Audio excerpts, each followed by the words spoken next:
Dad. Is this right? Capital City. Tonight. A high-profile wedding was held at the city's top hotel. The hotel's parking lot is filled with luxury cars. A slightly old Toyota Crown slowly drove in. Inside the Crown car, the atmosphere is a bit depressing. The young man Mo Jiang, who was sitting in the passenger seat, frowned. His face was full of reluctance. He turned his head. He looked at the middle-aged man with a greasy hair sitting in the driver's seat, his father, Mr. Mo. Asking me, a grown man, to marry into the family of a woman who I have never even met before. Father Mo curled his lips. His eyes were full of disdain. What do you know? They are very wealthy in the capital. If I, your father, hadn't been so lucky and saved the girl's father, would you have gotten this good thing? Mo Jiang was silent for a moment.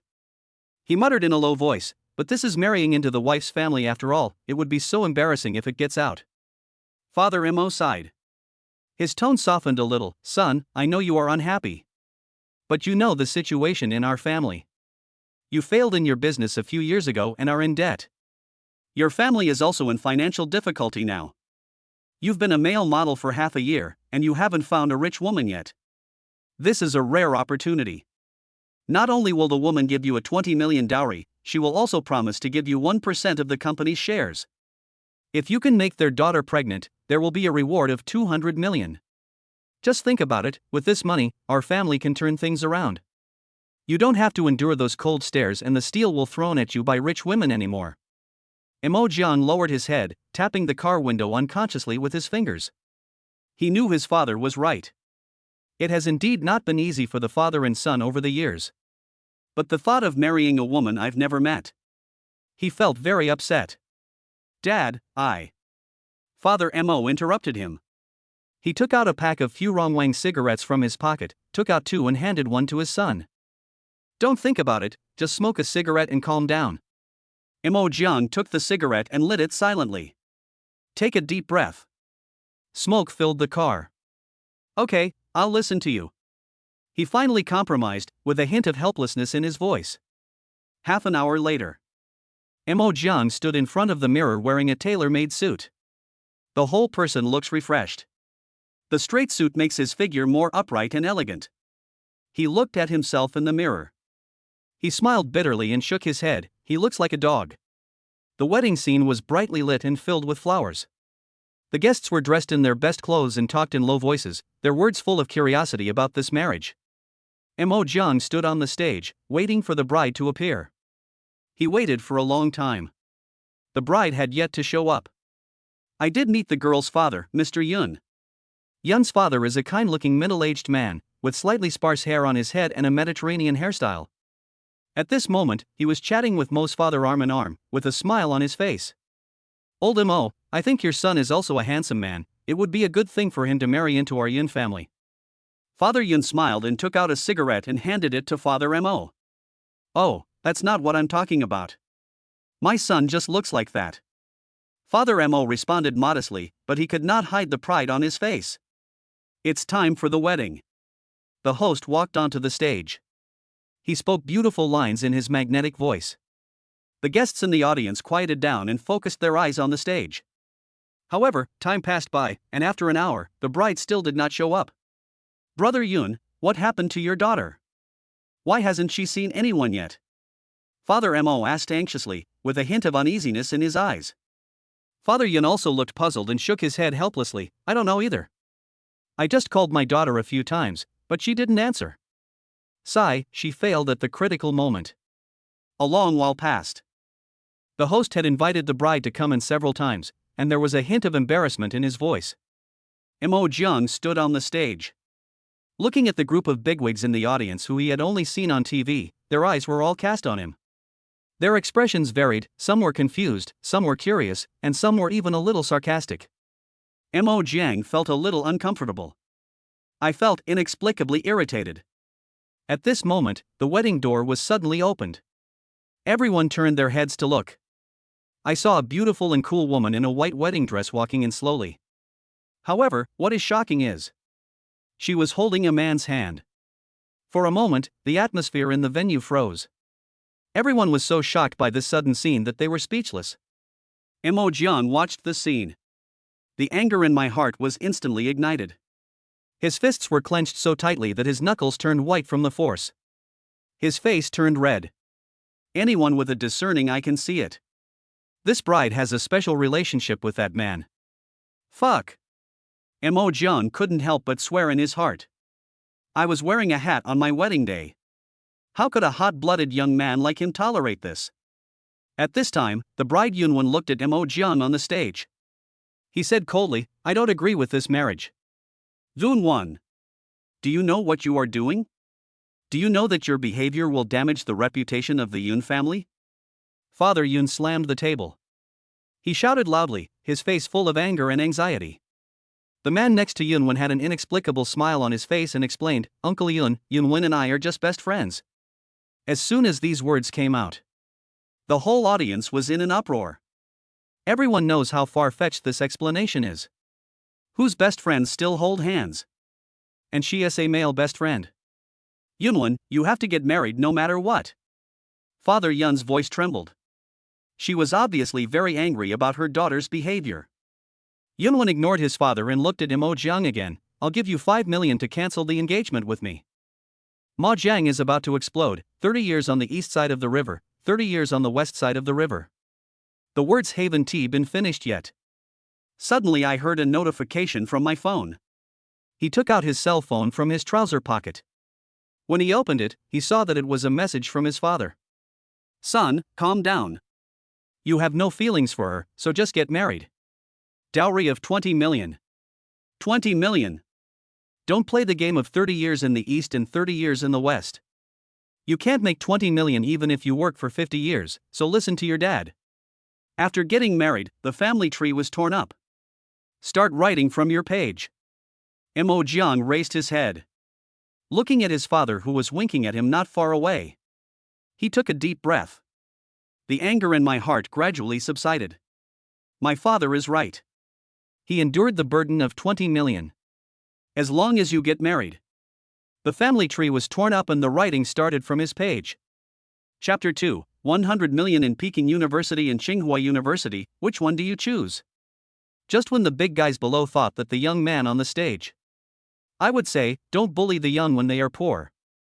They all widened their eyes. He stared at Mo Jian with expectation in his eyes, with an expression of appreciation on his face. Both hands are ready to applaud. Just waiting to applaud this young man's courage. But the next second, everyone was stunned for a moment. Mo Jian's mouth corners slightly raised.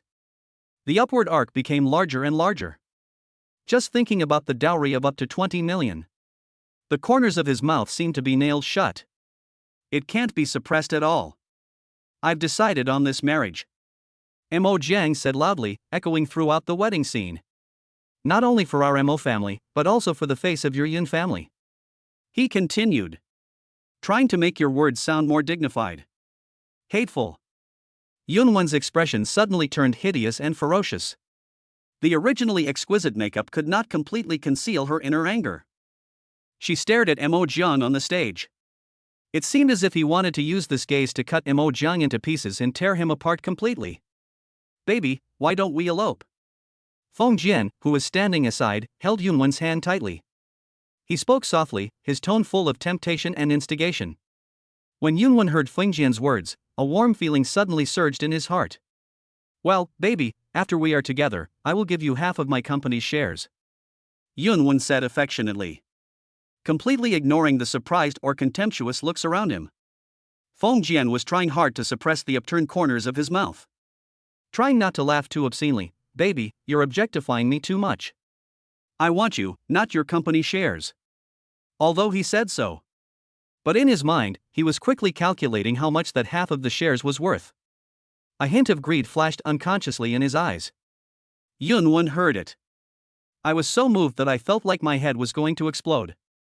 She thought with joy. I must have saved the entire galaxy in my previous life. I am so happy to meet such a good boy like Kazama, and my heart is instantly filled with sweetness and happiness. Well, let's elope. Yunwen said firmly, his tone was extremely resolute. But these two people thought it was just a private conversation. In fact, half the people in the room heard it clearly. Their voices were particularly clear in the originally quiet wedding scene. Every word was heard accurately by everyone. Father Yun's face instantly turned the color of liver due to anger, and his red face looked like a ripe tomato. Veins popped out on his forehead. His whole body was shaking with anger and he almost passed out from anger. It was Mo's father who was standing by, who was quick to act and patted Yun's father on the back. Father Yun finally breathed a sigh of relief, and his complexion looked a little better. Mo Jiang was also a little angry at this time, and his eyes widened. But she kept thinking of the tempting 20 million dowry, and her mood became a little better. He was ignorant when he was a child. I have been interviewed by others before. Ask him which one he would choose between earning 100 million yuan and getting admitted to Peking University or Tsinghua University. He was young, ignorant, and naive at that time. I resolutely chose to take the entrance exams to Peking University and Tsinghua University. Even said it with confidence. It is easy to earn 100 million yuan, but it is difficult to get into Peking University or Tsinghua University with a score of 700.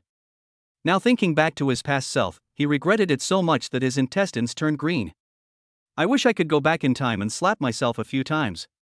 He is now in his 20s. But he is still a bachelor, except for that pretty good-looking face. I don't have any outstanding skills or advantages. Now not only can't find a job, he also stays at home doing nothing all day long and relies on his parents for support. If God could give him another chance to choose again, he would choose 100 million without hesitation. If he hesitated for even a second when making the choice, it would be a great disrespect to the 100 million. Joke. 100 million. That's enough for him to support a beautiful and talented campus beauty from Peking University or Tsinghua University. Then, Yunwen took Fengjian's hand without hesitation. She left the wedding scene dragging her long wedding dress. The white wedding dress dragged on the ground, making a rustling sound.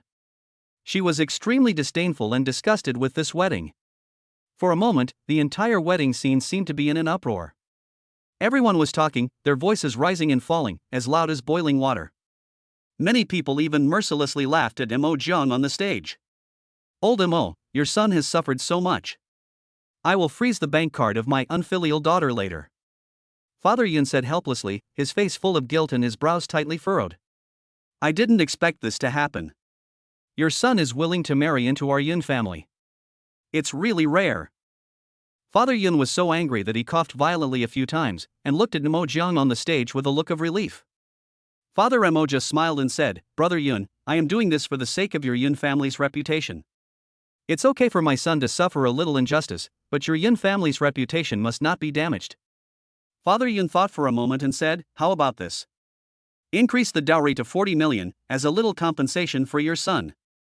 Are you serious? Father Mo couldn't bear it any longer. He cried out excitedly, trying hard not to laugh out loud. But his legs kept shaking because of the extreme excitement in his heart. The frequency of the shaking clearly showed his uncontrollable excitement at the moment. His mind had already begun to think rapidly. I will exchange the full amount for a Maybach later. Or change it to a Porsche Cayenne. As for his son's happiness, he had no intention of caring about it at this moment. Nonsense, if he weren't already in his 40s. Since his age really doesn't allow it, he almost wishes he could marry into the wife's family himself. How could such a good thing belong to that brat in his family? 2 hours later, Mo Jiang acted as if nothing had happened. There was no trace of sadness on his face. His face was filled with an indescribable relief and joy. The thought of the dowry suddenly increasing by 20 million made me feel a little sad. He couldn't be sad at all. The embarrassment and ridicule he had experienced before seemed to have never appeared in his life. Except for when he met Yun's father after the banquet. He secretly put 2 drops of eye drops in and pretended to be heartbroken. This moved Yun's father deeply. Yun's father repeatedly said that he would only recognize him as his son-in-law in this life. Moreover, Yun's father was particularly generous and gave him 2 villas. Mo Jiang was so excited that he kowtowed twice on the spot and shouted "Dad" loudly several times. The voice was loud and sincere. He really treated Yun's father as his own father and was willing to go through fire and water for him. Father Yun was also very satisfied with Mo Jiang's actions and kept praising him. He called me a good son-in-law all the time, with a pleased smile on his face. Afterwards, Mo Jiang happily got into his father's Toyota Crown and left the wedding scene. Inside the Crown car. Dad, this is not the way home. Mo Jian looked at the unfamiliar scenery flashing outside the window with a puzzled look on his face and asked in confusion. Father Mo glanced at his son and said excitedly, "Go to the Maybach 4S store." "Why are we going there?" Mo Jiang still had a confused look on his face, his mind still not recovering from the chaos just now. "Pick up the car, what else?" Mr. Mo raised his voice, thinking that his son had asked an extremely stupid question. "One for you and one for Dad." Father Mo looked at his son with satisfaction. He reached out and patted Mo Jiang's shoulder heavily. "Son, you have a promising future now. Perform well in the Yun family." Father Mo said earnestly, his eyes full of expectation. "Your mother and I are going to practice the trumpet," Father Mo said suddenly. Mo Jiang was confused. "No, Dad, are you right? My mom is already in her 40s. Can she handle it?" Chapter 3, Sister Yu's fried skewers, with a side dish. The light shone on Ma Jiang's brand new Maybach, which shone with a metallic luster and looked particularly eye-catching in front of the convenience store on the street. Mo Jiang parked the car and got out with an upright posture. His casual clothes could not hide the confidence that radiated from his inside out. He raised his hand to tidy up his hair and walked into the convenience store. "Boss, come to Bao Lacoon." Mo Jiang raised his head slightly and looked at the row of cabinets filled with cigarettes.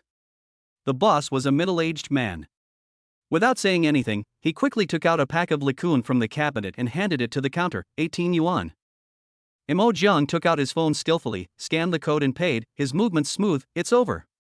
He picked up the pack of Lichuan cigarettes, gently stroked the cigarette box with his fingers, and did not leave immediately. His eyes fell on the Zhonghua cigarettes in the cabinet again, and the corners of his mouth rose slightly. "Boss, another soft Zhonghua. 650 yuan. The boss's voice was calm. Mo Jiang's finger paused on the phone screen, and he couldn't help but complain in his heart, "Fuck, it's so expensive." But soon, he straightened his back and thought to himself, "Forget it, now I am a promising young man with tens of millions of assets, I can still afford this little money." As soon as he thought about it, he decisively completed the payment. "I paid it." Mo Jiang took the soft Zhonghua cigarette, tucked it under his armpit, and strode out of the convenience store. Back in the car, he sat in the driver's seat and took out a pack of soft Zhonghua cigarettes.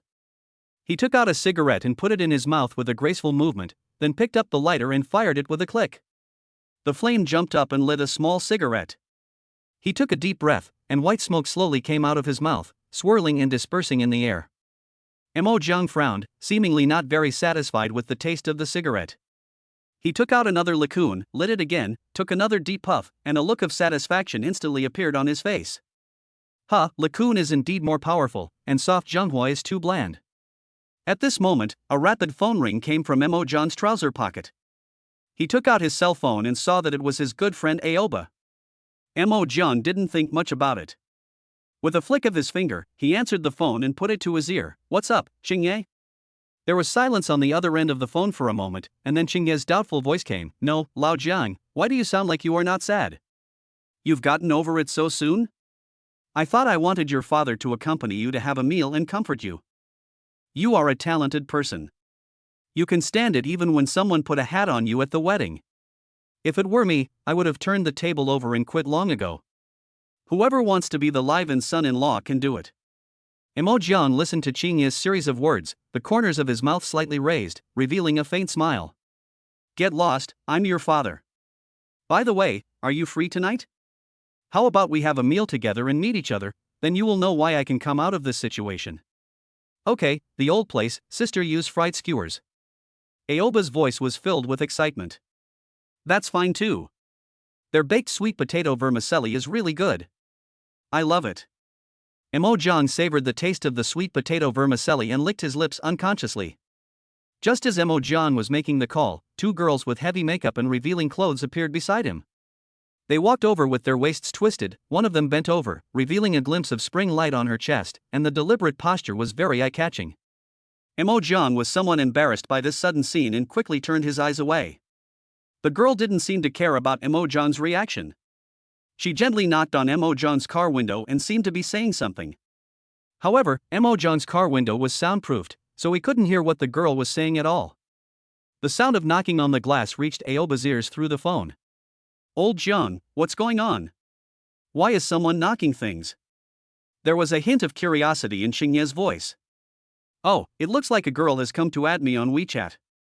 I'm hanging up now. I don't want to chat anymore. See you at the old place later. Mo Jiang hung up the phone without waiting for Xingye to continue speaking. He rolled down the car window, and immediately, a strong smell of perfume hit him in the face. Handsome guy, can you add me in touch? I'm very sexy. One of the girls spoke up with a slightly exaggerated smile on her face. The powder on her face seemed to be falling off and almost splashed on Mo Jiang's face. Mo Jiang took a look and complained in his heart, wow, his face is whiter than his grandmother's. Moreover, both girls have some tattoos, and all kinds of strange patterns look particularly abrupt on their exposed skin. Mo Jiang guessed that these two girls probably hung out in nightclubs all year round. Coupled with the explicit words just now, he couldn't help feeling a little disgusted, and even thought to himself, maybe she is a crazy baby. Although it was a bit biased to think this way, he just couldn't help but be a little biased. After all, in his opinion, such dress and behavior always made him feel uncomfortable. Forget it. I don't like eating chicken that has been eaten by others. Mo Jiang said this coldly, then he closed the window, started the car and drove away. After a while, Mo Jiang came to the place where Sister Yu was frying skewers. He looked at the slightly crude food stall sign with a human-shaped picture next to it. She is a woman wearing a maid outfit, with an honest face, wheat-colored skin and a northeastern style. She is Sister Yu from the northeast. It was only 8 o'clock, but the food stalls were already packed with people. The reason why this place is so popular is not only because the sweet potato vermicelli inside has a unique taste that makes people linger aftertaste. The store also has a complete range of entertainment facilities, including a billiard room and a chess and card room. Of course, the boss lady from Northeast China, Sister Yu, is also a big signature. She always wears size 45 slippers. But she was wearing a maid outfit and moving between the tables to serve food to the guests. The unique image and enthusiastic service attracted many people. As soon as the Maybach driven by Mo Jiang stopped next to this food stall, it looked out of place. Outside, a row of shirtless men were drinking beer and talking to each other. Why is this Maybach parked here? Is the owner here to catch a glimpse of the beauty of northeastern Yujie? Maybe they're here to eat fried skewers. After all, Sister Yu's fried skewers are the best. Mo Jiang parked the car, took out his cell phone and called Xingye. After a while, the phone was connected. Xingye, I'm here, where are you? I'm at the door. Which car are you driving? Flash your lights and honk your horn. Aoba's voice was filled with anxiety. Mo Jiang smiled and then did as he was told. All I heard was the sound of Xingye exploding on the phone.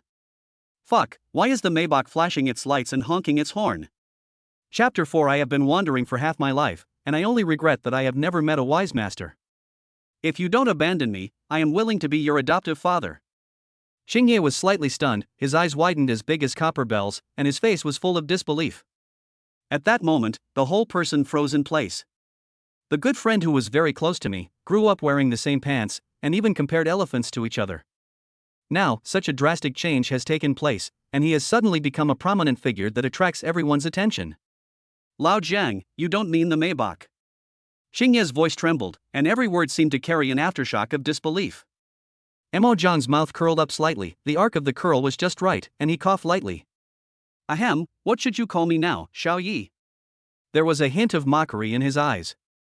Xingye did not hesitate at all and shouted loudly, I have been wandering for half my life, and I only regret that I have never met a wise master. If you don't abandon me, I am willing to be your foster father. These words made Mo Jiang unable to hold back any longer, and he threw his head back and laughed out loud. Okay, enough joking, have you ordered yet? Mo Jiang stopped smiling and his tone returned to calm as he spoke, while gracefully getting out of the dazzlingly new Maybach.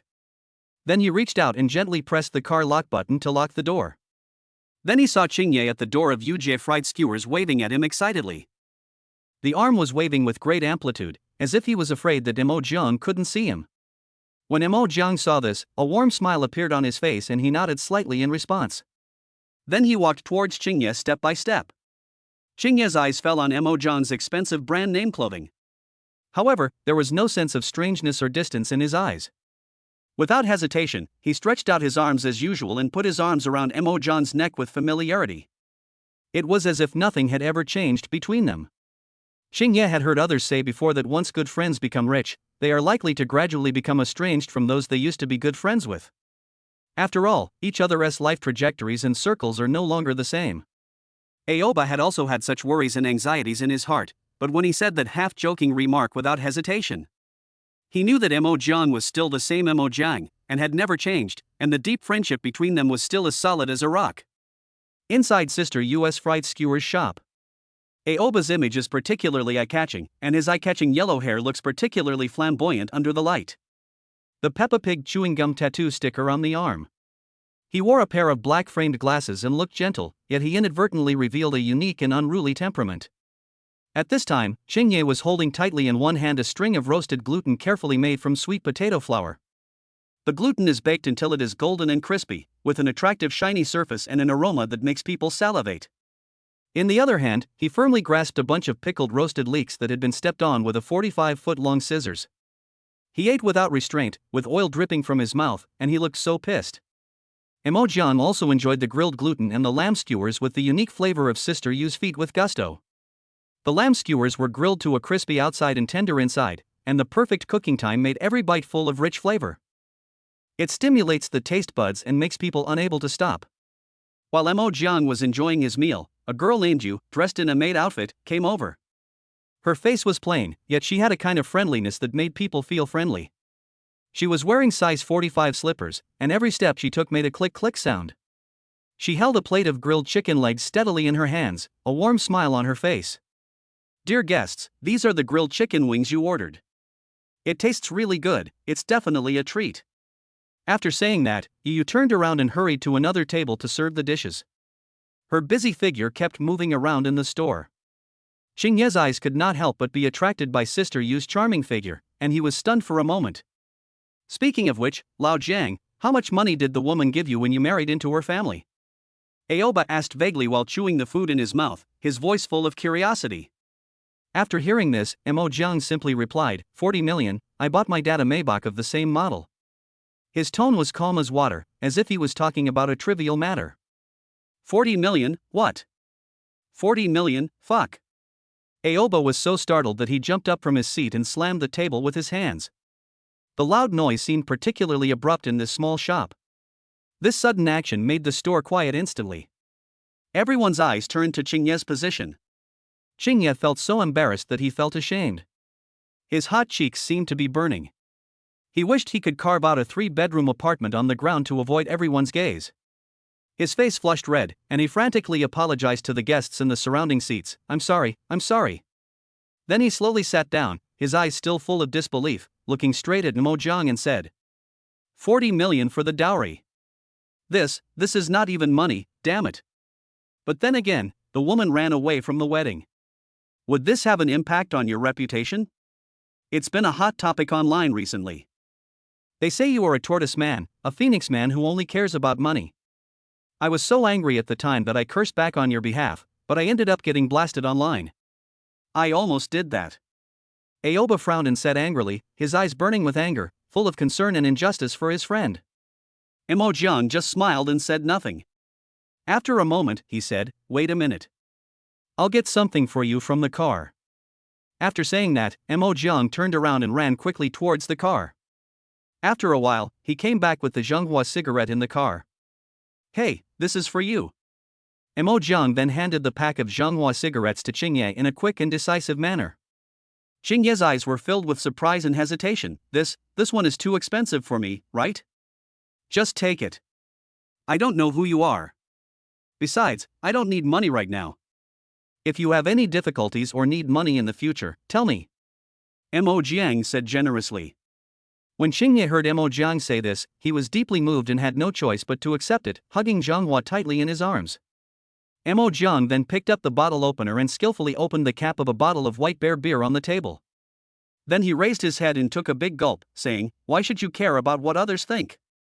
You don't live for others. Besides, I have never met that girl before. Even if she ran away with someone else, what does it have to do with me? No matter what they say about me, I won't lose a single piece of meat, and I actually got 40 million. After hearing this, Xingye's worries completely disappeared. His good buddy was indeed fine. Then he picked up a bottle of white bear and clinked glasses with Mo Jiang, saying loudly, "That's right, come on, cheers." After they had drunk almost enough, they supported each other. He staggered to the billiard room on the second floor, picked up the cue and started playing billiards. Halfway through the game, Xingye's eyes became a little blurry, and he vaguely saw another person on the pool table not far away. A girl wearing what seemed to be the uniform of Peking University or Tsinghua University and with twin ponytails was playing billiard by herself with full concentration. But standing next to this girl were two men in black who were as strong as mountains. Kai, the most noble queen in the universe, the king who manages 499 male models. At this time, both of them were not clear-headed and felt groggy. As the saying goes, alcohol makes cowards brave.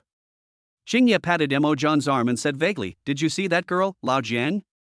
She's really pretty, and she's a student. I guess she's also a school beauty. Oh, it would be great if it were my girlfriend." Mo Jiang was walking a little unsteadily at this time, his drunken face was flushed, and he looked at the pool table not far away with a dazed look. Sure enough, a young and beautiful girl with twin ponytails came into view. She was bending over, concentrating on playing billiard. However, what Mo Jiang is focusing on is this ball, not that ball. The two balls were sticking straight onto the billiard table, making his whole body hot. "Xingye, do you believe that I will get the contact information of that student girl right now?" Mo Jiang spoke with his tongue stuck out. "Go if you have the guts. If you can get it, you're awesome." Chapter 5 Model Brother? Kind of interesting. Mo Jiang was stimulated by Xingye, and his competitive spirit instantly became like a raging fire that was ignited. "Okay, let me tell you how to get that girl's contact information," Mo Jiang said loudly. Then he walked towards the girl step by step with a shaky and staggering step. At this time, the two men in black who had been behind the girl saw Mo Jiang slowly approaching. Their eyes instantly became alert. Instinctively, they wanted to quickly move forward to block Mo Jiang's way. "Don't let this seemingly drunk stranger get close to your lady. Miss, this man obviously wants to." A man in black looked anxious and worried, and was about to explain the situation to the girl. But before he could finish his words, the girl waved her hand and decisively interrupted him. "You don't have to move." The girl's voice was clear and crisp, like a piece of jade being thrown to the ground with a loud sound. After the girl finished speaking, she looked at Mo Jiang, who was staggering towards her, with a calm gaze. There was no fear or annoyance in her eyes, only a hint of interest. At this time, the men around who were originally having fun, after seeing this scene, gathered together and watched curiously. Naturally, they had already noticed this girl with outstanding temperament a long time ago. The reason why I didn't dare to go up and ask for contact information.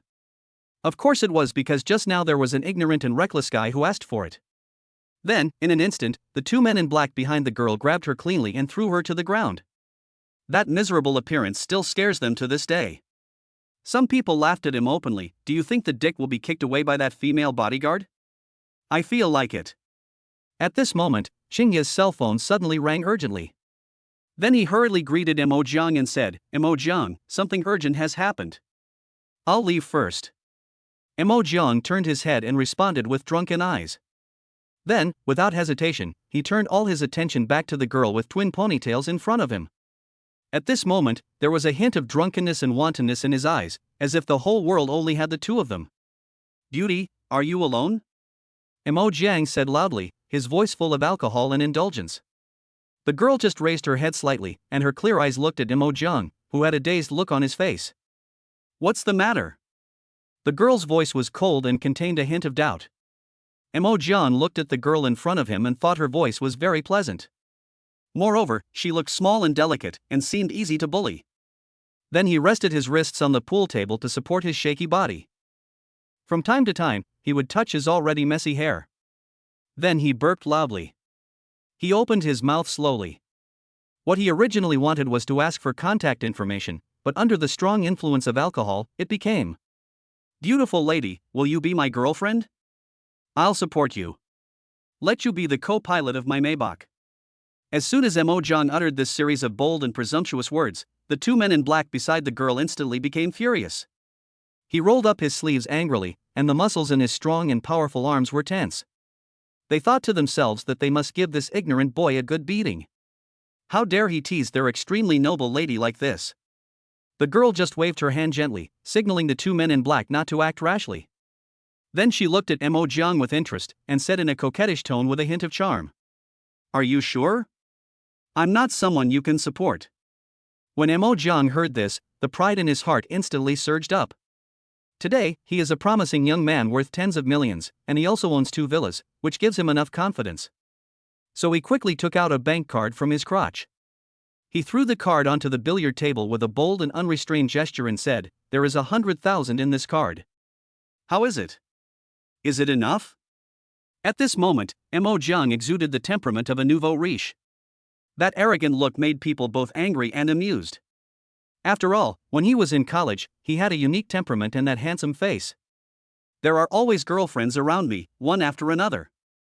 Although the family's conditions are not wealthy, they are not poor either. It can only be said that they are an ordinary well-off family. But after graduation, his career plummeted. I was deceived into investing and ended up in debt due to a failed investment.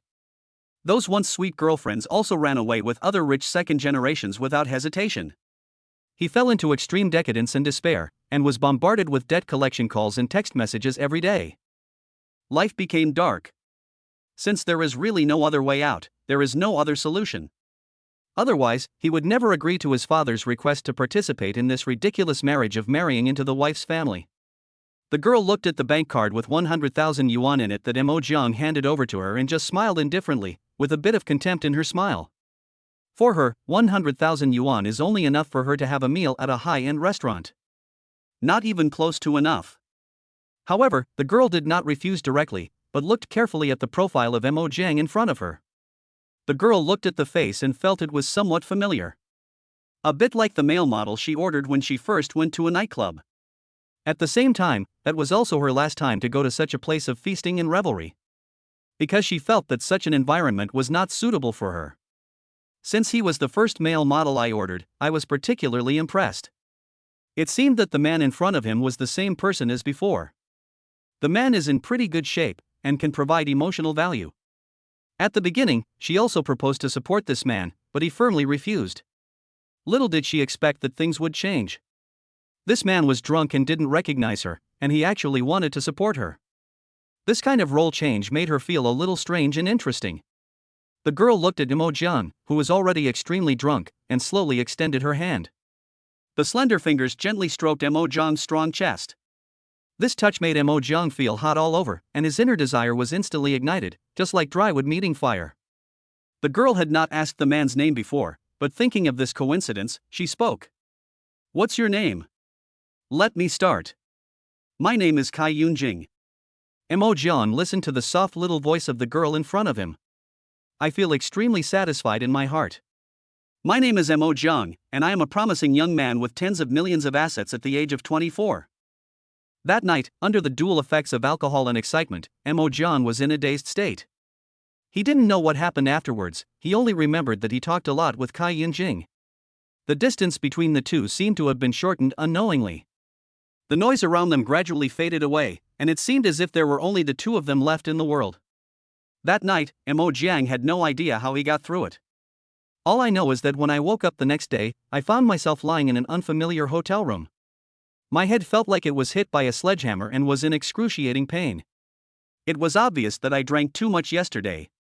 Then my mouth felt itchy, and when I touched it, I found that it was just wisps of hair. Mo Jiang turned his head and took a look. I saw a petite figure with twin ponytails wearing cute Pikachu yellow pajamas lying quietly beside me. Mo Jiang opened the quilt slightly, looked down, and saw something. A touch of bright rose red is particularly eye-catching, which is the trace left by last night's passion. Chapter 6. Should I call you baby or master? At this moment, above the hotel where Mo Jiang was located, in the vast and empty sky 200 meters above, a helicopter with sleek lines is quietly parked. The roar of its propellers spinning at high speed is particularly loud in this vast sky. Inside the plane cabin, two tall men in black were holding high-powered binoculars, concentrating on observing every move in the hotel. And these two men in black were exactly the two who followed Kai Yunjing like a shadow yesterday. One of them, a man in black with a full beard, black-framed glasses and white stockings, slowly put down the telescope in his hand. He raised his orchid finger and gently touched the man in black beside him, his tone filled with anxiety and uneasiness that was difficult to conceal. "What should we do? If we go back and report, the master will scold us bitterly. His voice trembled slightly, as if he had clearly foreseen the terrible situation of facing the master's wrath when he returned. What else can I do? Just scrambled eggs and continue observing. Another man in black said helplessly. Who knew our young lady would enjoy cosplay? Be the one being kept. As the man in black spoke, he shook his head helplessly, his eyes full of confusion and puzzlement. Maybe rich people just like to play in all kinds of ways, responded the bearded man in black. As the man in black spoke, his eyes subconsciously looked at the telescope again. Suddenly, his tone became extremely excited and his emotions were out of control. He held tightly onto the arm of the bearded man in black next to him. Kiss, kiss. His voice became shrill with emotion. Is this true? The bearded man in black had an expression of disbelief on his face, his eyes were wide open, full of suspicion and curiosity. He also quickly picked up the telescope and started looking again, and then his tone became extremely excited. He was so excited that he kept jumping up and down. The entire helicopter was shaking slightly due to his violent movements and could lose balance at any time. I told you to be careful and not to tilt the helicopter. Another man in black shouted anxiously. The bearded man in black stepped on the helicopter so hard that it almost lost its balance. And at this moment, in the warm room of the hotel, Kai Yunjing's long and slender legs were casually and naturally placed on Mo Zhang's waist. The posture is lazy and charming, like a beautiful painting. Her little face was buried tightly in Mo Zhang's neck. The silky soft hair fell directly on Mo Zhang's lips. It brings a gentle touch like a breeze, which is very touching. Mo Zhang was trying to turn over gently. He wanted to slightly change this overly ambiguous posture, for fear of disturbing the beauty next to him. Kai Yunjing turned her head and gently kissed Mo Zhang's cheek. She said in a lazy and coquettish voice, "Don't move. Stay with me for a while." Her voice is so soft and sticky that people are instantly immersed in it and cannot resist it. Good. Mo Zhang responded gently. Hold me. Kai Yunjing shook her body slightly, as if looking for a more comfortable position. Then she lay there quietly, looking cute and adorable. Mo Zhang was a little slow to react and was slightly stunned. Kai Yunjing opened her eyes and glanced at Mo Zhang, with a hint of anger in her eyes. He reached out and gently poked Mo Zhang's forehead, and said with a hint of rebuke, "Stupid, hold my waist with both hands." Mo Zhang finally reacted, but felt something was wrong. That's not right. Aren't I the one supporting you? Why does your tone sound weird? Mo Zhang frowned and asked with a puzzled look. Kai Yunjing looked at Mo Zhang's thoughtful expression and couldn't help but laugh. The laughter was as clear and sweet as a silver bell, echoing in the silent room. She blew gently on Mo Zhang's earlobe.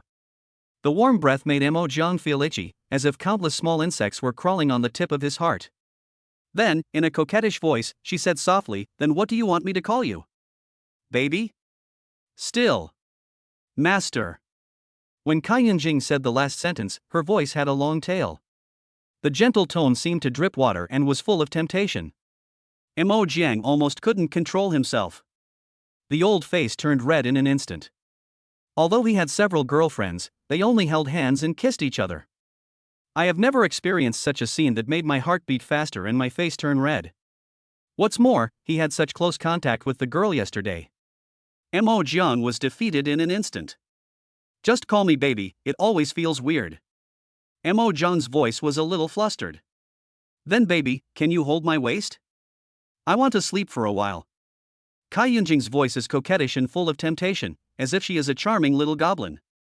Mo Jiang listened to Kai Yunjing's coquettish voice, and the corners of his mouth couldn't help but rise sharply. It can't be suppressed at all. Okay, no problem, go to sleep, you can sleep as long as you want. Mo Jiang said hurriedly, his tone full of eagerness and obedience, fearing that he could not meet the requirements of the girl in front of him. Then he slowly put his arms around Kai Yunjing's waist. The pair of big white rabbits pressed against my chest and felt soft. Mo Jiang's heartbeat accelerated involuntarily. This girl gave him a soft and sweet feeling, especially when she was wearing this cute Pikachu pajamas. It looks more charming and lovely.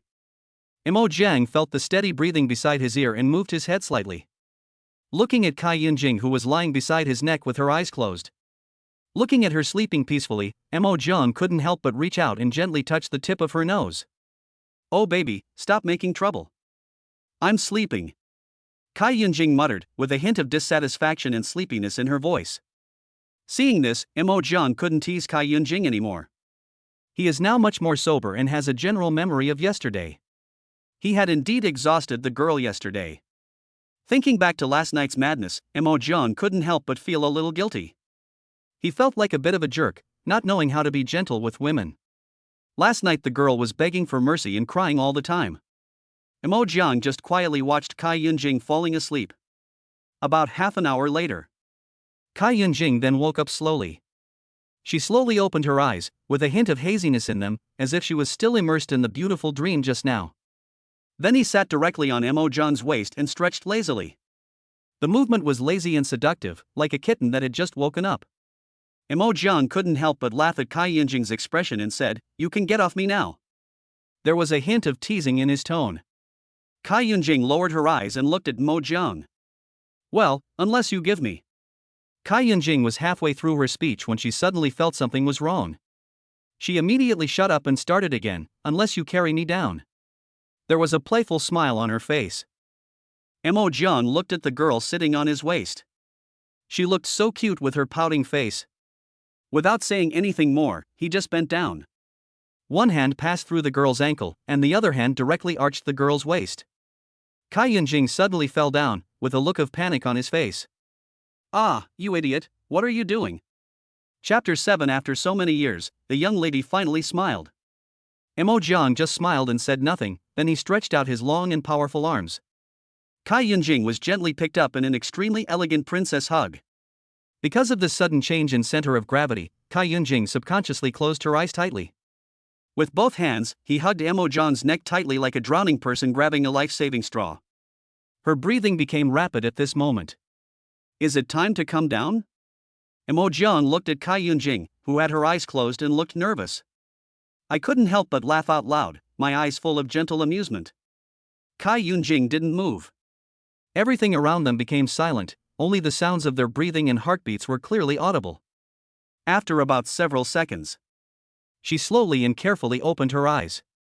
When she found herself hanging on Mo Jiang's neck like a koala, her cheeks instantly turned red, like ripe apples, bright and attractive. "You big idiot, why don't you put it down right away?"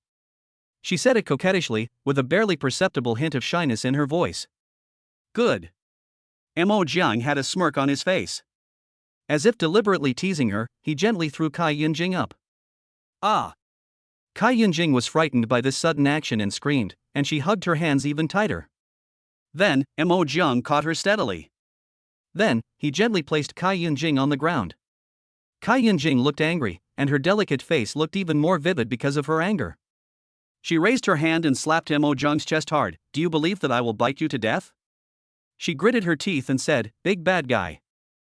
Every word was filled with her anger and coquettishness. Mo Jiang couldn't help but smile as he looked at Kai Yunjing, who was trying to act fierce but actually wasn't able to be fierce at all. He reached out and gently ruffled Kai Yunjing's hair. "Okay, sorry, I'll take you shopping later, okay?" Mo Jiang coaxed and said. "Xiao Yunjing." He called softly again. Kai Yunjing didn't say anything at this time, she just quietly felt the warmth of Mo Jiang's hand. This was the first time that someone had touched her head so gently. The feeling was wonderful and made her feel extremely comfortable. She even couldn't help but rub Mo Jiang's hand, like a docile kitten acting coquettishly to its owner. "Xiao Yunjing?" Mo Jiang looked at Kai Yunjing, who didn't respond, and asked again, with a hint of doubt and concern in his tone. Kai Yunjing came back to her senses, her cheeks slightly flushed. Okay. Her voice was as thin as a mosquito and a little shy. "Are you still angry then?" Mo Jiang continued to ask with a smile. "Not angry anymore." Kai Yunjing shook her head gently, and her long hair swayed like a waterfall. She looked so well behaved that people couldn't help but want to hold her in their arms. When Mo Jiang heard Kai Yunjing's reply, he leaned forward slightly and pointed his finger at his face. "Then don't be angry, what should I do?" "Xiao Yunjing." His voice was slightly suggestive. Kai Yunjing glanced at Mo Jiang's expression, then obediently moved over and kissed the left side of Mo Jiang's cheek. That gentle kiss was like a feather falling, soft and sweet. "Yeah, that's good," Mo Jiang said with a smile. "Then Xiao Yunjing, shouldn't you brush your teeth and wash up? Once you're done, we can set off early," Mo Jiang said in a coaxing tone. Kai Yunjing felt something new when she heard Imo-jan's coaxing tone. Normally, as a young lady, she is used to being strong and powerful, and people around her are either in awe of her or try to please her. Sometimes being coaxed by others like a child seems. It's pretty good too. This feeling of being cared for and pampered. At this time, there were two brothers in black on a helicopter not far away. The bearded man in black looked at the scene inside the hotel through the telescope and couldn't help shaking his head, his eyes full of emotion. He sighed. After so many years, the young lady finally smiled. His voice was full of emotion and relief. No, are you right?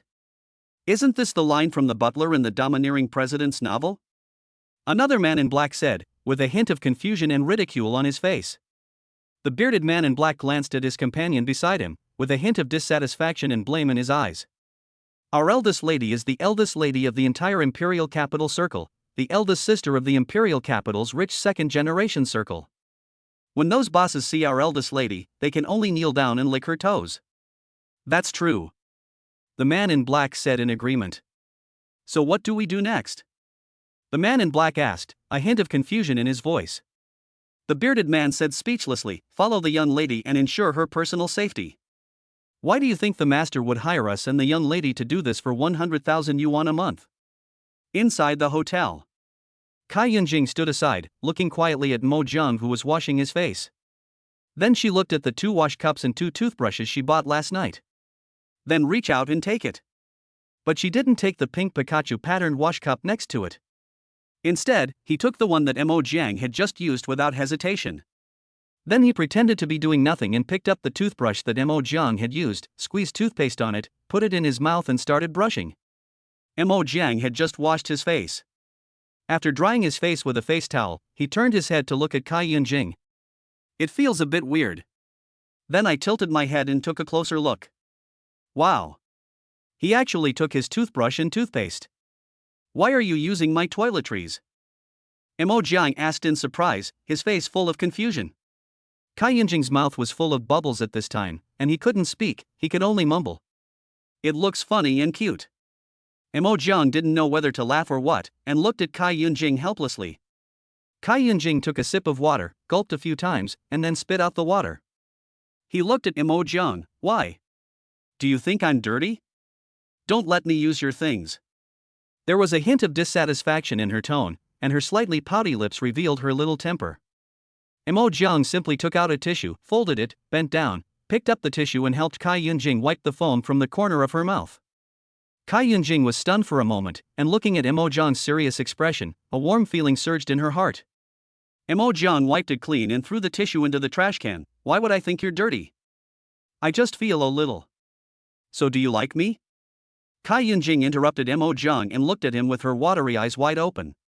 Why are you saying this all of a sudden? Mo Jiang was a little overwhelmed by this sudden question. Answer me. Kai Yunjing's tone was firm, not allowing Mo Jiang to escape. Mo Jiang was silent for a while. I like you. If I didn't like you, why would I support you? There was a hint of teasing in his voice. Then if I use your cup, won't that save you money? Don't you think I'm nice? Kai Yunjing said nonchalantly with a mischievous smile on her face. But Mo Jiang pointed at the pink Pikachu patterned wash basin and toothbrush that had not been used yet on the sink. Kai Yunjing took a step forward and threw the two things directly into the trash can.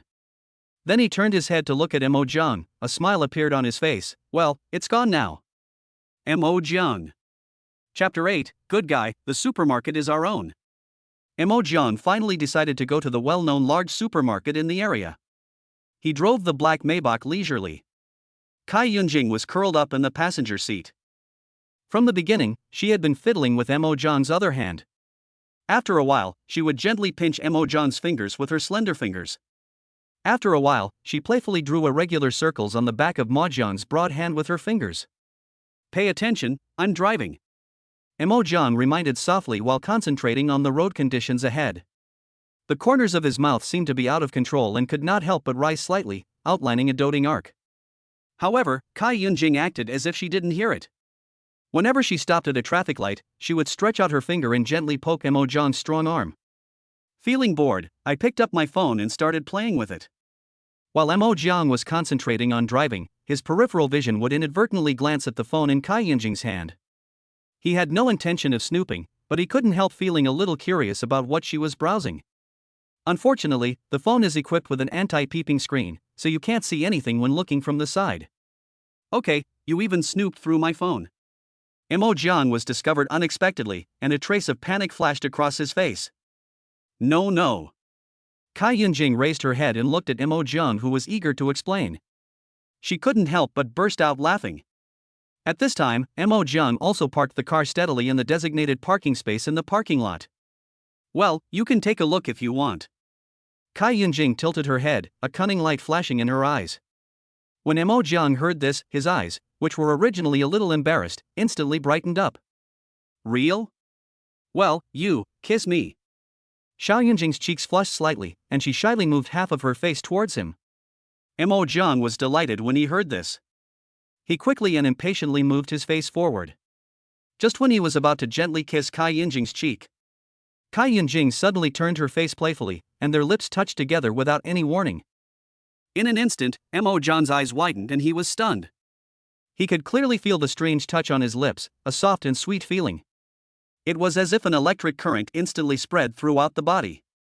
After a while, Kai Yunjing's face flushed red, she clenched her fists and gently patted Mo Jiang's chest. A whoa-whoa sound came from his mouth. Mo Jiang then realized his own gaffe and hurriedly opened his mouth in a panic. Ugh, you're such an idiot, you're causing me to be deprived of oxygen. Kai Yunjing's face was flushed with shame and a hint of resentment. She looked extremely cute and naive. Her lips were slightly pursed.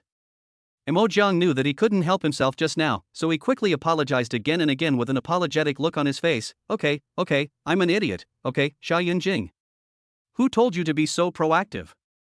And you were so sweet and soft, so I couldn't help myself for a moment. Okay, stop talking. Kai Yunjing lowered her head shyly and glanced secretly outside the car. They saw a group of people passing by their car, looking inside the car intentionally or unintentionally from time to time. Because the intimate kissing scene just now was too ambiguous. This caused many people to whisper to each other. Seeing this, Kai Yunjing became even more embarrassed and wished she could find a hole in the ground to crawl into. Seeing this, Mo Jiang hurriedly opened the car door and got out, then walked around the front of the car, came to the passenger side, and gently took Kai Yunjing's hand.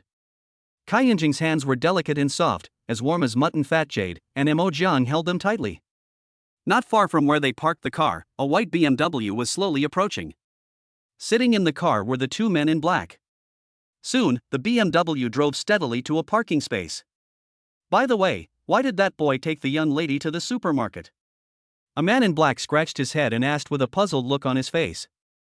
Nonsense, they are definitely going to buy something. We just need to follow and observe the location of the young lady. The bearded man in black rolled his eyes at his companion with some impatience. Go into the supermarket. The two strolled around for a while. Kai Yunjing's eyes lit up, and she said to Mo Jiang, baby, how about we buy couple outfits? Mo Jiang nodded without hesitation. He doesn't have any particular preference for clothes on a daily basis. But as long as it is what Kai Yunjing wants, he is willing to do everything he can to satisfy it. Okay, let's go. Mo Jiang said with a smile. Yeah, baby is so good. Kai Yunjing happily hugged Mo Jiang's arm, gently leaned her head on his shoulder, and spoke affectionately. Throughout the whole process, the corners of Mo Jiang's mouth seemed to be glued together. He never went downstairs and always had a smile on his face. Soon, the two came to a high-end clothing store with exquisite decoration. As soon as I walked into the store, the salesperson inside immediately showed a standard professional smile on his face.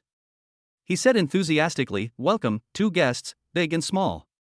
However, halfway through his words, the salesperson's face suddenly became extremely shocked and his eyes widened. It was as if I had seen something beyond my imagination. All the salespeople in the store had the same shocked expression on their faces. For a moment, the atmosphere in the store froze.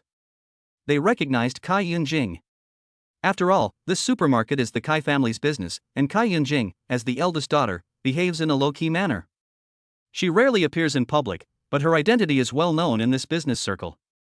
On weekdays, she always gives people the impression of being cold and frugal with words, making her difficult to approach. Kai Yunjing noticed something strange, turned her head quickly, and stretched out her finger to make a gesture to shut up. The salesmen were all experienced people with many years of experience. They immediately understood what he meant and kept their mouths shut tacitly.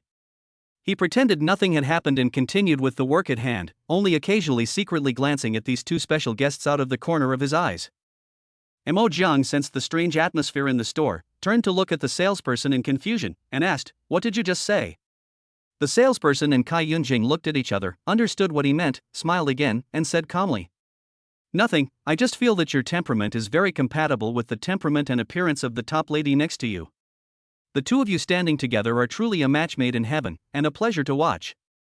Mo Jiang was already in a good mood, and hearing such praise made him feel even more comfortable. "Well, that's right. I'm going out to buy clothes with my girlfriend today to see what she likes." Mo Jiang turned to look at Kai Yunjing, his eyes full of tenderness, and said softly, "Xiao Yunjing, tell me what clothes you like." Kai Yunjing nodded, showing a sweet smile, and responded obediently, "Okay, baby." The salesperson looked at this scene, and his expression changed as much as the facial makeup in opera. She really didn't expect that the young lady from the Beijing circle, who was usually so cold and aloof that people couldn't approach her, would become. She was so intimate with the boy in front of her, with such close interactions and sweet names. At this moment, a crisp telephone ring sounded from Mo Jiang's pocket. Mo Jiang took out his phone and took a look, then said to Kai Yunjing with a hint of apology, "Xiao Yunjing, I have to take a call first. Tell the salesperson what clothes you have chosen. I will pay for it later." "Okay." Kai Yunjing responded. Then he walked to the clothes rack side by side with the salesperson and started to pick out clothes. "Miss, you." The salesperson who was following Kai Yunjing couldn't help but speak in a low voice. Chapter 9 is quite interesting. You even let me call you master. Just treat me as an outsider, just pretend you don't know me. Kai Yunjing's expression instantly turned cold, and her voice also became a little colder as she spoke slowly. That look was completely different from the gentle and soft look she had shown in front of Mo Jiang before. The salesperson nodded hurriedly, with just the right amount of respect on his face, and asked carefully, "Then what is the price of the clothes?" "Just lower it a little bit." Kai Yunjing raised his chin slightly. "Yes, miss." The salesperson responded with a hint of flattery in his voice, then tactfully stepped aside and prepared to deal with the price issue. At this moment, Mo Jiang, who was concentrating on answering the phone outside the store, heard Qingye's excited and trembling voice from the receiver. "Mo Jiang, my goddess wants to ask me out tonight. She said she has something to tell me, and she also asked me to buy 2 movie tickets in advance." After hearing this, Mo Jiang's mouth corners unconsciously raised, revealing a faint smile. "That's fine.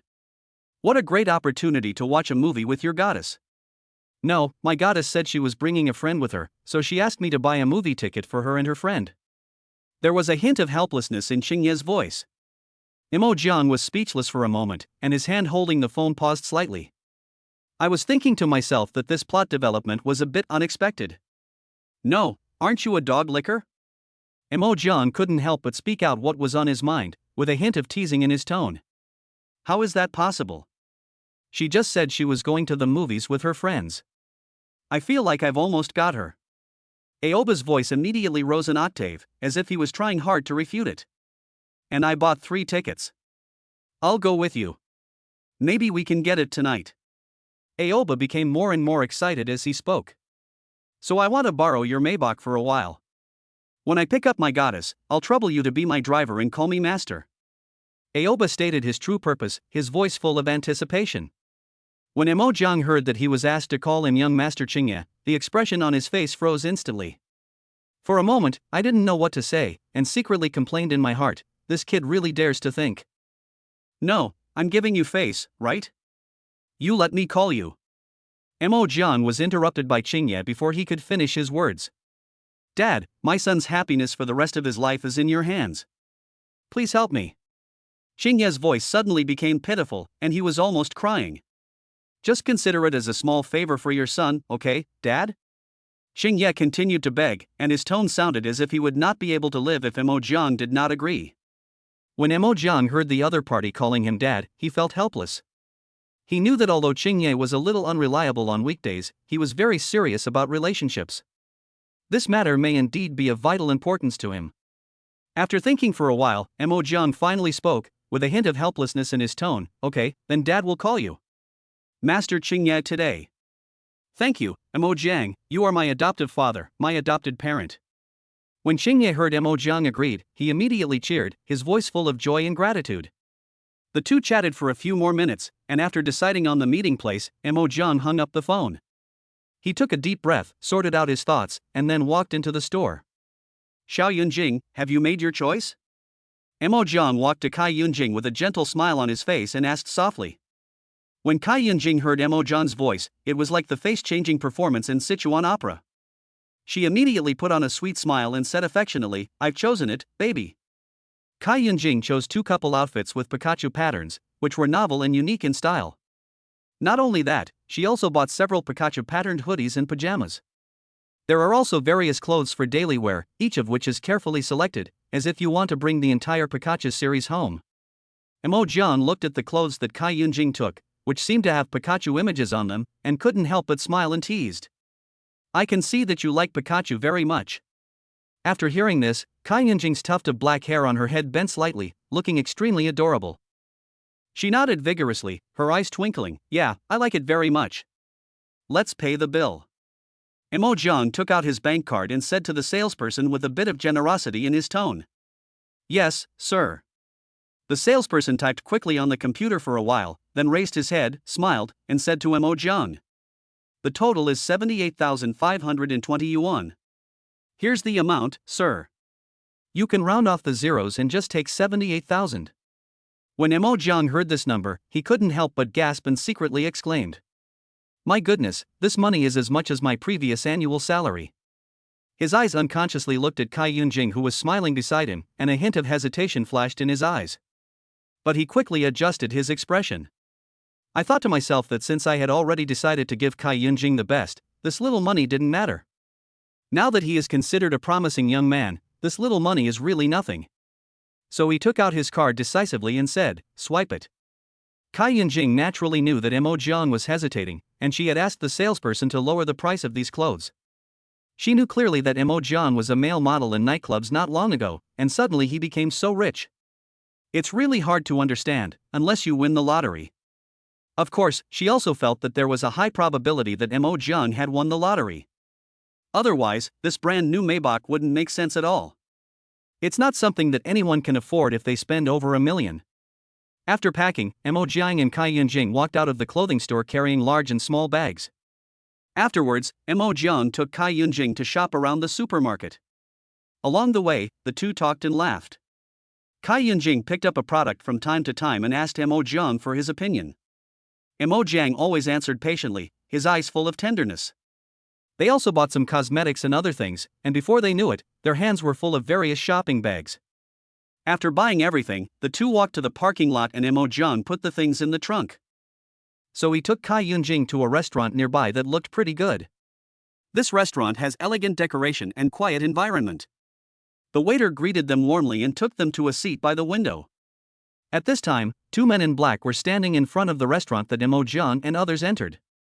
One of the bearded men in black rubbed his stomach and said, The young lady has gone into the restaurant to eat. Why don't we go eat too? I've been following her all morning and I'm a little hungry. The other man in black heard his companion's words and nodded in agreement. Okay, then let's sit at the side of the young lady's table so we can observe the young lady's situation and eat at the same time. Two men in black walked into the restaurant and sat down in a corner. The bearded man in black had just picked up the menu and was about to order when he heard his companion whisper. It seems we have been discovered by the young lady. How is that possible? I've been looking for this spot for a long time. How could the young lady see us? The bearded man in black said with a look of disbelief, without even raising his head. I really found it. It came from us.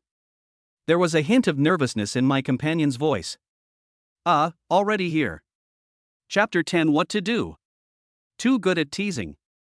A layer of fine beads of sweat had already appeared on the forehead of the bearded man in black. At this moment, he couldn't help but stutter, Miss. Miss. His voice trembled slightly, revealing a nervousness that was difficult to conceal.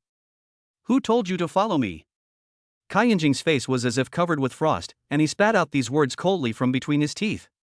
Yes, master. The bearded man in black answered timidly. He knew Kai Yunjing's temper very well and was well aware that once this young lady got angry, the consequences would be disastrous. Remember, stop stalking. Kai Yunjing glanced sideways at the bearded man in black. The warning in his eyes was so strong that it almost overflowed. But the bearded man in black was about to make a few excuses for himself. After all, the master's orders were as heavy as a mountain, and he dared not disobey easily. But when he caught a glimpse of Kai Yunjing's increasingly cold eyes, it was as if a basin of cold water was poured over him. The words that were about to come out of his mouth were swallowed back. "I'll tell my dad." Kai Yunjing turned her head, and after she finished speaking, she turned around and walked towards the table where Imo Jiang was. "So do we still need to track?" Upon seeing this, a companion hurriedly approached the bearded man in black and asked. His eyes were full of confusion and hesitation. "What are you chasing after? Didn't the young lady tell us not to follow?" The bearded man in black responded unhappily, and as he spoke, he sat back in his chair and casually opened the menu on the table. "Then let's now." The companion was still a little confused, scratched his head and continued to ask. "Paid vacation, and a monthly salary of 100,000 yuan. As the bearded man in black spoke, he couldn't help but raise the corners of his mouth and smiled. Imo Jiang was sitting at the dining table. When he saw Kai Yunjing come back, a smile immediately broke out on his face. "Xiao Yunjing, my order is ready. What would you like to eat?" Kai Yunjing sat next to Imo Jiang, like a docile kitten, and gently rested her head on Imo Jiang's shoulder. "The dishes you ordered are all to my liking. It turns out that the person who understands me the best is my baby." Her voice is soft and gentle, which makes people feel sweet. Imo Jiang felt a little embarrassed after being teased by Kai Yunjing. Her cheeks flushed slightly, and the corners of her mouth couldn't help but rise, and she even stuttered when she spoke. "Ha, yeah, really? Well, that's all. If you want to eat something else, we can order it later." Soon, the waiters placed the ordered dishes on the table one after another. Imo Jiang was about to start eating when he turned his head inadvertently. He found that Kai Yunjing was tilting her head, staring at his face without blinking. His eyes were filled with deep admiration. "You don't want to eat?" Imo Jiang asked doubtfully. He really didn't understand why Kai Yunjing kept staring at him, and couldn't help but guess in his heart. Could it be that these dishes are not to her taste? Kai Yunjing came back to her senses when she heard Imo Jiang's voice. A blush instantly appeared on her face. She said coquettishly, "The baby is so handsome, I almost forgot to eat. I was just busy looking at the baby." What Kai Yunjing said was not false. I still remember going to a nightclub with my best friend, and she was hugged by a male model on each side. They were having a lot of fun and even excitedly ordered 2 male models to sing the song "It's the Taste of Sister" in front of them. Accompanied by the ambiguous melody, the whole scene was lively and exciting. Among the crowd, she noticed Imo Jiang at first sight. Although Imo Jiang's singing was still a little awkward at that time, his dancing rhythm was not very coordinated, and his movements were a little clumsy. She did not dislike it at all. Not only that, she also added several hours without hesitation just to see Imo Jiang a few more times. As for the reason, it was of course Imo Jiang's handsome face, which made her never tired of looking at it, and the more she looked at it, the more fascinated she became. Imo Jiang's mouth corners, which had been slightly lowered, curled up when Kai Yunjing said this. He raised his head high again, almost reaching his ears. "Then eat quickly." As Imo Jiang spoke, he considerately picked up the knife and fork and helped Kai Yunjing cut the steak into small pieces of appropriate size. After cutting, he gently placed the steak in front of Kai Yunjing. Then he picked up the chopsticks and carefully fiddled with the shrimps on the plate, peeled off the shells, and placed the tender and juicy shrimp meat neatly on Kai Yunjing's plate. "Baby, can you feed me?" Kai Yunjing tilted her head, blinked her big watery eyes, looked at Imo Jiang expectantly and said. There was a hint of coquettishness in her eyes, which made people feel pity for her, and it was impossible to refuse her request. Imo Jiang did not hesitate at all and nodded without hesitation, "Okay." After that, he reached out and picked up the fork. "I want the one you used," Kai Yunjing said again, looking straight at the fork on the plate in front of Imo Jiang. "That's not good." Imo Jiang was a little hesitant. After all, this was a rather intimate action. Although he was willing to satisfy Kai Yunjing's request, he still felt a little embarrassed. "Why not, baby?" Kai Yunjing began to shake Imo Jiang's hand and spoke coquettishly, her voice drawn out. As for why the usually taciturn young lady would have such a lovely demeanor. Of course, it's because I spend a lot of time with my best friends. I often hear that the male models that my bestie supports would act coquettishly in this way when they are having a meal together. The more you listen to it, the more familiar it becomes. She often heard her best friends kept Gigolo shaking his hands and calling him Zize all the time. Over time, I also learned this way of acting like a spoiled child, and now I unconsciously used it on Mo Jiang. Seeing this, Mo Jiang couldn't stand Kai Yinjing's nagging anymore, so he had to pick up a piece of steak with his fork and slowly put it into Kai Yinjing's mouth.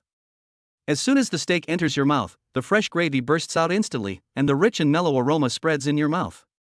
Kai Yinjing supported her chin with both hands and looked at Mo Jiang's face quietly. After swallowing all the meat, Kai Yinjing smiled and her eyes turned into crescent moons. She said in a sweet voice, "The one that my baby fed me was especially delicious, please have another one." Her voice was soft and went straight into Mo Jiang's heart, making it impossible for Mo Jiang to refuse. Mo Jiang listened to Kai Yinjing's gentle voice and felt his heart was about to melt. In just a few bites, Kai Yinjing finished the whole plate of steak. Mo Jiang looked at the stains remaining on the corners of Kai Yinjing's mouth, his eyes full of doting. Then he reached out and pulled out a tissue from the tissue box on the table and carefully folded a corner. Then he gently wiped the stains from the corners of Kai Yinjing's mouth. Kai Yinjing just looked at Mo Jiang quietly and let him wipe the corners of her mouth. "Baby, you are so caring. I want to eat with you every day from now on, okay?" Mo Jiang was stunned for a moment, then nodded gently, "Yeah." Soon, the two finished their meal. Mo Jiang stood up and prepared to take Kai Yinjing back. As soon as they got in the car, Kai Yinjing took the initiative to hold Mo Jiang's hand. Her hand was soft and warm, and she held Mo Jiang's hand tightly. "Baby, I find you're more attractive to me than this meal. What should I do?" As Kai Yinjing spoke, she slowly extended her lips, blinked, and looked at Mo Jiang lovingly. Seeing this, Mo Jiang couldn't help but reach out and rub Kai Yinjing's hair. "Good," Mo Jiang said softly.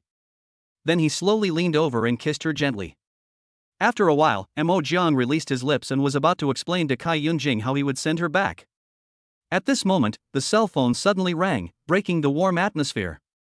Mo Jiang took out his cell phone and saw that the call was from Qingye.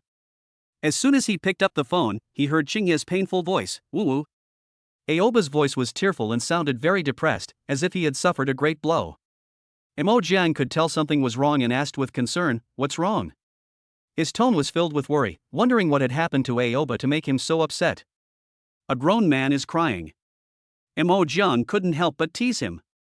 Qingye sniffed a few more times and said in a crying voice, "I was rejected by the goddess, whoa whoa whoa whoa whoa." Chapter 11. How desperate must one be to dance like that? What's going on? Aren't you guys going to watch a movie? Mo Jiang held the phone, his face full of confusion, and his voice was slightly drowned out by the noise around him. On the other end of the phone, Qingye's sobbing could be heard intermittently.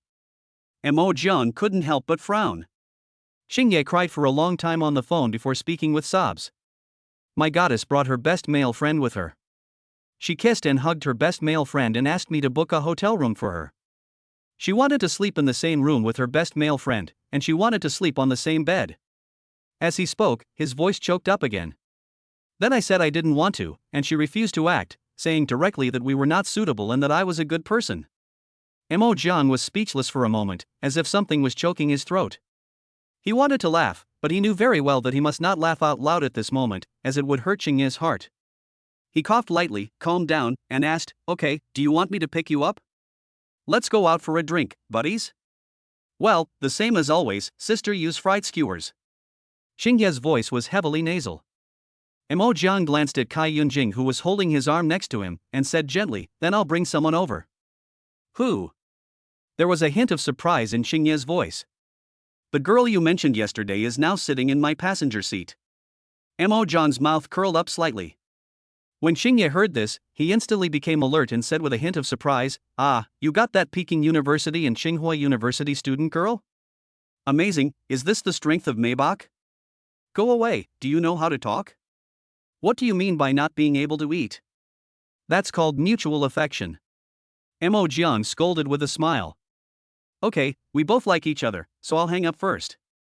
After Mo Jiang hung up the phone, he looked at Kai Yinjing tenderly and asked softly, "Do you want to go home? If you are not free, I will take you home." Kai Yinjing just shook her head and said playfully, "It's the weekend these 2 days, baby, just pick me up and go to school tomorrow." Soon, the two drove towards the address given by Aoba. Because location sharing was turned on, Mo Jiang followed the navigation and quickly arrived at Qingye's location. It was the staircase next to a supermarket. Mo Jiang slowly stopped the car to the side of the road and leaned over to look. I saw a figure staggering on the stairs, step by step, with his pace getting higher and higher. He was holding a can of Tsingtao beer in his hand. At this moment, the Songdat girl was playing in Mo Jiang's car.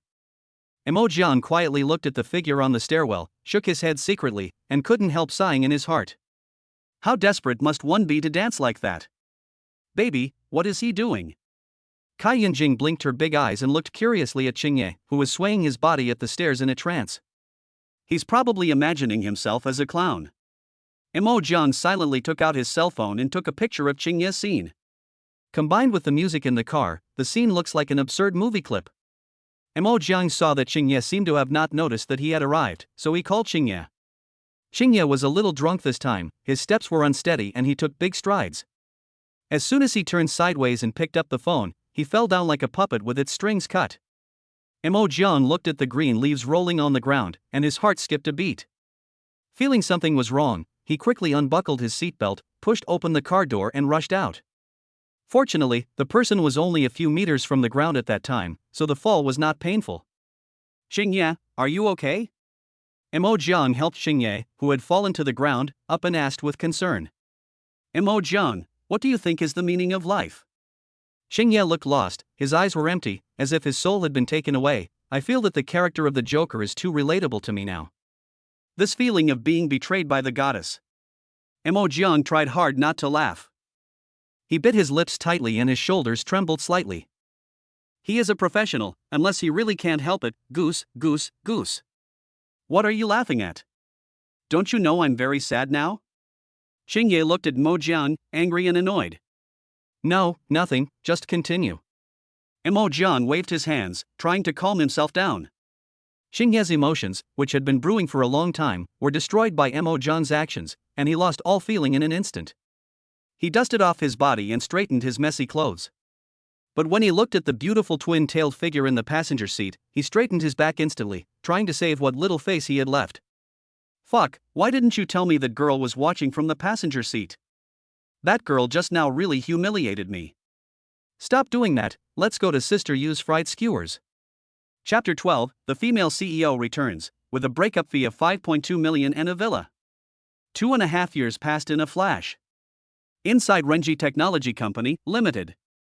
Mo Jiang was currently wearing a suit of extremely exquisite tailoring. The cigarette he was holding in his hand had changed from the Zhonghua cigarette he used to see to a cigar. Looking back 2.5 years ago, Mo Jiang had squandered a full 10 million. Life seemed to have fallen into a pool of calm and stagnant water, as dull as water, without any ups and downs. So he made a shocking and bold decision to start a business. His father even threatened to sever the father-son relationship with him at one point. After all, I just failed in my business not long ago. However, the trajectory of fate is always full of drama and unpredictability. Mo Jiang resolutely chose to start his business in this prime location in the imperial capital. Mo Jiang was already prepared to face numerous difficulties. However, every time he appeared in the office with Kai Yunjing, everything was going exceptionally smoothly.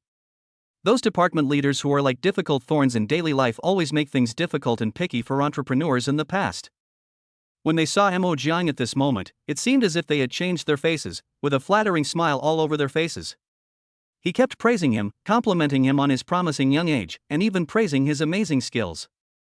In this way, Mo Jiang's entrepreneurship went smoothly. In the past 2.5 years, the market value of his company has soared like a rocket, reaching a staggering scale of billions. First, a small game called Catch a Sheep spread wildly across the country. Overnight, this game became popular all over the internet. It has attracted countless players to become obsessed with it. Soon after, the company once again created a craze in the fiercely competitive gaming market with King of Renji and fishing games. Just as Mo Jiang was immersed in beautiful visions and fantasies about the future. I am looking forward to launching a groundbreaking 3A game that will make a global sensation. Then you can achieve huge sales, reach the pinnacle of your career, and build your own business empire. Suddenly, there was a crisp and pleasant knock on the office door. Come in. Mo Jiang came back to his senses and spoke gently and gracefully. He raised his head and saw the familiar figure of Qingye. Is there anything wrong? Mo Jian looked at Xingye with a questioning look. Xingye walked over hurriedly, holding his cell phone, with a serious look on his face. It's your father-in-law calling. Okay, go ahead and do your thing. Mo Jian waved his hand slightly, signaling Xingye to go out. Aoba suffered a setback in his business venture, almost went bankrupt, and fell into the darkest point in his life.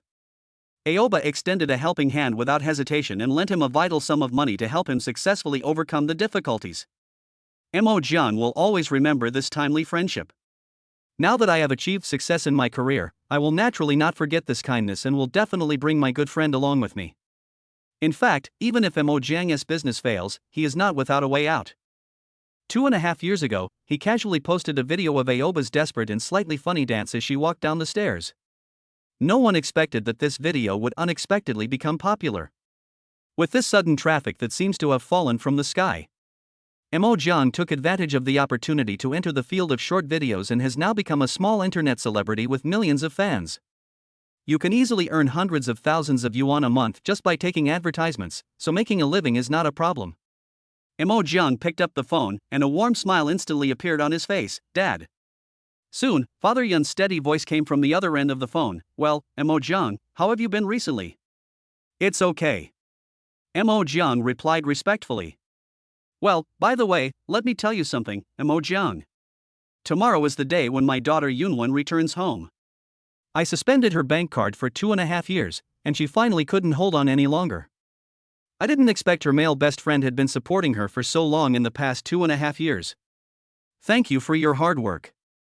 I know that you have been supporting other women in the past 2 years. So after Yunwen comes back, I hope you can break off your relationship with those unclear women. But Mo Jiang was about to explain, but was interrupted mercilessly by Yun's father.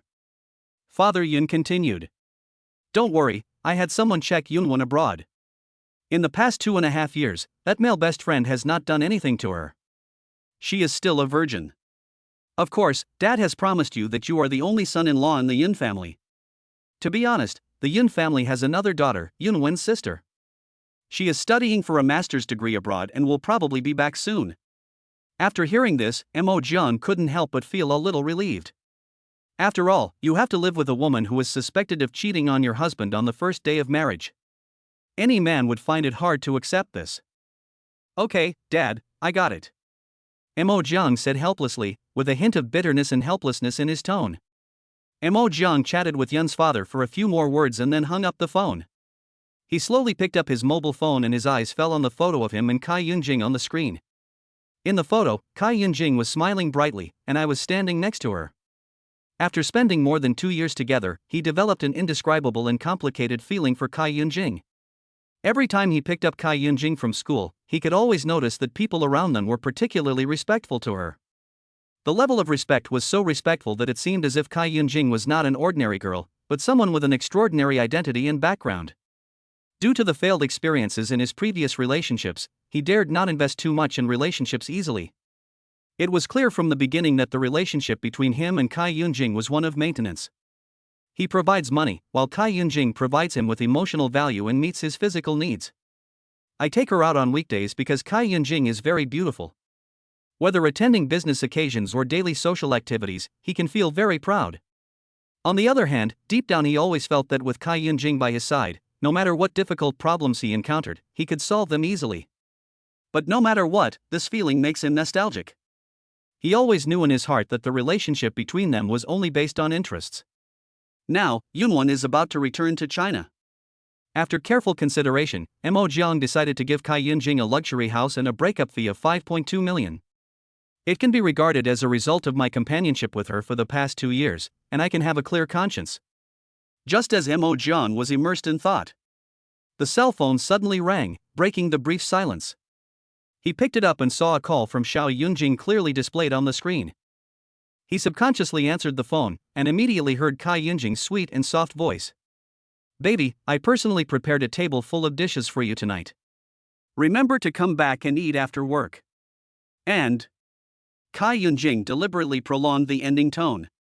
Mo Jiang couldn't help but feel a little puzzled. The corners of his mouth unconsciously raised, revealing a faint smile, and asked, And what? I learned a new position, baby. Chapter 13. After losing 2 bank cards and the property certificate, he ran away. He ran away.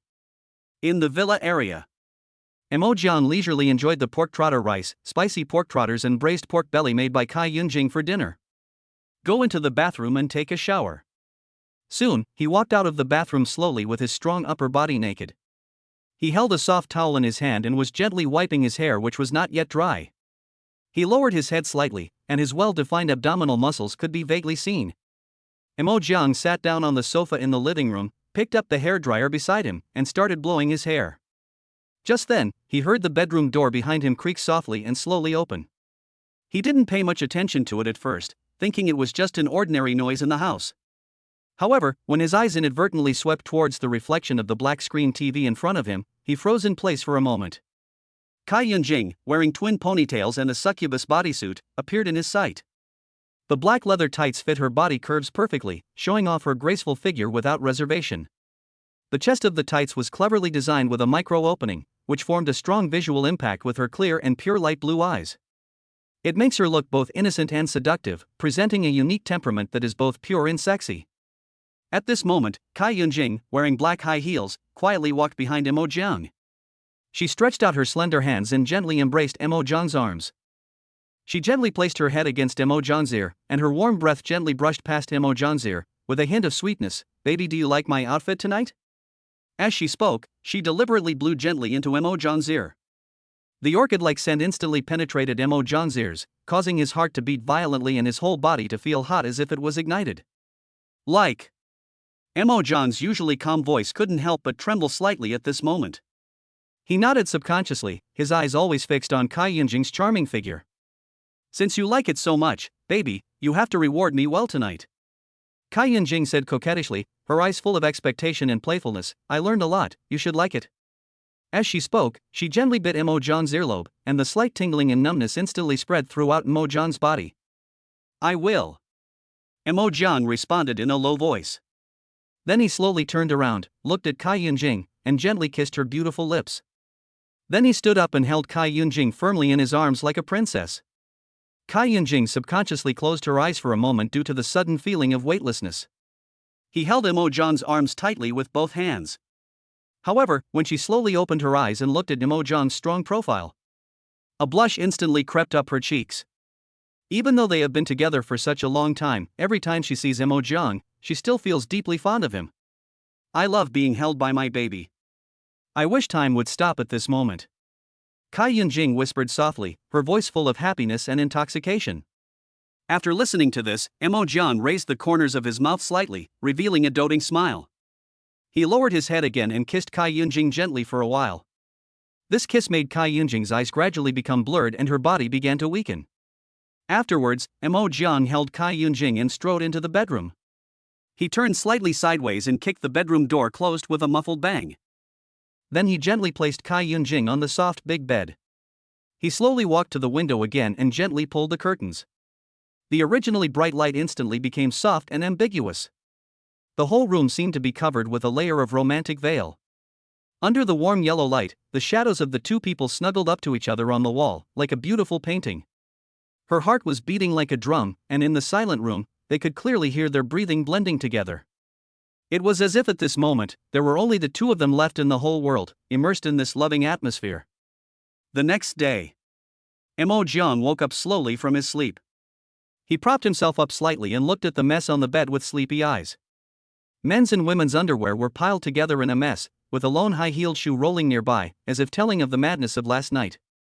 On the side, the torn succubus's clothes were even more eye-catching, bearing witness to the traces of last night's passion. Mo Jiang turned his head and looked at Kai Yunjing, who was wearing Pikachu pajamas. Her hair was a little messy, and her cute sleeping face revealed a hint of laziness and contentment. When Mo Jiang was about to get up, a slender white hand suddenly reached out and gently grasped his palm. Kai Yunjing's sleepy voice rang out, "Baby, what are you going to do?" Mo Jiang looked at Kai Yunjing's sleepy face and couldn't help but smile, his eyes full of pampering. "It's past 9 o'clock, why don't you get up?"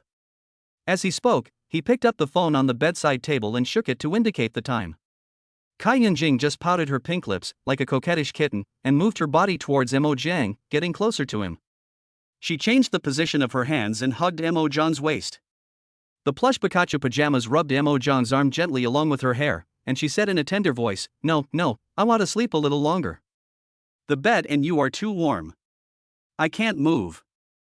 Mo Jong listened to Kai Yunjing's soft and lazy voice, his heart filled with love. I couldn't help but reach out and ruffle her hair, and asked gently, "How can the lazy little cat get up?" Kai Yunjing blinked her light blue eyes with a hint of playfulness and cunning. He leaned his lips slightly closer. "Unless you kiss me, baby, and unseal me." Mo Jong looked at Kai Yunjing, who was lying in his arms like a lazy cat. Finally, he leaned sideways, slowly lowered his head, and kissed Kai Yunjing on her lips. Kai Yunjing was already a little weak due to yesterday's madness. After being kissed unexpectedly by Mo Jong, she felt her body go limp instantly. His eyes became more blurred. Mo Jong was about to get out of bed again. At this moment, I heard a soft voice behind me that seemed to drip with water. "Baby, I really want to experience the intimate time that belongs only to us again." After hearing this, Mo Jong almost tripped over his own feet. He turned his head and looked at Kai Yunjing, whose eyes were dazed and her face was flushed. As the saying goes, there are no fields that are ruined, only cows that are worked to death. He thought to himself, "This girl cried several times last night, I didn't expect that she still wanted to come." In order to cope with the condition, he took several Luwei Diwan pills yesterday, and now he still has a dull pain in his kidneys. No. Mo Jiang shook his head helplessly, with a bitter smile on his face. That's right. Mo Jiang seemed to remember something. Then he walked to Kai Yunjing, still with a smile on his face. "Give me another kiss." Kai Yunjing looked at Mo Jiang's face, pouted slightly, shook her head gently, and said with a hint of anger, "No, if you don't play with me, I won't let you kiss me." Mo Jiang looked at Kai Yunjing's delicate appearance, and an impulse surged in his heart. He almost couldn't help but pounce on her and eat her up. But he still resisted the urge and said patiently, "Be obedient. If you don't kiss me, you won't be able to kiss me again in the future." Kai Yunjing was stunned for a moment, and her face, which had originally been slightly playful, instantly became calm.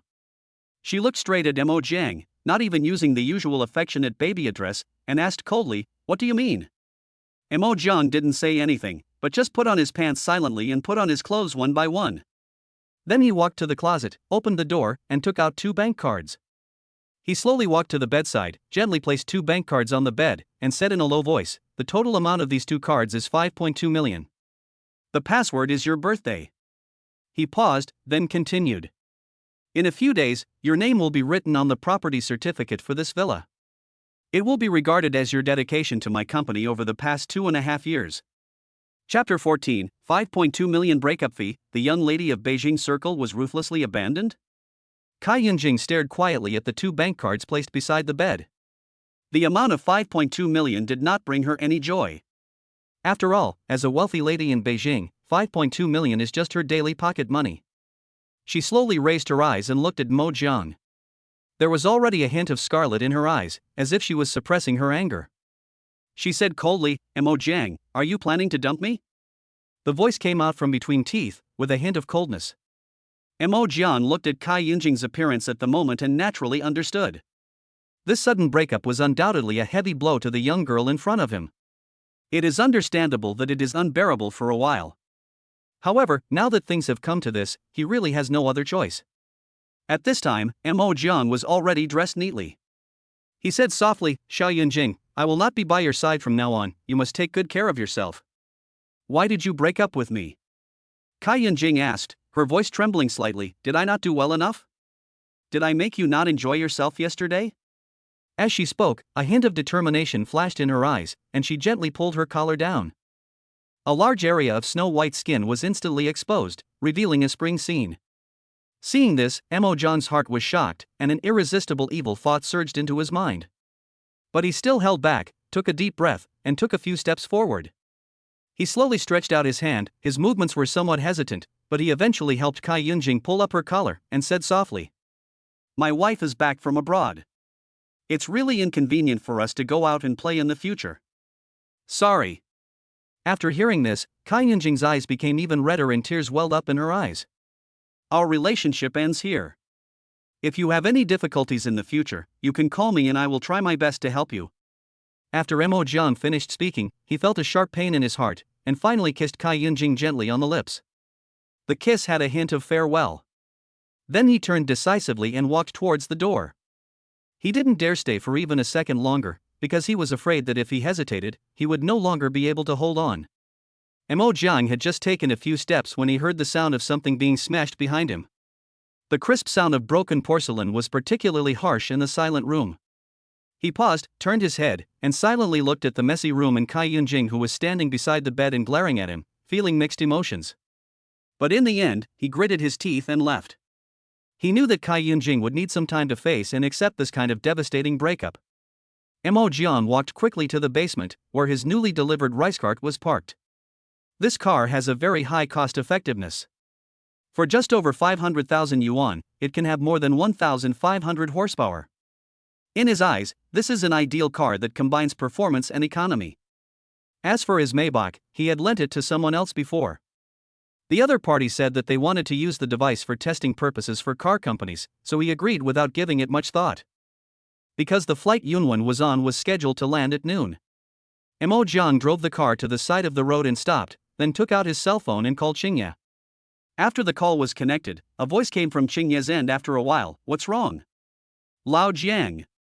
Mo Jiang's eyes fell on the photo of him and Cai Yunjing placed on the rice cart. The two people in the photo are smiling brightly. He was silent for a while, then said, "Leave the company, come to Rinji Park and relax with me." "What's wrong?" "I still have work to do," Qingye said somewhat embarrassedly on the other end of the phone. "Whose company do you work for now?" Mo Jiang asked with a hint of unquestionable questioning in his tone. Qingye was stunned for a moment, then replied, "You, Lao Jiang." "Then who am I in the company?" Mo Jiang said with a slight smile on his face. Qingye smiled helplessly and said, "The boss of the company." "The boss asked you to go and relax with him. Is that a problem?" Mo Jiang's tone did not allow for refusal. Aoba hesitated for a moment and said, "No problem. Why don't you come over here quickly?" Mo Jiang urged. Qingye quickly responded, "Okay, right away." After Mo Jiang hung up the phone, he turned and walked into the nearby store. He bought a few bottles of pineapple beer and picked up a pack of Licoon cigarettes. The reason why I didn't buy Huazi is because these 2.5 years have passed. He still couldn't get used to the taste of Huazi cigarettes, always feeling that they were too light, and the strength of Licoon cigarettes was more to his taste. The reason for choosing pineapple beer is that although it contains the word beer in its name, it is actually a children's drink. After all, I have to go to the airport to pick someone up later. If I drive after drinking, it would be considered drunk driving. After Mo Jiang finished shopping, he leaned quietly against the fence, looked toward the river, and watched the fish swimming freely in the water. Thinking back on the 2.5 years I spent with Cai Yunjing, I can't help but feel a little reluctant to part ways with her. He had previously been dumped by his ex-girlfriend because of his bankruptcy. Although he was sad at that time, he could also understand it. After all, everyone has the right to pursue a better life. His thoughts drifted away unconsciously, and Mo Jiang recalled some things from the past.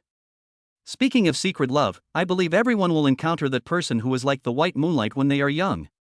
He was no exception. When he was in high school, he had a white moonlight that belonged to him alone in his heart. However, in his senior year of high school, due to family reasons, he transferred to the imperial capital. From then on, he lost contact with Bai Yueguang and the two never met again. This unrequited love also accompanied his youth, leaving a trace of regret. This time, the relationship with Cai Yunjing was based on the interests of both parties from the very beginning, and was not pure love. Soon, a black Audi S6 drove slowly over. Mo Jiang took one look at the car and knew Qingye was coming. Qingye worked with him for 2 years and bought an S6 in full with his own efforts, which was well deserved. Immediately afterwards, a young man with dyed yellow hair got out of the car. It was Aoba. He walked towards Mo Jiang with a concerned look on his face, shouting, "Old Jiang, what's wrong with you?" "Old Jiang." As he spoke, he looked Mo Jiang up and down, as if he wanted to see something from his face. "Or did you have a quarrel with Xiao Yunjing and get unhappy?" He guessed, March 9th is her birthday. "Aren't you going to buy her some gifts to comfort her then?" Mo Jiang just smiled without saying anything, took out a pack of Lichuan from his pocket and threw it to Qingye. Then he took out a pack of cigarettes, skillfully took out a cigarette and lit it with a lighter. He took a deep breath, slowly exhaled a puff of white smoke, watched the smoke drifting in the air, and slowly said, "I broke up with her." "It's not a big deal, it's really you too little, what?" Qingye originally had a teasing tone, but after hearing Mo Jiang's words. Her eyes widened instantly, and she looked at Mo Jiang in disbelief. You two broke up? He said in surprise. Yesterday she even asked me what your fetish is, and said she wanted to buy a costume to play games with you. I asked her to buy a succubus dress. Why did we break up today? Chapter 15. My wife has been cheating on me for 2.5 years, and now she is coming back. Mo Jiang stood there quietly, holding Lacun in his hand, and took another deep breath. Then he slowly blew out a breath of turbid air, and the gray-white smoke rose in the air. I was with her in the first place only because of what you said. You are awesome. His voice was low and slightly hoarse. I thought it was just for fun, but I didn't expect it to last more than 2 years. Mo Jiang narrowed his eyes slightly, revealing an elusive look. He felt mixed emotions. But even if you're keeping her, Xiao Yunjing is still a good girl. Over the past 2 years, no matter what, you must have feelings for her, right? Otherwise, you two wouldn't have been together for so long. Xingye looked at Mo Jiang seriously, his eyes full of doubt and confusion. It is really hard to understand why Mo Jiang would so easily give up this relationship that has lasted for more than 2 years. In Xingye's opinion, Cai Yunjing and Mo Jiang get along well, and their relationship should not end so easily. How about you give Xiao Yunjing some luxury gifts on her birthday on March 9th? Xingye tried to persuade Mo Jiang to save the relationship. After all, in his eyes, Cai Yunjing was indeed a rare good girl, and it was a pity that the relationship ended like this. Mo Jiang just shook his head helplessly, with a hint of loss and loneliness in his eyes. I didn't attend her birthday party in the past 2 years. When I asked her, she wouldn't tell me.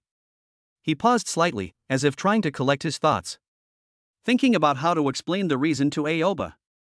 Besides, do you remember the phone call from yesterday?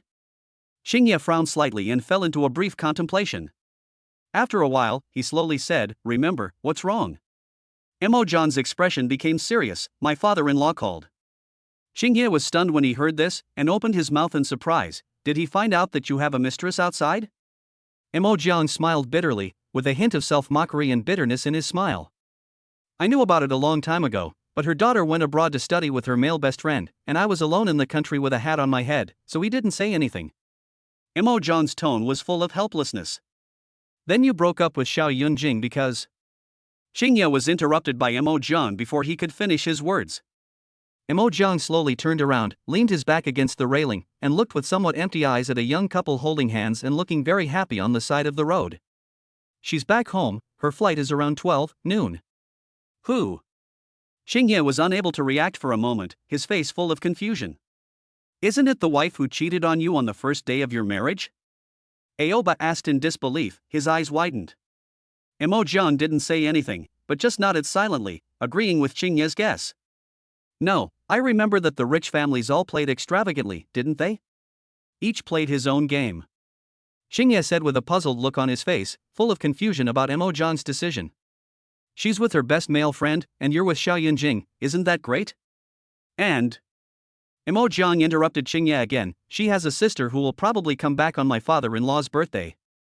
Xingye instantly understood what Mo Jiang meant and asked tentatively, are you talking about marrying her sister? The two chatted for about 10 minutes, and Mo Jiang inadvertently looked at his phone and found that it was already late.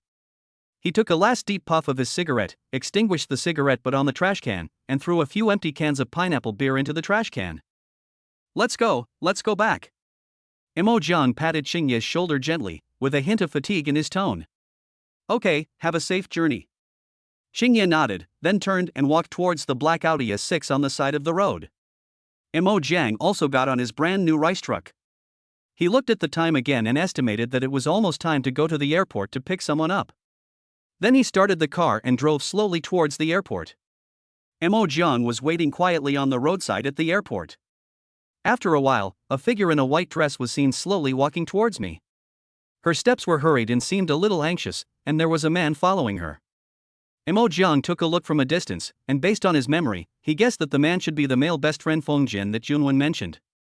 And the woman in the white dress was undoubtedly Yunwen. Mo Jiang looked at Yunwen carefully and found that her face was obviously darker than when she ran away from her marriage 2.5 years ago. He looked a little haggard, with a hint of fatigue in his eyes. Obviously, her life in the past 2.5 years has not been very comfortable. Moreover, Yunwen did not have those luxury decorations that were once common. The once fair wrists are now empty. I guess they must have been sold to make a living. After all, even if the male bestie had made a lot of money before, it was impossible for him to spend it recklessly on a female president who usually spent money lavishly.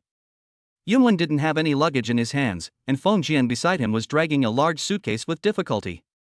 Fine beads of sweat appeared on his forehead. Yun's father had sent a message to Yunwen before, so Yunwen knew that Imo Jian would come to pick her up. Imo Jian looked at the two people approaching step by step, and his gaze lingered on Feng Jian for a moment. I saw that there were many more calluses on Feng Jian's hands than when they met last time. I still remember that he used to be delicate like a sissy with fair skin. Now he looks a little disheveled, with calluses all over his hands and a haggard look on his face. Open the door and the trunk. Yunwen walked to the car door and spoke in a superior and commanding manner. It was as if Imo Jiang was just an ordinary driver. Imo Jiang had never had a good impression of Yunwen in front of him. Now, hearing her commanding tone, the anger in his heart was instantly ignited, and his good impression of her was completely gone. Imo Jiang spoke coldly, with a hint of anger and disdain in his voice. Is this the tone you use when talking to your significant other? Or did your father-in-law never teach you how to respect others? That's right. A woman who takes her male best friend abroad on her wedding day probably won't learn to be righteous and have integrity. When Yunwen heard these mercilessly veiled words, her face instantly turned a little ugly. He was so angry that his lips trembled slightly and his face turned red and white. She wanted to refute, but found that every word Imo Jiang said was true. I had no way to refute it and could only swallow my anger and shame. At this moment, Feng Jian, who was standing next to Yunwen, started to bark like a dog whose tail had been stepped on. I'm telling you the truth, you're just Aliven's son-in-law. And Wenwen is the daughter of the Yun family. As long as Wenwen divorces you and marries me, you will be nothing. Do you understand? Feng Jian's voice was full of provocation and disdain. Imo Jiang immediately glared at him and shouted, Why are you barking like a dog? Is it your turn to speak here? You stupid bastard. Chapter 16. I saw my dad giving gifts to the female anchor, and I wanted to sue my mom. When Feng Jian heard Imo Jiang's ridicule, his face turned red with anger. He glared at Imo Jiang fiercely. How dare you hold me like this? At this moment, he was so angry that his whole body trembled slightly involuntarily. 30 years in the east, 30 years in the west. Imo Jiang looked at Feng Jian with a playful expression. He couldn't help but interrupt Feng Jian, his words full of sarcasm. Child, are you going to say something else next? Don't bully the poor young, don't bully the poor middle-aged, don't bully the poor old? Are you going to even bring up the saying that the dead are the greatest? Feng Jian was speechless after being rebuked by Imo Jiang, and his breath was stuck in his chest. He was unable to go up or down, and was almost fainted from anger. He clenched his hands into fists. The muscles on his face twitched slightly uncontrollably, which was enough to show how angry Imo Jiang was at him. Seeing Feng Jian so embarrassed, Yunwen hurriedly stretched out his hand to block Feng Jian. He asked Imo Jiang, Hey, what do you mean? At worst, we won't ride in your car anymore. Just wait for me. I'll go back and tell my dad to divorce you. Let's go, Kazama. Yunwen turned his head and spoke gently to Feng Jian. I'm sorry, Wenwen, for making you laughed at by this outsider. Am I really so useless?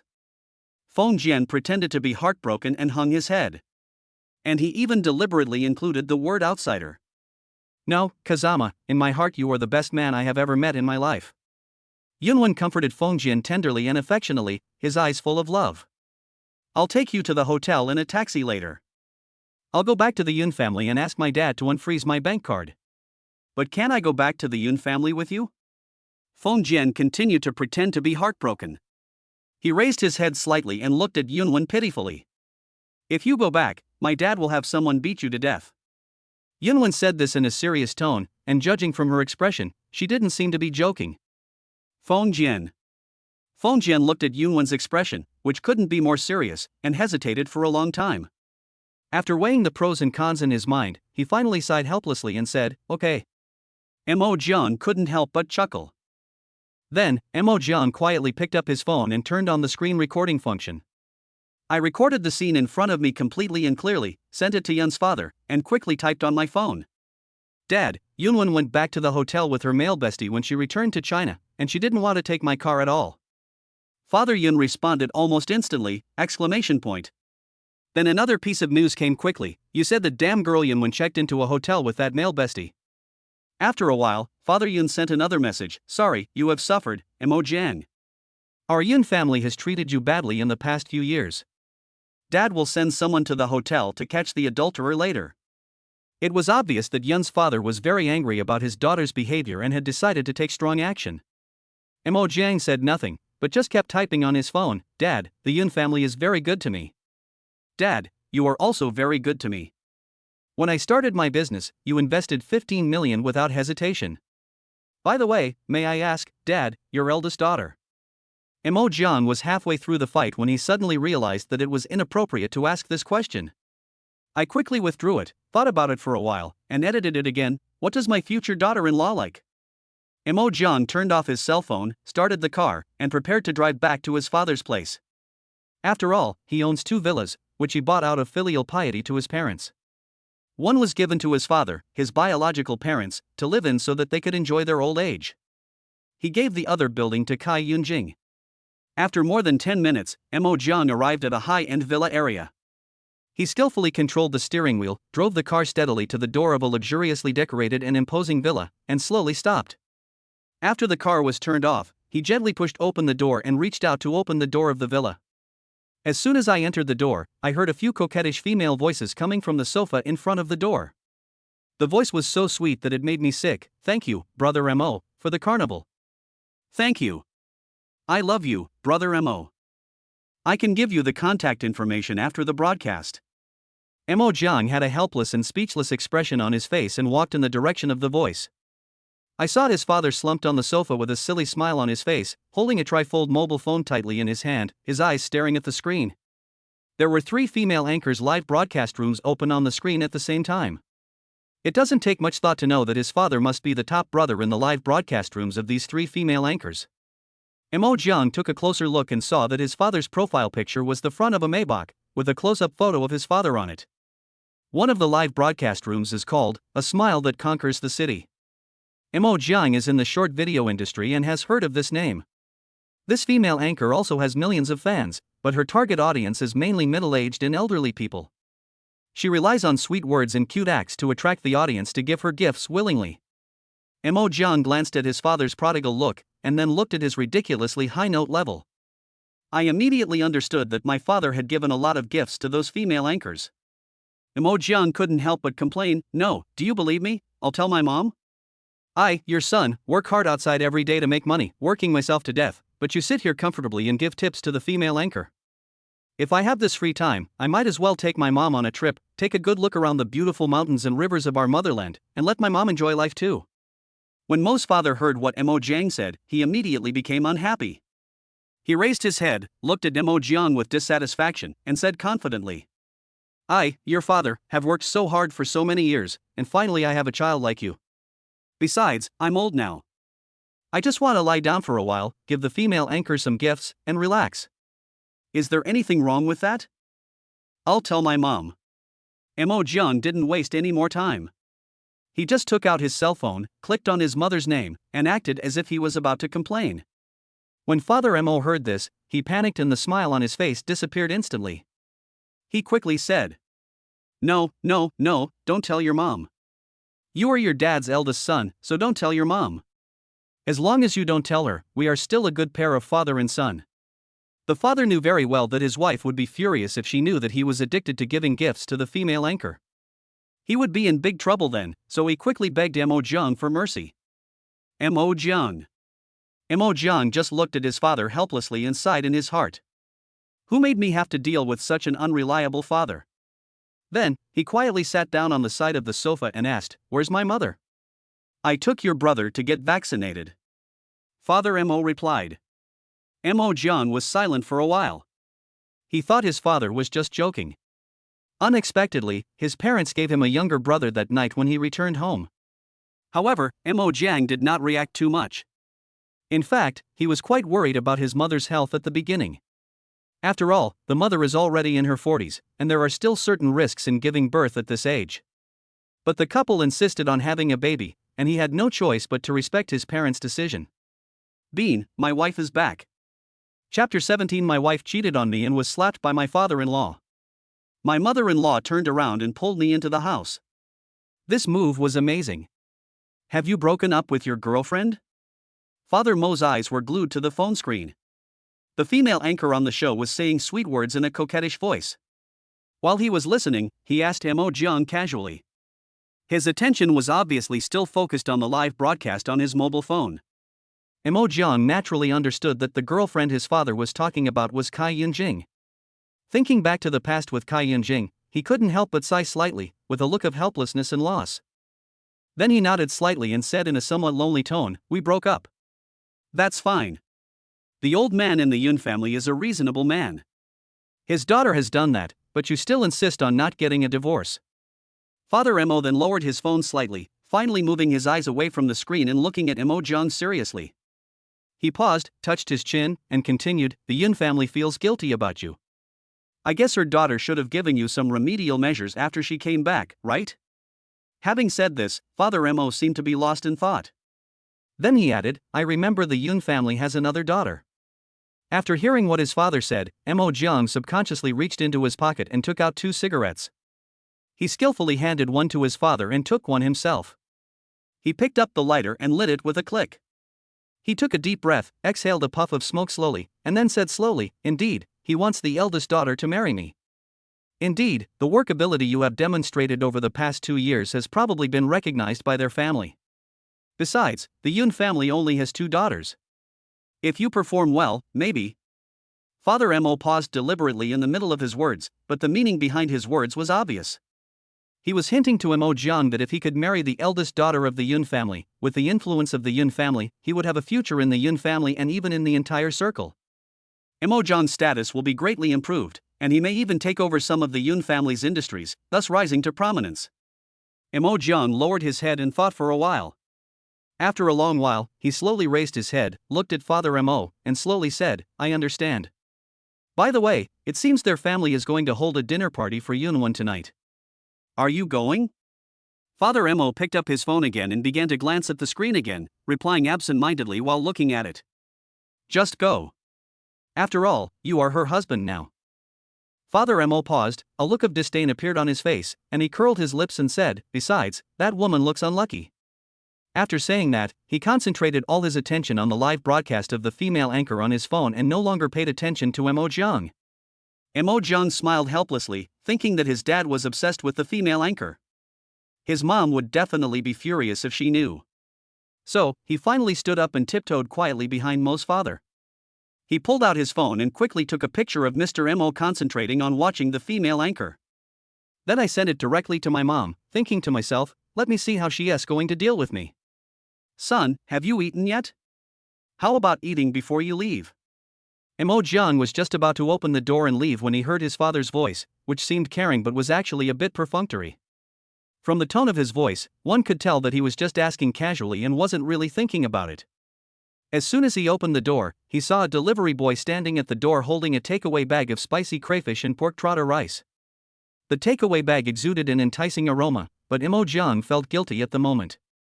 "I was still thinking about telling my mom about it, and was afraid that my dad would find out." He quickly shook his head and said, "Forget it, I'm leaving." He thought to himself that whether his father lived or died was none of his business. Who told him to watch the female anchor again? I have given his father a chance, so now let my mother discipline him. Mo Jiang walked quickly to the car and drove to a nearby Longjiang pork trotter rice restaurant.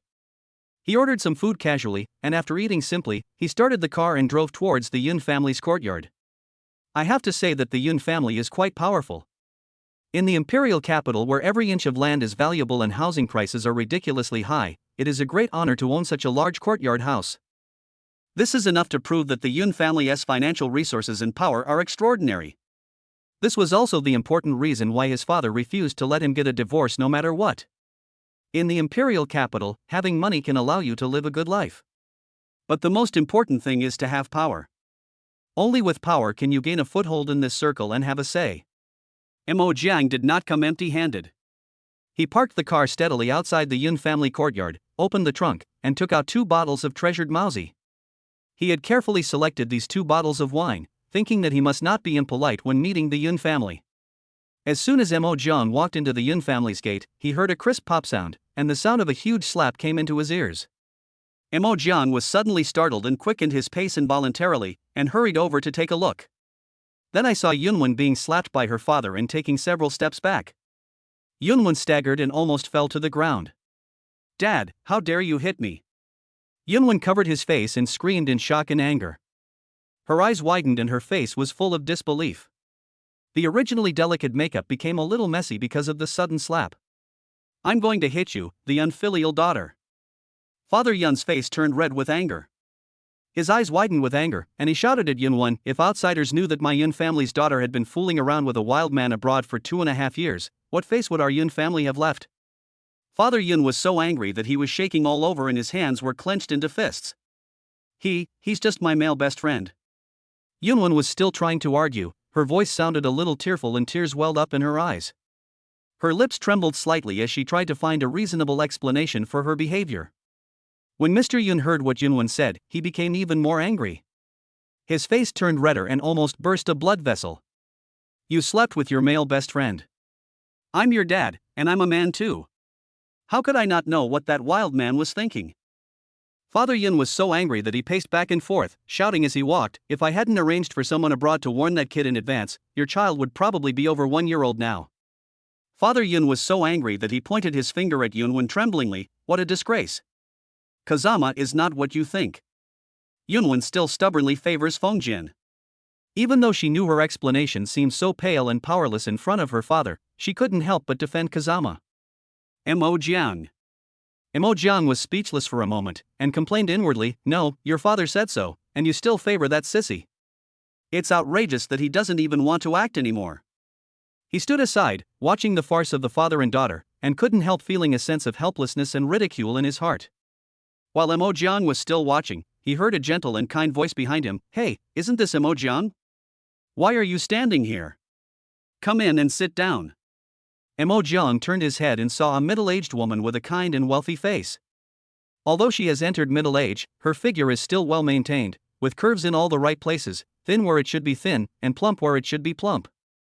Her skin is fair and delicate, and time doesn't seem to have left too many traces on her face. She was wearing a well-tailored cheongsam embroidered with delicate patterns, which made her look more elegant. It completely meets Mo Jiang's fantasy of a rich woman. "Mom." Mo Jiang immediately put on a perfect smile, which was both friendly and respectful.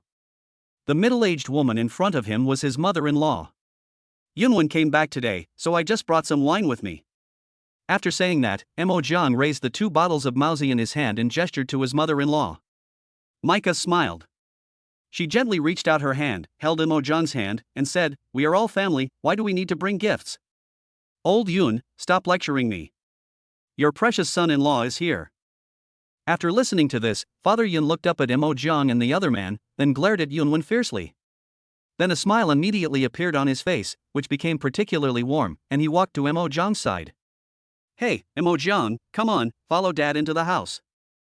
Father Yun greeted enthusiastically, "You actually bought some Mauzi, you're so expensive." Father Yun looked at the wine in Mo Jiang's hand, and a hint of satisfaction flashed in his eyes. After hearing this, Mo Jiang just said modestly, "It's nothing, just a little token of my appreciation. I can't come here empty-handed. Dad, let's go inside and talk." As Mo Jiang spoke, he followed Yun's father into the house, his posture appearing both generous and decent. Yunwen just watched her parents take Mo Jiang into the house, while she was standing outside alone. Looking at the affectionate appearance of these 3 people, it seemed as if Mo Jiang was their biological son.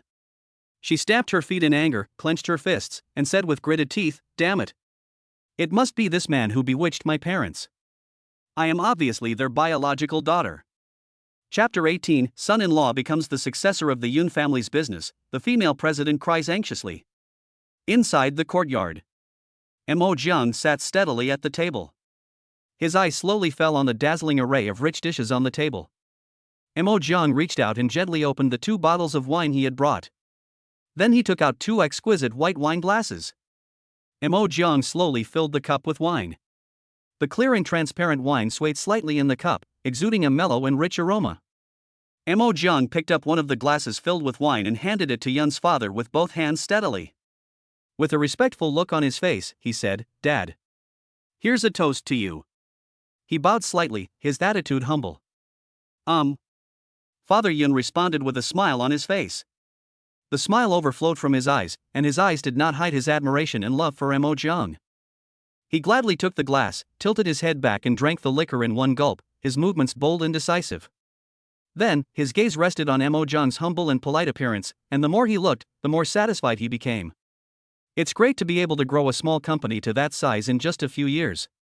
After hearing this, Mo Jiang immediately put on a respectful smile on his face, bowed his head slightly, and said modestly, "Dad, it's not worth mentioning. Well, I am almost old, and it is time for me to retire. After a while, I will take you to take over some of the Yun family's businesses." Father Yun looked at Mo Jiang with a gleam in his eyes, and slowly told him his plan.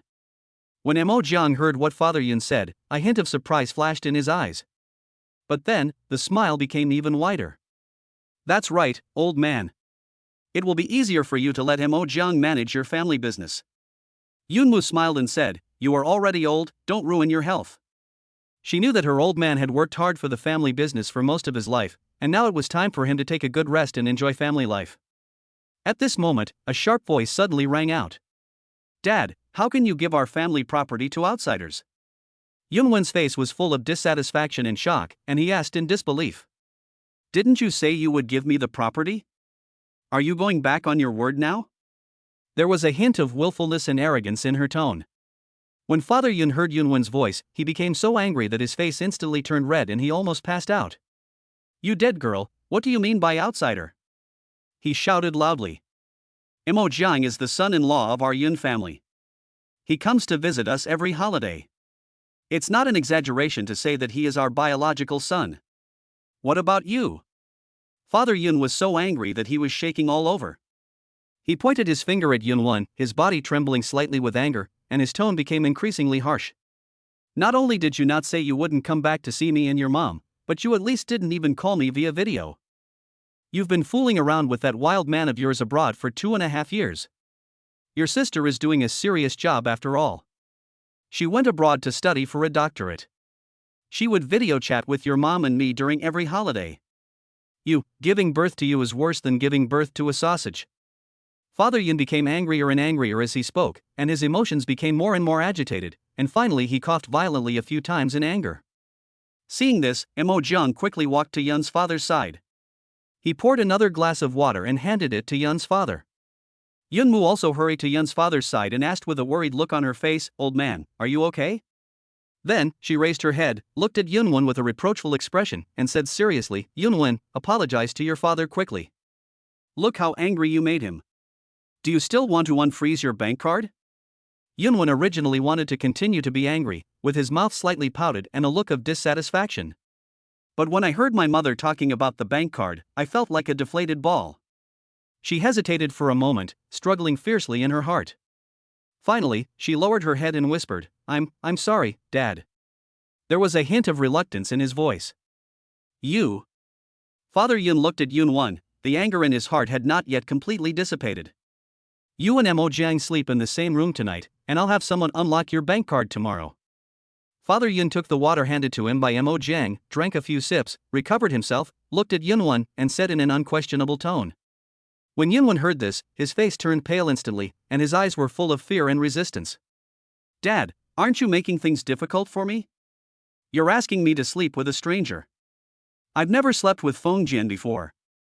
As soon as she said this, she realized that she had said the wrong thing and thought to herself that this was not good. He quickly covered his mouth, a trace of panic flashing in his eyes. "You sleep with Mo Jiang tonight. If you don't, I will immediately send someone to the hotel to break that guy's legs. As a couple, they have never slept together. If this gets out, people will think that Mo Jiang has a health problem." Yun's father was resolute in his attitude and firm in his tone, and he no longer paid attention to Yunwen's resistance. He felt that Yunwen's behavior was too willful and she must correct it.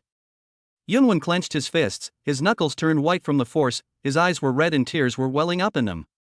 He looked at Mo Jiang aggrievely, with a hint of helplessness and resentment in his eyes. She felt that she had been greatly wronged, but there was nothing she could do. Mo Jiang just looked at Yunwen coldly, with a hint of disgust in his heart. He is not a man without principles. No matter what, Yunwen is his wife on the surface. Although I know that Yunwon's virginity is still there, I feel sad when I think about the fact that she has lived with Fongjin for more than 2 years. He felt uncomfortable and a little nauseous, as if there was a thorn in his heart. Dad, since she doesn't like it, forget it. After listening to this, Father Yun looked at Imo Jiang, then at Yunwon, and after thinking for a moment, he said, okay, then you two can just sleep together. After saying that, he looked at Yunmu and said, old woman, help me back to my room. Yeah.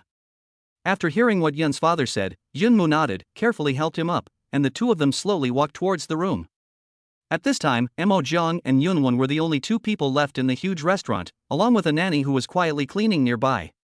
It was already very late and there was silence outside the window, with only the occasional chirping of insects.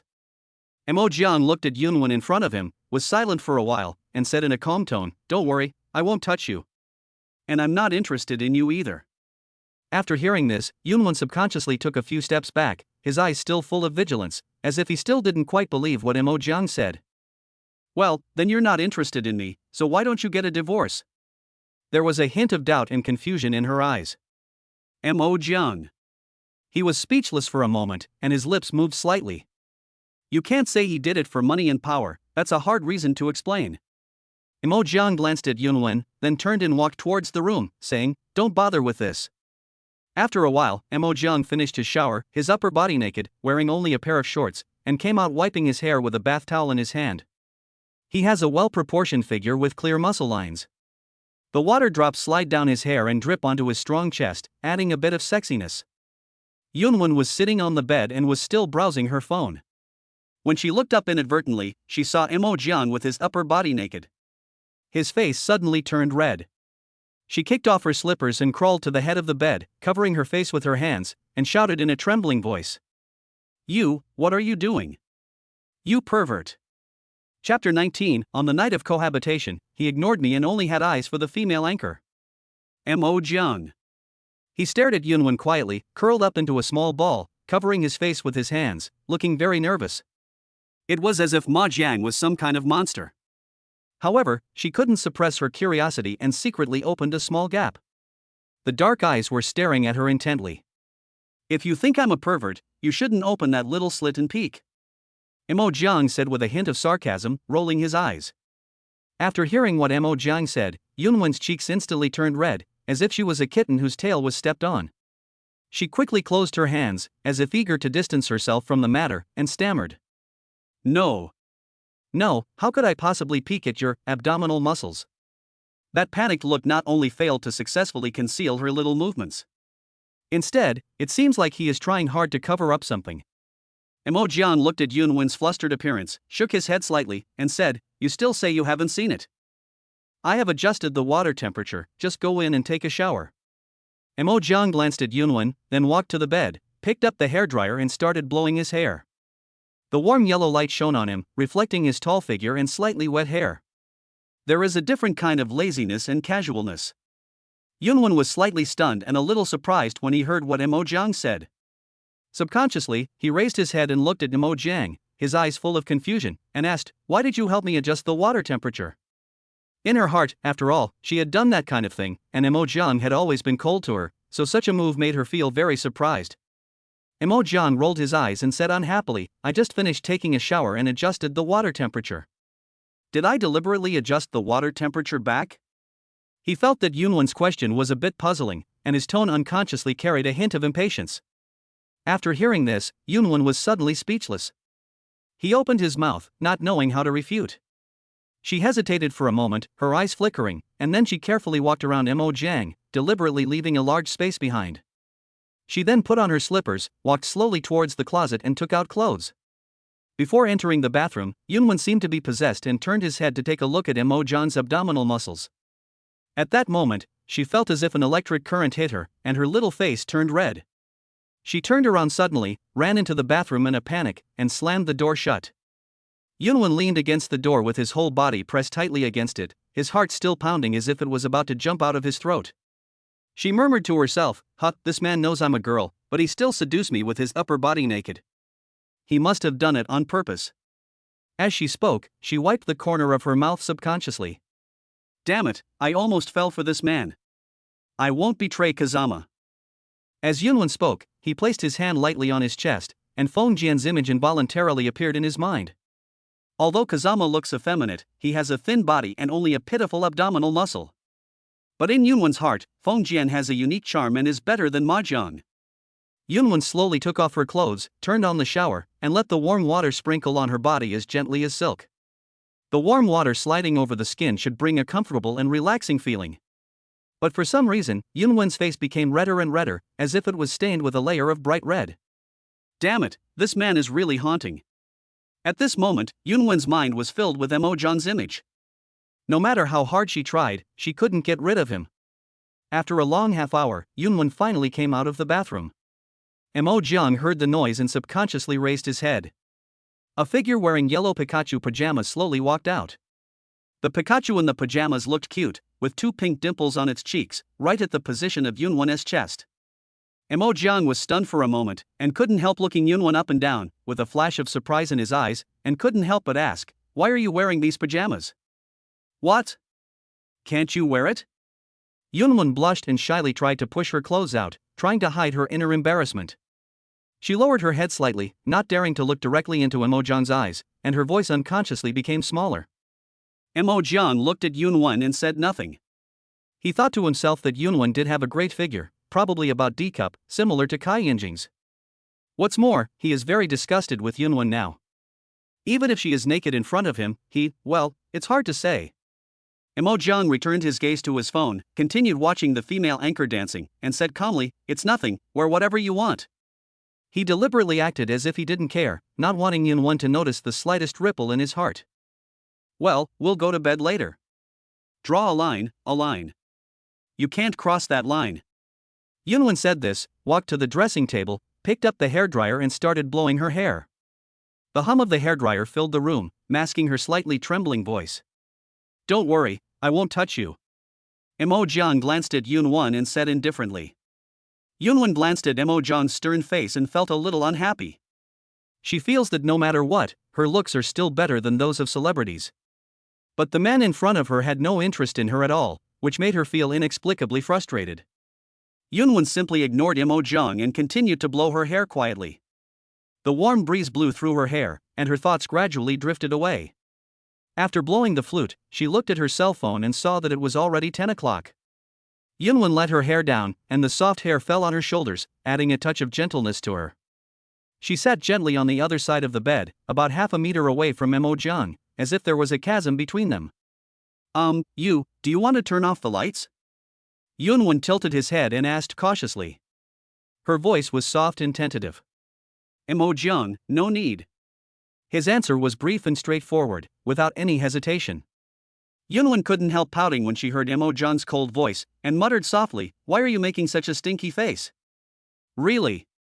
It's as if anyone really cares about you." The more she thought about it, the angrier she became, and the more aggrieved she felt, so she spoke to him in a nice tone. But the other party didn't appreciate it at all, like a stone that can't be warmed up. At this moment, she heard the voice coming from Mo Jiang's phone again. "Thank you, brother Ma Jiang, who was ranked first, for participating in the carnival." "Thank you." The coquettish voice on the phone made Yunwen even more upset. She thought to herself, such a beautiful woman like her is here, but he doesn't even look at her. But she was staring at the slutty girls on her phone with beauty filters on, which made her feel as if she was completely ignored. Ma Jiang watching the female anchor. "What's so good about those female anchors on my phone?" Yunwen couldn't help but ask, "Does the one with the beauty filter on look as good as me?" As soon as she said this, she realized that her words seemed a little ambiguous, and her face suddenly turned red with embarrassment. Yunwen immediately lay down, covered half of his face with the quilt, and stammered, "You, don't think too much, that's not what I meant." Mo Jiang glanced at Yunwen and said calmly, "Not as pretty as you."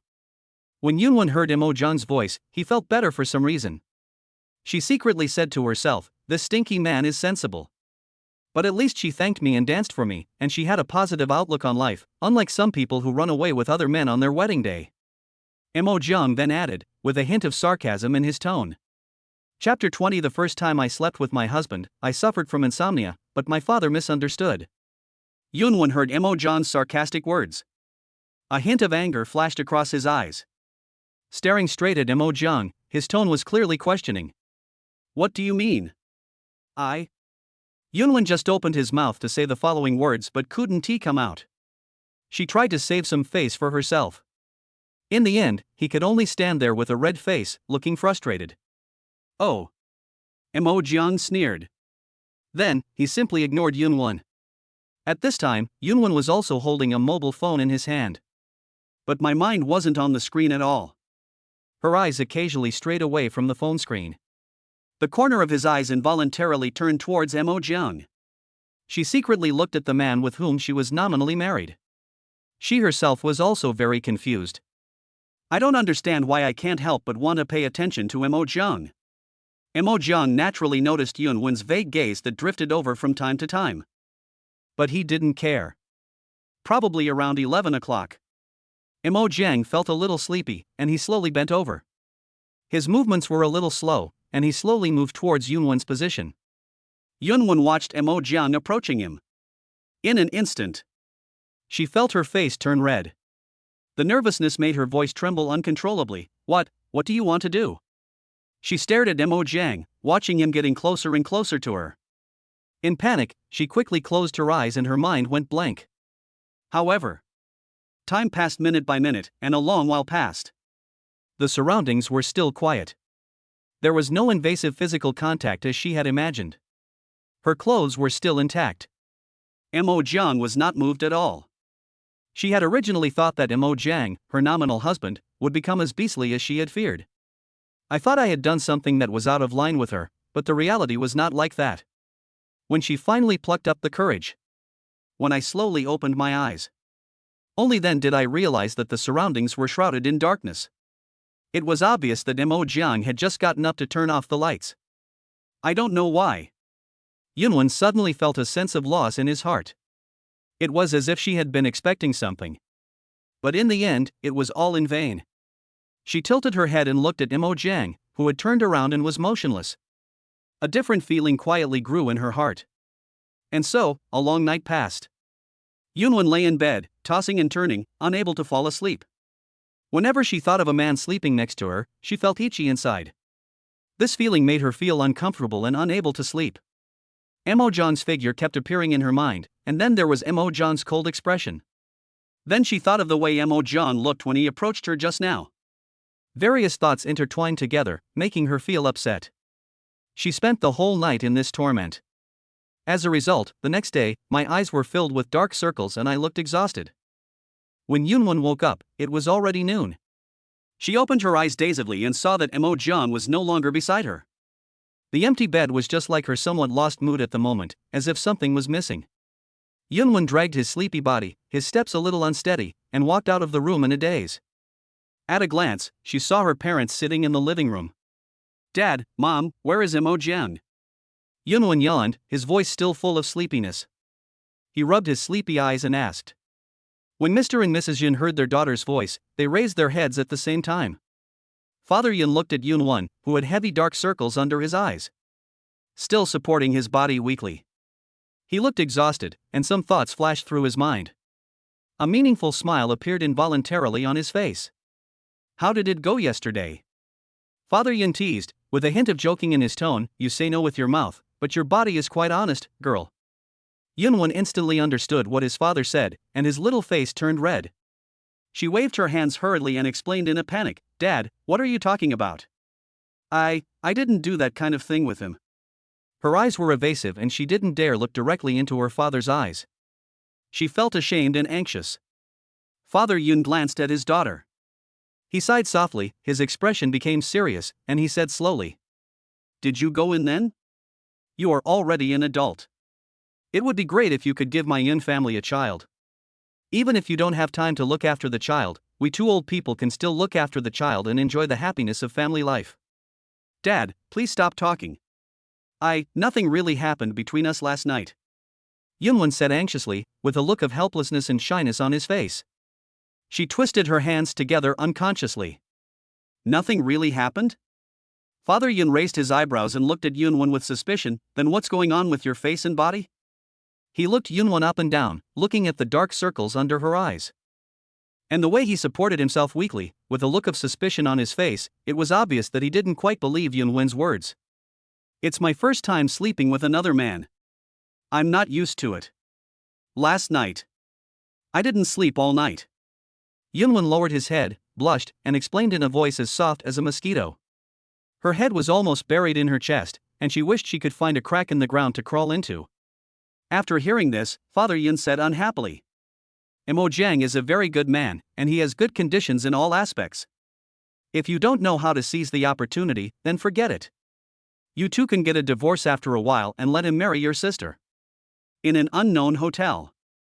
Feng Jian was lying on the bed, staring at the screen of his mobile phone, his eyes revealing a hint of anxiety and uneasiness.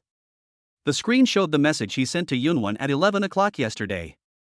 But until now, I haven't received any reply from Yunwon. He felt increasingly uneasy. He wanted to call Yunwon. His fingers hovered over the dial key countless times, but he never had the courage to press it. After all, he spent a lot of time and energy constantly pursuing Yunwon. This is why she became dependent on him, and he didn't want to let all his efforts go to waste because of a phone call. And at this time, suddenly, there was a ring from Feng Jian's cell phone. He quickly picked up the phone and saw that it was a call from his uncle who lived far away in the countryside. As a Phoenix man, Feng Jian pays special attention to dressing himself up. Although he was born in the countryside, his family conditions were not good. But in order to gain a foothold in a big city and integrate into that seemingly glamorous circle, he has always claimed to the outside world that he comes from a working-class family. In order to get to know Yunwon, he spent a huge amount of money and finally got Yunwon's itinerary information. Then planned carefully. He created a series of seemingly accidental encounters and finally succeeded in getting to know Yunwon. Over the years, he has made a lot of money from Yunwon. His poor relatives also knew that he had hooked up with the daughter of a big shot in the big city. They came to him to borrow money every now and then. In the past 2.5 years, Feng Jian has almost spent all his money. He was thinking in his mind that it would only take a while. He needs to work on improving his relationship with Yunwon. Wait until Yunwon can no longer live without him. He will be completely glorious.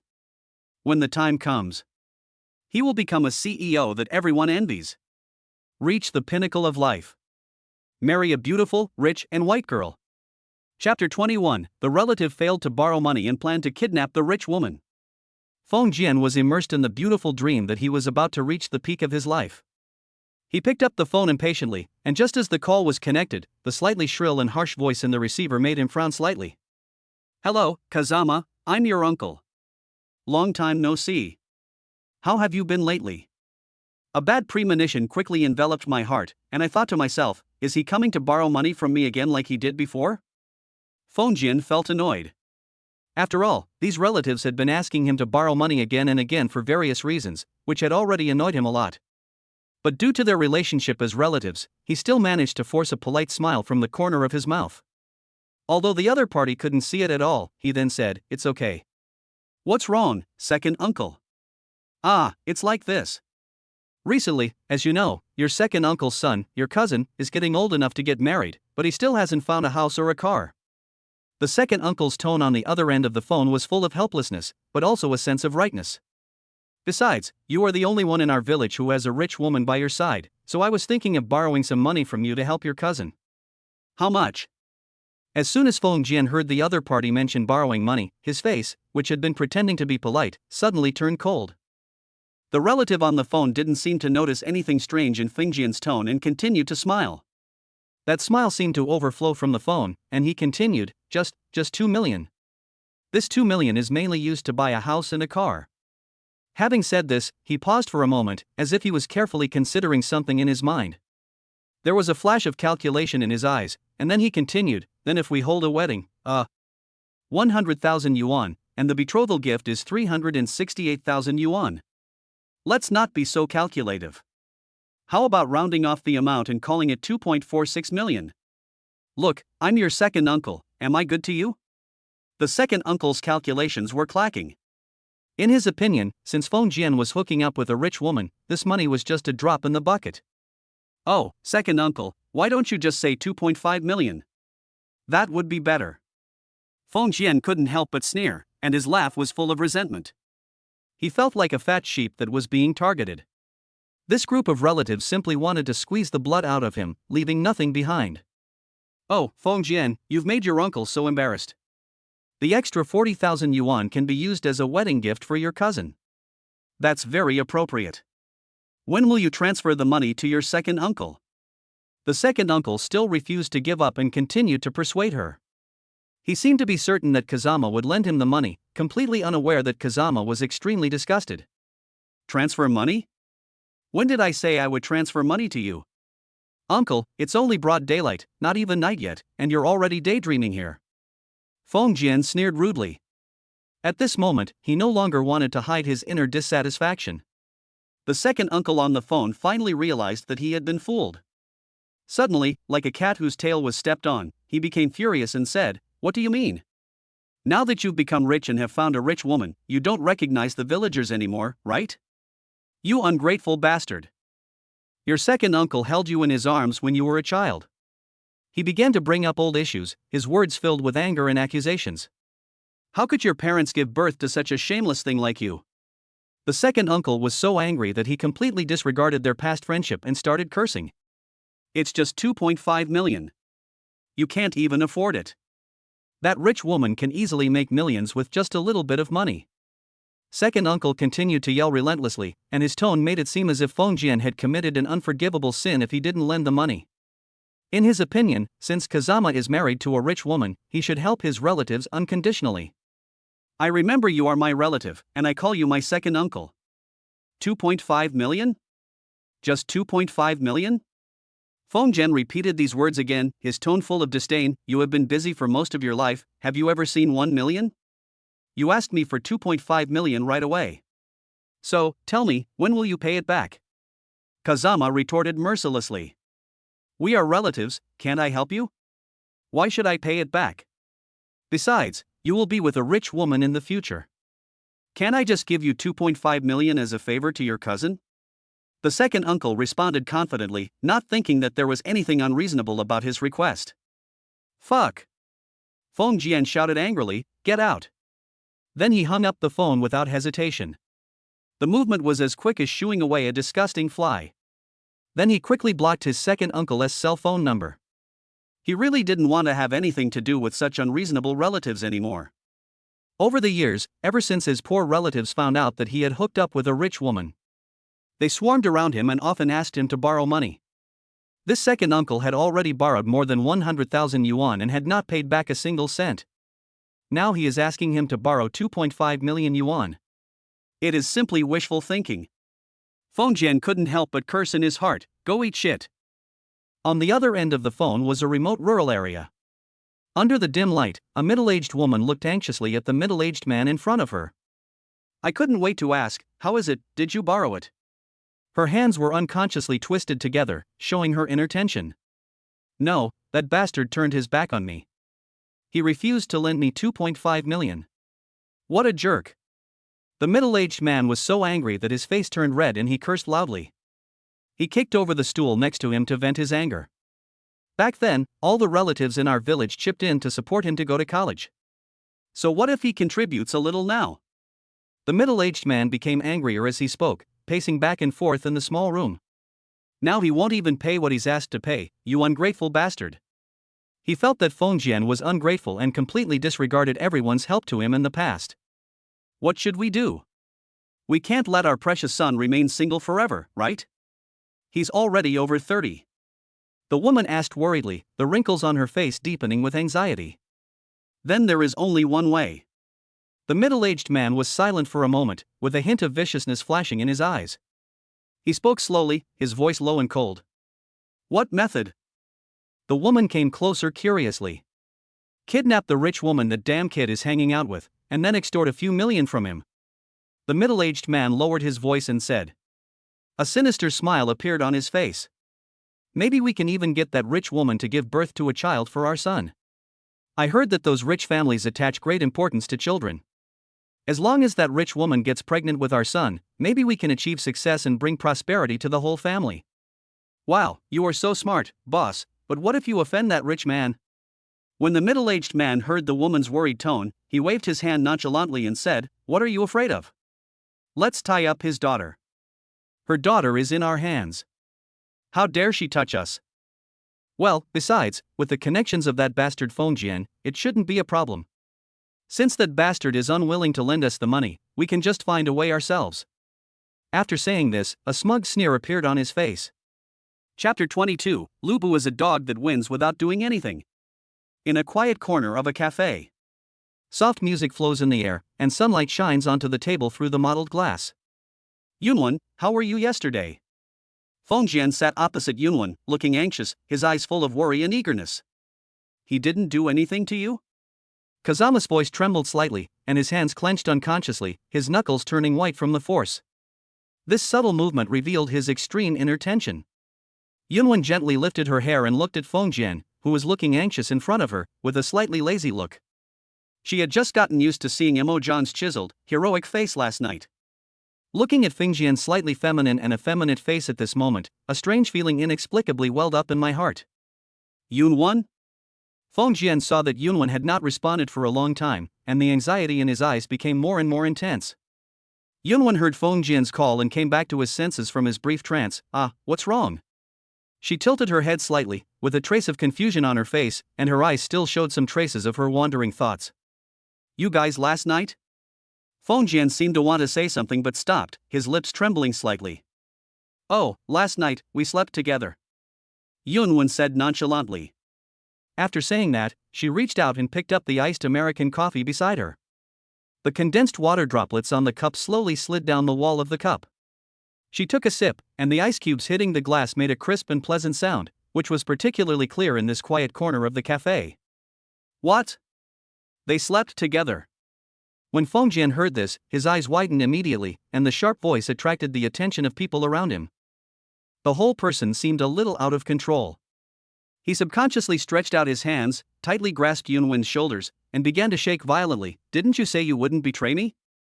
Yunwen was a little confused by Fengjian's sudden action, and she struggled to break free from Fengjian's hands. Her shoulders were slightly red from the shaking just now, and she looked at him in confusion. What's wrong with you?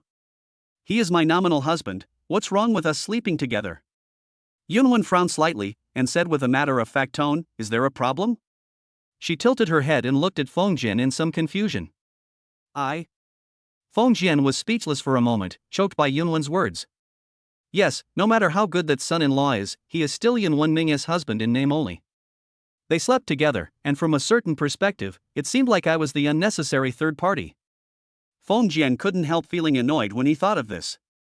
He shook his head vigorously, trying to calm himself down. But you said you would break up with him after a while and be with me. You won't lie to me, will you? His voice trembled slightly, with a hint of pleading. You are the only one I have, Yunwen, please don't give up on me, okay? Yunwen looked at Fengjian, who looked somewhat pitiful, and couldn't help but feel a little soft-hearted. She sighed softly.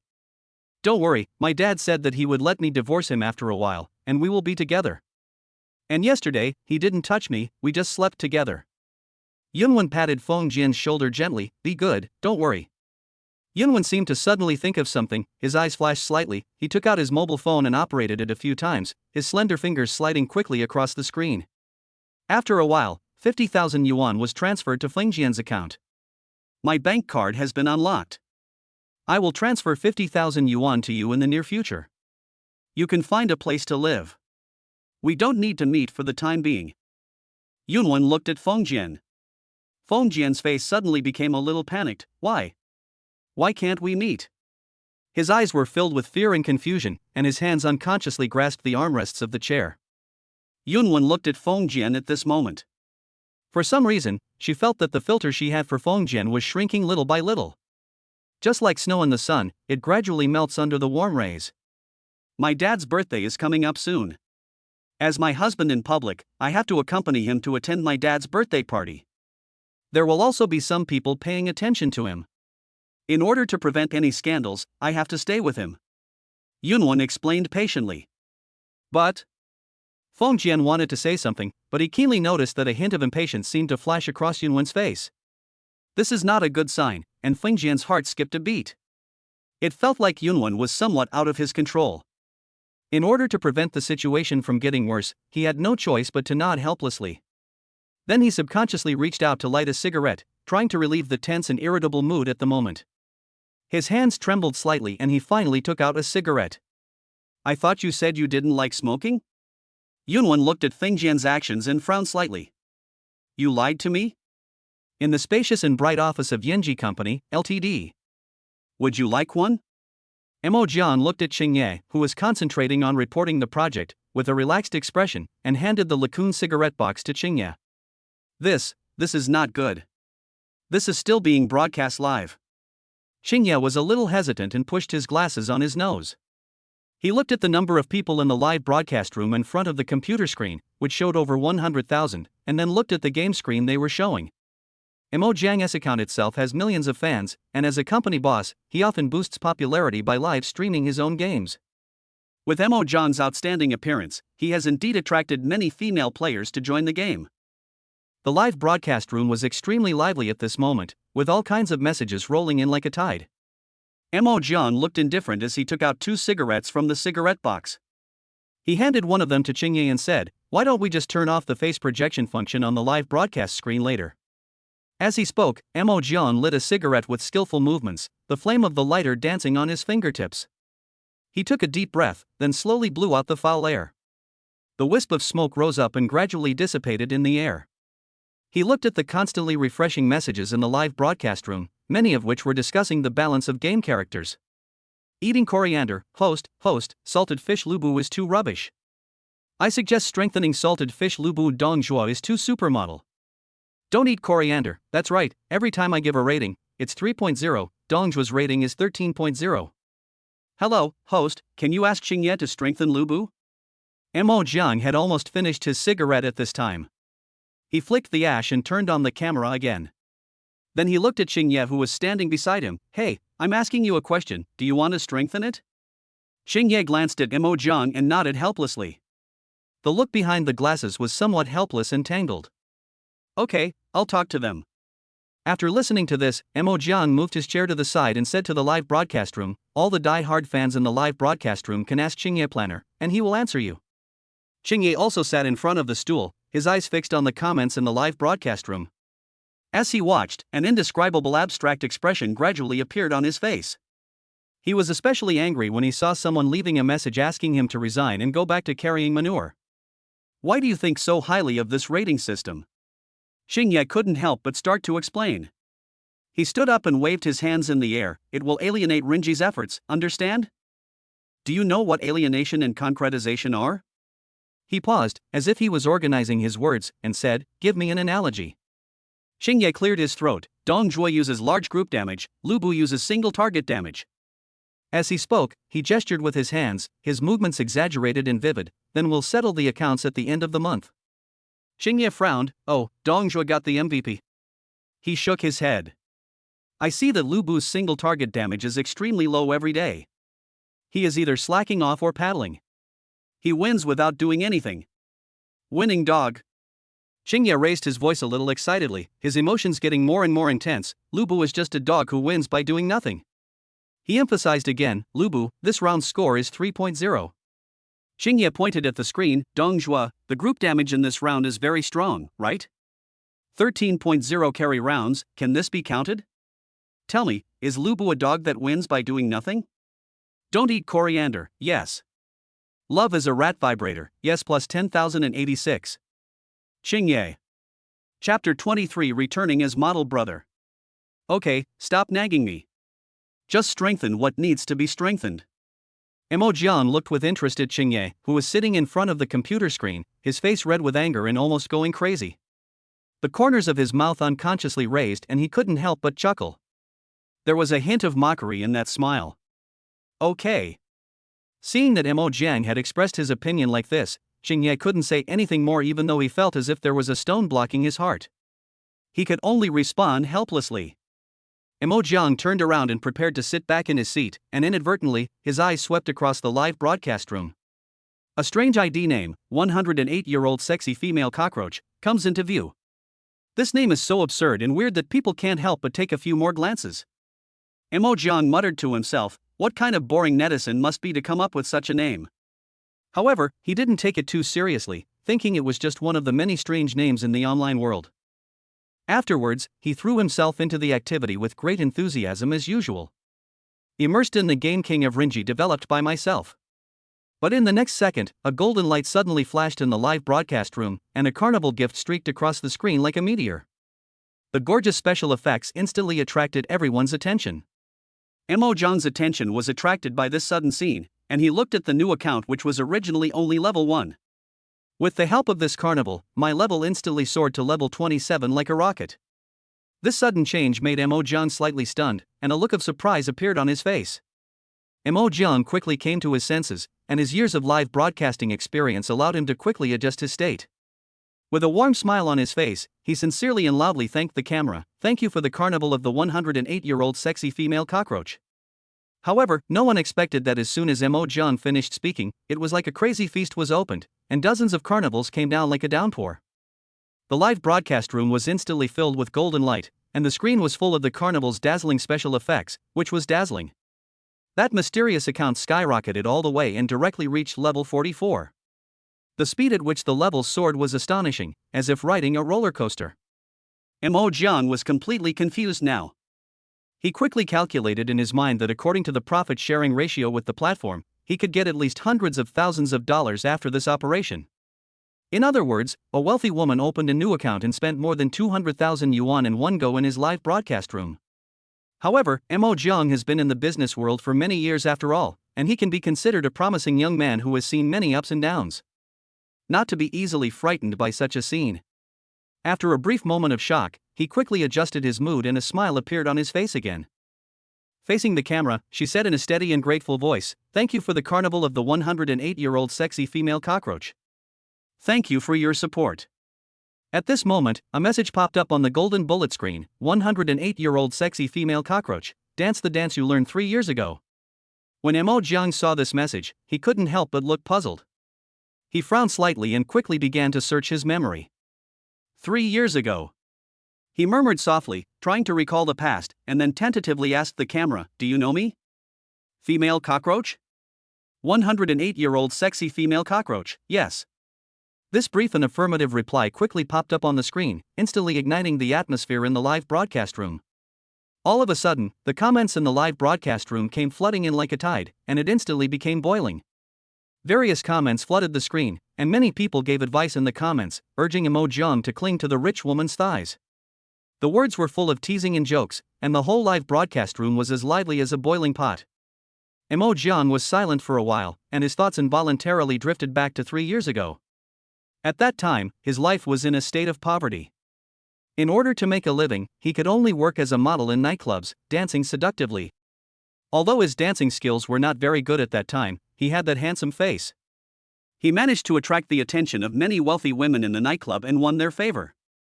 Mo Jong didn't think much about it, and subconsciously thought that this 108-year-old sexy female cockroach should be a rich woman he met in a nightclub 3 years ago. If it were in the past, when he was in trouble, he might really consider hooking up with a rich woman to change his fate. But things are different now. He is now at least the son-in-law of a wealthy family. As the boss of a startup company, he is already considered a promising young man. He felt that he would not lower himself to please others just for such a small benefit. However, since they spent hundreds of thousands of dollars on gifts at once, I have to show some appreciation out of courtesy. So, Mo Jong took a deep breath, looked at the screen with a calm smile on his face and said, "Since the female cockroach wants to see the anchor dance so much, then the anchor will dance." Afterwards, Mo Jong operated the computer and played the classic song Itch. Then, the seductive and provocative lyrics slowly flowed out. "Come on, have fun, there's plenty of time anyway." As the music started, Mo Jong began to dance to the rhythm. I saw him put one hand gently on his neck, his head shaking slightly, and the other hand slowly moved to his back. The buttocks twisted rhythmically, and the coquettish dance posture was instantly displayed to the fullest. Wait. This scene mesmerized the female fans in the live broadcast room. They stared with their eyes wide open, and some even drooled with excitement. Many female fans were so excited that they directly gave big gifts. The comment area was full of words like "I want to support Mo Jong," and the whole live broadcast room fell into a frenzy. At this time, behind the account of 108-year-old sexy female cockroach, a tall girl was sitting lazily on a soft sofa. She tied her hair into 2 ponytails, and let them fall randomly, adding a touch of casualness. At this moment, her eyes were fixed on Mo Jong, who was twisting his waist in front of the screen. The reflection on the screen clearly showed her delicate face. It was none other than Kai Yunjing. Oh, I dance much better than I did 3 years ago. Kai Yunjing looked at the screen, the corners of her mouth slightly raised, revealing a barely perceptible smile, and spoke softly. However, as soon as she finished speaking, her eyes suddenly became sharp, and she snorted coldly, "You are the first one who dares to play with me and abandon me. And the last one. Oh, you're still dancing with a man. When will you find a man to come back? Grandma is still waiting to hold her grandson." Just then, an old man with a smile and a kind face walked over slowly, his eyes full of smiles, and said jokingly. When Kai Yunjing heard this, her face instantly turned red and hot as a ripe apple. In a panic, she quickly reached out to turn off the screen of her phone. But because it was a live broadcast, even if the screen was turned off, the blushing song could still be heard from the phone, "Come on, love." When Kai Yunjing heard the song, she wished she could find a hole to crawl into. She was so embarrassed that she could dig her toes out of the 3-bedroom apartment. She stammered, "No. No, Grandma." After saying that, he turned around and looked at the smiling old man, his eyes full of shyness and panic. "I haven't seen you so shy in a long time, Xia Yunjing." The old lady smiled gently, her eyes full of love. Grandma will be 80 years old soon, and she hopes to hold her grandson in her arms in the remaining days. Kai Yunjing was silent for a while, quietly listening to the music coming from the phone, his thoughts intertwined like a tangled mess. After a long while, she slowly raised her head and looked at her grandmother. "Grandma, I will." Chapter 24. The son of the richest man's sister calls me cousin-in-law? Inside the courtyard. The moonlight shines through the mottled leaves, outlining patches of silvery light and shadows on the ground. Mo Jiang drove the black Maybach slowly towards the gate of the courtyard. After the car stopped steadily, Mo Jiang gently opened the makeup mirror on his forehead, and his handsome face with clear contours was instantly reflected in the mirror. He was wearing a custom-made high-end suit that was tailored to fit his tall figure perfectly. His meticulous attire coupled with his confident demeanor. At first glance, he really looks handsome and decent. Mo Jiang moved closer to the mirror and looked at himself in the mirror carefully. His eyes swept over every detail between her eyebrows and eyes, and he nodded with satisfaction. Soon, the door of the courtyard slowly opened, making a slight creaking sound. Father Yun, Mother Yun, and Yunwen all came out from the door one after another. Father Yun was wearing a dark Chinese tang suit, which was simple and elegant, with exquisite embroidery on the collar and cuffs. Yunmu was wearing a light blue cheongsam. The elegant cut highlighted her gentle temperament, and her hair was neatly tied up. Yunwen wore a white evening gown, the slim design of which perfectly outlined her graceful figure. Yunwen. Tonight, they are going to attend a charity auction. Simply put, this auction is when bidders bid on the items they want. All funds will be donated by relevant organizations to the children in the mountains. This activity aims to bring warmth and hope to children living in poor areas. I heard that the son of the sister of the richest man in Beijing will also come to attend this charity event. This is undoubtedly a great opportunity for Mo Jiang to make friends. Perhaps with this opportunity, he can open up a new situation for his career and build a broader development platform. Moreover, Yun's father specifically asked Yunwen to go with him so that she could stay with Mo Jiang. Mo Jiang turned his head and looked at Yunwen, who was sitting in the passenger seat. She was sitting there quietly. Mo Jiang didn't say much, but turned his head again and slightly sideways. Looking at Yun's father and mother sitting in the back seat with concern, he asked gently, "Dad, Mom, are your seatbelts fastened? I'm leaving." "Okay, let's go." Father Yun's steady voice came from the back row. Mo Jiang heard Yun's father's response, nodded slightly, and then started the car. The car slowly drove towards the venue of the charity auction. At this time, night had completely fallen and the city's neon lights were flashing outside the car window. The charity auction was held on a medium-sized cruise ship.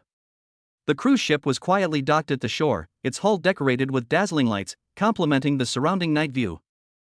Mo Jiang drove to the shore where the cruise ship was docked, and skillfully drove the car to the parking space beside the ship and stopped it steadily. He got out of the car first, walked around to the back door, and gently opened the door. Father Yun and Mother Yun walked out of the car. Mo Jiang looked around and saw rows of luxury cars parked neatly. There are Hongqi, Porsche, old Audi A4 and other luxury cars. However, Mo Jiang's attention was soon attracted by a limited edition Bugatti with a Beijing license plate.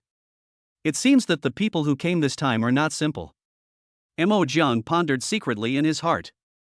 Then, Mo Jiang turned his head slightly, glanced at Yunwen beside him, and said softly, "Let's hold hands." "Yeah." Although Yunwon had a hint of hesitation in her mind, her cheeks slightly flushed. But she still naturally took Mo Jong's arm. The two of them seemed like a couple who had been in love for many years, and there was a special kind of intimacy in their behavior. Her hand rested gently on Mo Jong's arm. Soon, the four of them walked towards the entrance where the cruise ship connected to the shore. As he stepped onto the cruise ship, Mo Jong couldn't help but be shocked by the scene before him. The interior decoration of the cruise ship is extremely luxurious, and the cost of hundreds of millions of dollars is fully displayed in every detail. As soon as Mo Jong walked up, he saw many dignitaries talking in low voices inside. Their attire and appearance all reveal their identity and status, and most men wear exquisitely tailored suits.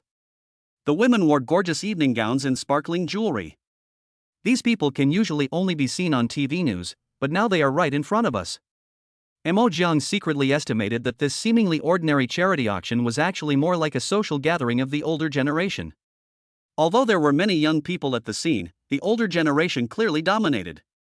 As soon as Yun's father stepped onto the cruise ship, he was surrounded enthusiastically by several middle-aged men. "Old Yun, how are you these days?" One of the middle-aged men wearing gold-rimmed glasses asked with a smile. "The ones next to you are your son-in-law and daughter, right? I think your son-in-law is also a handsome man." Another middle-aged man with a plump figure looked towards Mo Jong and Yunwon. At the same time, he nodded slightly, seeming to approve of Mo Jong's image and temperament. It's okay." Father Yun smiled heartily, his face filled with pride. "In just 2.5 years, my son-in-law has already been estimated to have a market value of several hundred million. I plan to hand over our Yun family's assets to him soon." Mo Jong indeed made him very satisfied. He was impeccable both in his conduct and in his dealings with others. Mo Jong watched Father Yun and Mother Yun chatting animatedly with the middle-aged men. He knew he couldn't get a word in, so he said, "Dad, Mom, Yunwon and I are going to go for a walk around the neighborhood first and then talk to people of our age." "Okay, go ahead." Father Yun smiled and nodded in agreement. Yunwon followed Mo Jong obediently, still holding Mo Jong's arm tightly, and the two of them walked together in the corridor of the cruise ship. The corridor of the cruise ship is spacious and bright, and the windows on one side allow you to see the sparkling river outside. If you don't like it, it's okay to loosen it. Mo Jong looked at Yunwon beside him and spoke calmly. His tone was very calm and one could not hear too much emotion in it. "Why?" Yunwon looked at Mo Jong with confusion. Mo Jong looked at Yunwon, who looked bewildered, and could not help but feel speechless. He sighed softly. "Shouldn't I be the one asking you this?" "Forget it, if you want to hug me, then hug me." Yunwon tilted his head, looked at Mo Jong who had an impatient look on his face, curled his lips slightly, and felt a little dissatisfied in his heart. But not only did she not loosen her arms because of Mo Jong's attitude, but she held them even tighter, as if she was competing with Mo Jong. "Don't think that I like you. I just want to complete the task my father gave me." Yunwon blushed, lowered his head and spoke in a low voice. Her heart beat faster involuntarily, and she couldn't even believe what she had just said. "Whatever." Mo Jong responded indifferently. They will get divorced anyway, so it won't cause any real loss to him whether Yunwon hugs him or not. In his opinion, this was just a show. "Hey, isn't this my cousin's husband?" Just then, a slightly surprised voice came from not far away. Mo Jong was slightly startled, and looked in the direction of the sound. Chapter 25. Tell your mom, I peeked when I was a kid. Mo Jong slowly turned his head and his eyes fell steadily on a man not far away.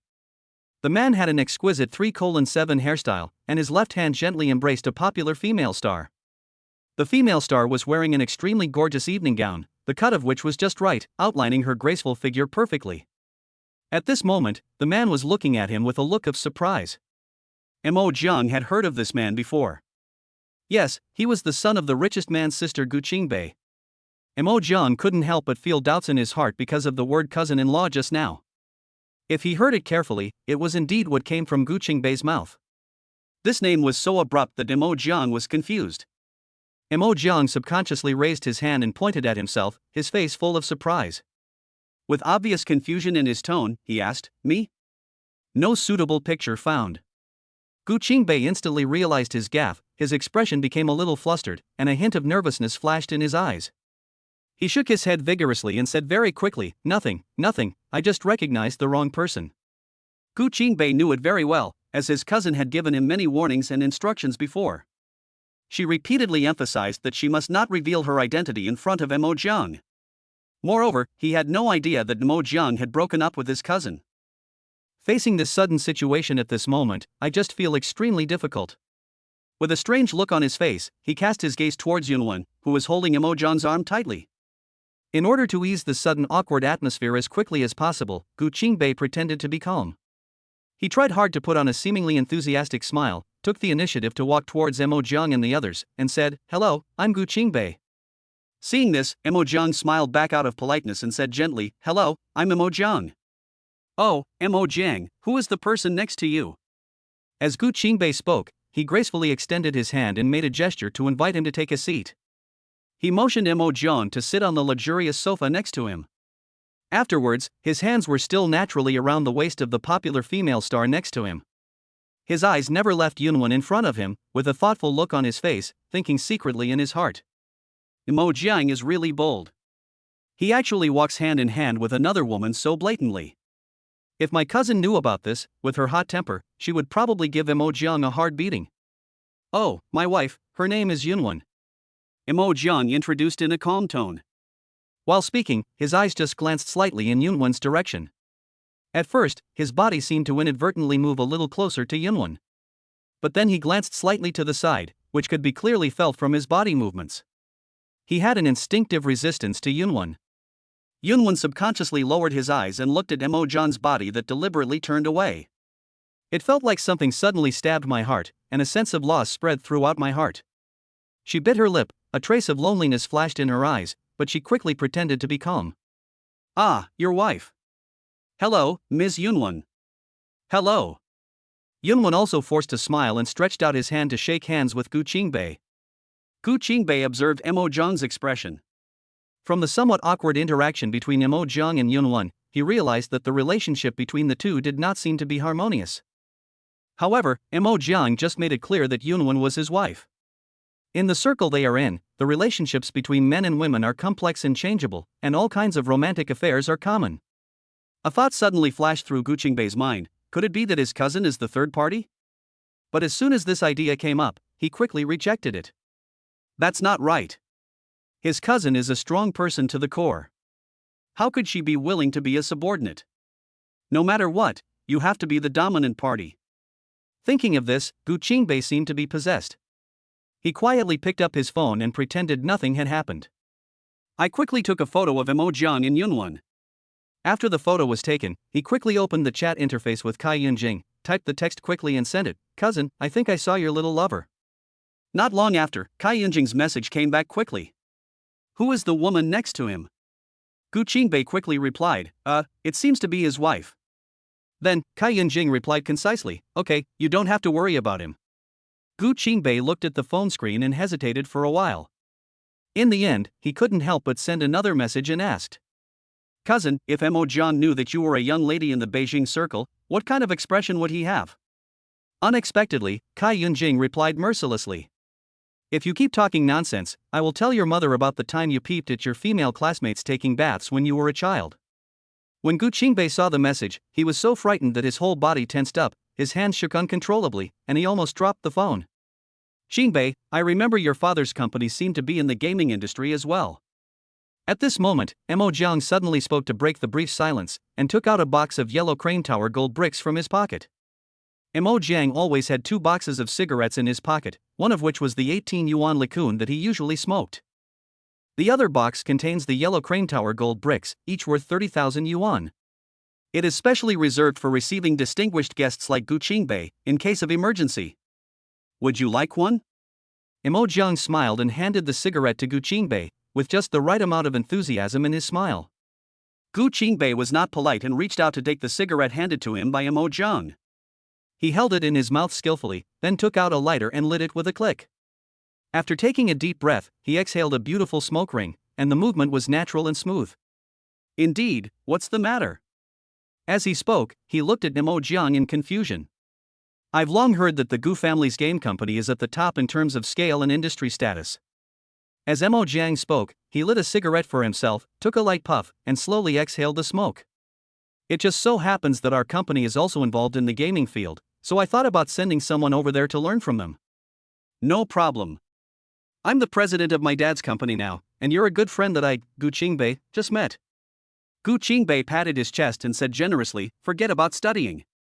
It's not impossible to ask a few technical backbones to go to your side to assist you in developing the game. Ha, that's so embarrassing. Mo Jiang declined modestly, but a hint of joy that was hard to conceal was inadvertently revealed on his face. At this moment, the cruise ship's broadcast suddenly sounded clearly and loudly, "Dear guests, the charity auction is about to begin. Please move to the auction hall and take a seat. It looks like the auction is about to begin, so let's go over there." Mo Jiang said, then stood up steadily. Okay, no problem, let's go. Gu Qingbei also stood up and casually put out the half-smoked cigarette in the exquisite ashtray next to him. As soon as Mo Jiang stood up, Yunwen came close to him as if by reflex. What are you doing? Mo Jiang frowned slightly, a hint of doubt flashed in his eyes, and asked with a little confusion. Now I'm your wife, what do you say I do? As Yunwen spoke, his body not only did not move away, but instead moved closer to Mo Jiang. Seeing this, Mo Jiang didn't know what to say for a moment, and then he walked towards the auction location with Gu Qingbei. Just as Mo Jiang and the others turned to leave, completely unaware, there was a resentful look behind them. Staring at Yunwen beside Mo Jiang. She gnashed her teeth and cursed in a low voice, "You said you wouldn't betray me, but you were so close to that son-in-law, bitch." Chapter 26, My Thoughts on the Female President. Inside the auction venue. Mo Jiang sat next to Gu Qingbei. Yunwen quietly leaned on Mo Jiang's right side. From the moment she sat down, her hand was tightly holding Mo Jiang's hand. Open. Mo Jiang turned his head slightly, his eyes gently falling on Yunwen's hand that was tightly clasped around his. His voice unconsciously lowered, with a hint of impatience that was difficult to conceal in his words. These two short words reached Yunwen's ears clearly and unmistakably. Let go if you want. Who cares about you? Yunwen heard Mo Jiang's cold and heartless words. She widened her eyes angrily and glared at Mo Jiang fiercely like an irritated kitten. Then, she clasped her hands across her chest angrily and leaned back slightly. Seeing this, Mo Jiang just frowned slightly. Then, his eyes returned to the auction table in front of him. Yunwen watched helplessly as Mo Jiang responded so coldly to him. There was not even a word of comfort, and a sense of loss suddenly surged in my heart. She subconsciously shook her head slightly, trying to dispel the negative emotions lingering in her heart. At the same time, she kept reminding herself. Yunwen, you just have to hold this man's hand in order to complete the task assigned by your father. It is definitely not. It's definitely not because I have any special feelings for him. Humph, this man is really ungrateful. Don't forget that you are the second lady of the Yun family. How could a female CEO be sad because of his cold attitude? It's really not worth it. At this moment, the auction officially kicked off amid everyone's anticipation. The first things presented to the public were some ordinary calligraphy and paintings as well as collectibles. Although these objects do not reach a particularly high level from a professional perspective of artistic value. The price range is roughly between several thousand and hundreds of thousands, which is not affordable for many people present. Such a price is neither too high to be prohibitive, nor too low a price to invest in. Mo Jiang looked at the items on display on the stage. Occasionally, he would participate in the auction, but mostly he would just make a symbolic bid and buy some small gifts worth around a few $1,000s. In his mind, he had already made plans and waited until he returned to the live broadcast room. These small gifts can be used as welfare and given to fans who have always supported him during live broadcasts. Look, Mo Jiang's attention was attracted by a jade bracelet. The texture of the jade bracelet is smooth and translucent, and the style of the bracelet is delicate and small, simple yet elegant. Although the price is just over 10,000 yuan, it has a unique charm. Mo Jiang thought that he would give this bracelet to the rich woman, 108-year-old sexy female cockroach, who had given him hundreds of thousands of gifts in his live broadcast room at one time. Yunwen's eyes followed Mo Jiang's every move from beginning to end. When I saw him bidding for this jade bracelet, I knew that the price was not expensive in this high-end auction. At that moment, she subconsciously thought that Mo Jiang was bidding for the bracelet specifically for her. She blushed slightly, lowered her head shyly, and whispered, "Humph, don't think I will easily forgive you just because you give me a jade bracelet." Jade bracelet? Did I say I would give it to you? When Mo Jiang heard Yunwen's words, he turned his head slightly, his eyes full of surprise. His tone was cold and without a trace of warmth as he responded, "Don't take yourself too seriously." As he said this, he rolled his eyes in disgust. Yunwen's face turned cold instantly, and her originally slightly red cheeks became gloomy. She couldn't help but raise her voice a bit and asked, "If it's not for me, then who is it for? Which woman?" As she finished speaking, she felt inexplicably jealous. Mo Jung sneered, and his laughter was full of sarcasm. He paused for a moment. "Didn't I learn all this from you, female CEO? On the wedding day, you ran away with another man. What? Now you are only allowed to keep a mistress outside, but I am not allowed to have any relationship with other women?" Every word Mo Jiang said was heart-wrenching, leaving Yunwen speechless and embarrassed. "You?" Yunwen was speechless after being blocked by Mo Jiang. She opened her mouth and tried to find some words to refute Mo Jiang. "But there are so many thoughts in my mind, but I don't know where to start. Thinking back carefully, what I did on my wedding day was indeed wrong." This made her look a little less imposing in front of Mo Jiang, and her originally straight back unconsciously bent slightly. "But," she stammered, her lips trembling slightly, but in the end she couldn't utter a complete sentence. The words of defense were circling on my lips, but I couldn't say them. Mo Jiang no longer paid attention to Yunwen and turned his gaze back to the auction table. Soon, the auction was halfway through. At this moment, the cell phone in Mo Jiang's pocket suddenly vibrated slightly. Jiang frowned slightly and subconsciously looked down at his phone. It was a message from Yun's father. The phone screen clearly displayed, "Mo Jiang, there will be an emerald necklace later. Your mother also likes it. Can you take a picture of it? If Yunwen likes it, you can give it to Yunwen." When Mo Jiang saw the message, he hardly thought or hesitated. His fingers tapped quickly on the phone screen, and he quickly replied, "Okay, Dad." Then he gently turned off the phone and put it back in his pocket. Mo Jiang turned his head slightly and his eyes fell on Yunwen, who was staring intently at the emerald necklace under the stage. Her eyes revealed undisguised love and desire. "Do you like it?" Mo Jiang asked softly. When Yunwen heard Mo Jiang's question, he nodded vigorously without hesitation. Then, without any hesitation, Mo Jiang raised the sign decisively and bid 1.5 million. At this time, the emerald necklace had already been auctioned for 1.4 million, but Mo Jiang suddenly raised the price. The price was instantly pushed to the ceiling price in everyone's minds. For a moment, the originally noisy conference hall suddenly became quiet. After a brief silence, naturally no one continued to compete, and everyone seemed to agree on this price. Yunwen was stunned for a moment.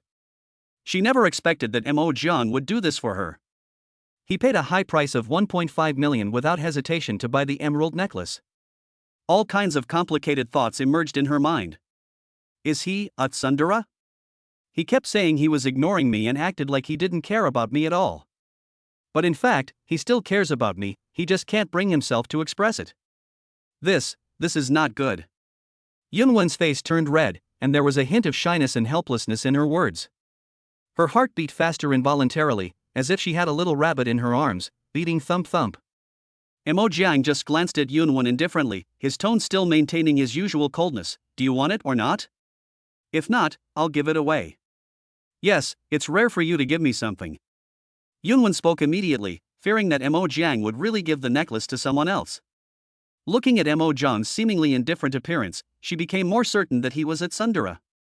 "It's just that I can't bring myself to express my true feelings due to face." At this moment, a different feeling surged in her heart. At this time, Feng Jian, with a somewhat ugly expression on his face, stood behind the auction.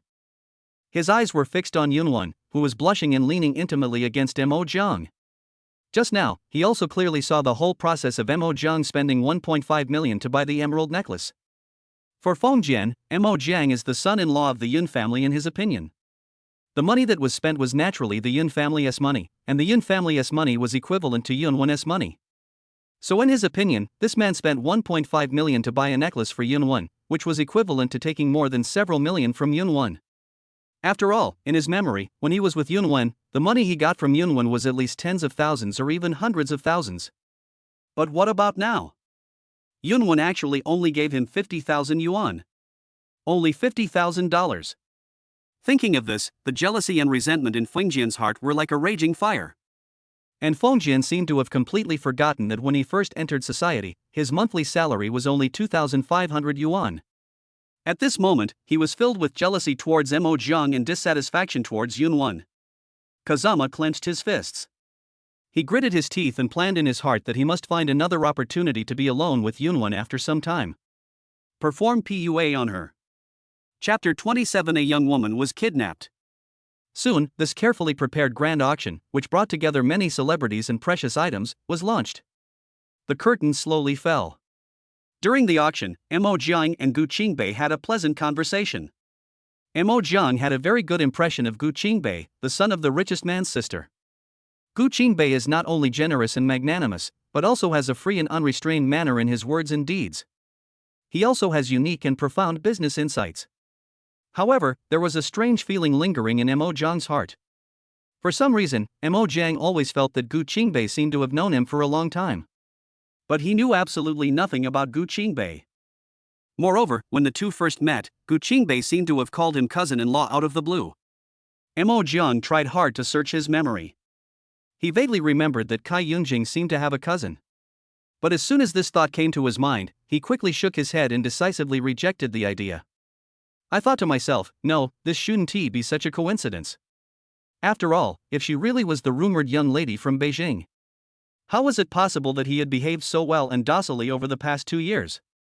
Mo Jiang's mind involuntarily emerged with the past 2 years. He and Chai Yun-kyung played out various scenes of porn role-playing. He had long heard that this young lady from the capital had a cold personality. Compared with his previous mistress, Cai Yunjing, the domineering and charming campus beauty from Peking University and Tsinghua University who had enviable long legs. There is a world of difference between them, like two completely different people. Since he had to reunite with his father and mother, Yunwon naturally took the initiative to hold Mo Jiang's arm again. The two followed the crowd and walked slowly towards the cruise ship exit. Just as they were about to get off the cruise ship, Yunwon's cell phone rang without warning. Yunwon subconsciously took out his cell phone from his pocket, took a closer look, and found that it was Feng Jian calling. She frowned slightly, and a hint of hesitation flashed in her eyes. Then he subconsciously let go of Mo Jiang's arm and said to Yun's father and mother with a little apology. Dad, Mom, I'm going to take a call and come in a moment. After saying that, Yunwon hurriedly walked to a relatively quiet corner with few people. Yunwon answered the phone and asked softly, "What's wrong?" Feng Jian. At this time, Feng Jian had quietly left the scene when the auction was halfway through. Returned to the small apartment I had originally rented. On the other end of the phone, Feng Jian's voice sounded a little low and a little lonely. Yunwon, I'm so lonely, can you come and accompany me? Yunwon was stunned when he heard Feng Jian's low voice. A trace of worry suddenly surged in my heart, and I hurriedly asked, "What's wrong? Are you feeling unwell?" We are on the rooftop of an apartment now. Am I so useless, Yunwon? Feng Jian's voice was slightly choked. As soon as Yunwon heard Feng Jian on the rooftop, he heard the sound of wind whirring coming from the phone. Suddenly, he became flustered and anxious, his voice trembling slightly, and he said hurriedly, "Don't do anything stupid, Feng Jian, I'll be there soon, can you wait for me?" Her eyes were full of worry and anxiety. Well, if I disturb you from being with that man, you don't have to come. I'm fine alone.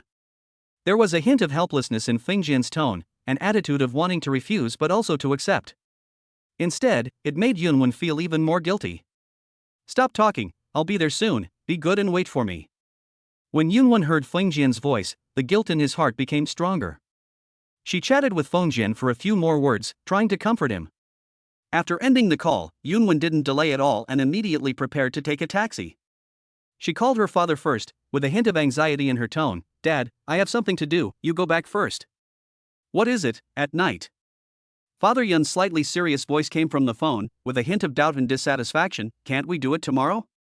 Yunwon was extremely anxious, but she couldn't tell the truth that she was going to comfort Feng Jian.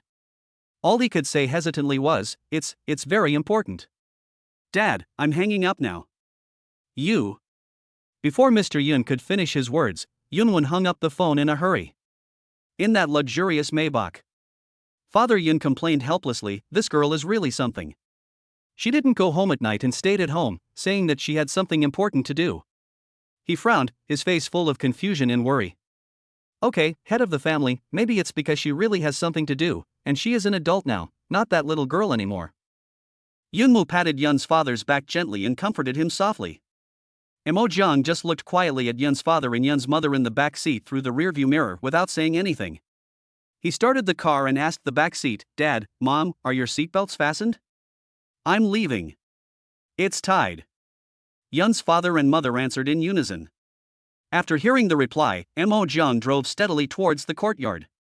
And at this moment, on the rooftop of that apartment, Kazama stood alone at the railing, letting the breeze gently caress his face. There were several emptied Tsingtao beer bottles under his feet. He muttered, "Damn it, I have to make Yunwen vomit hundreds of thousands tonight." Ever since the last time he smoked and Yunwen discovered that he was cheating on her, Yunwen had a vague sense of alienation towards him. He knew that he had to take advantage of this evening's opportunity to strengthen their relationship again. Yunwen took a private car, and after more than 10 minutes, the car slowly stopped by the roadside.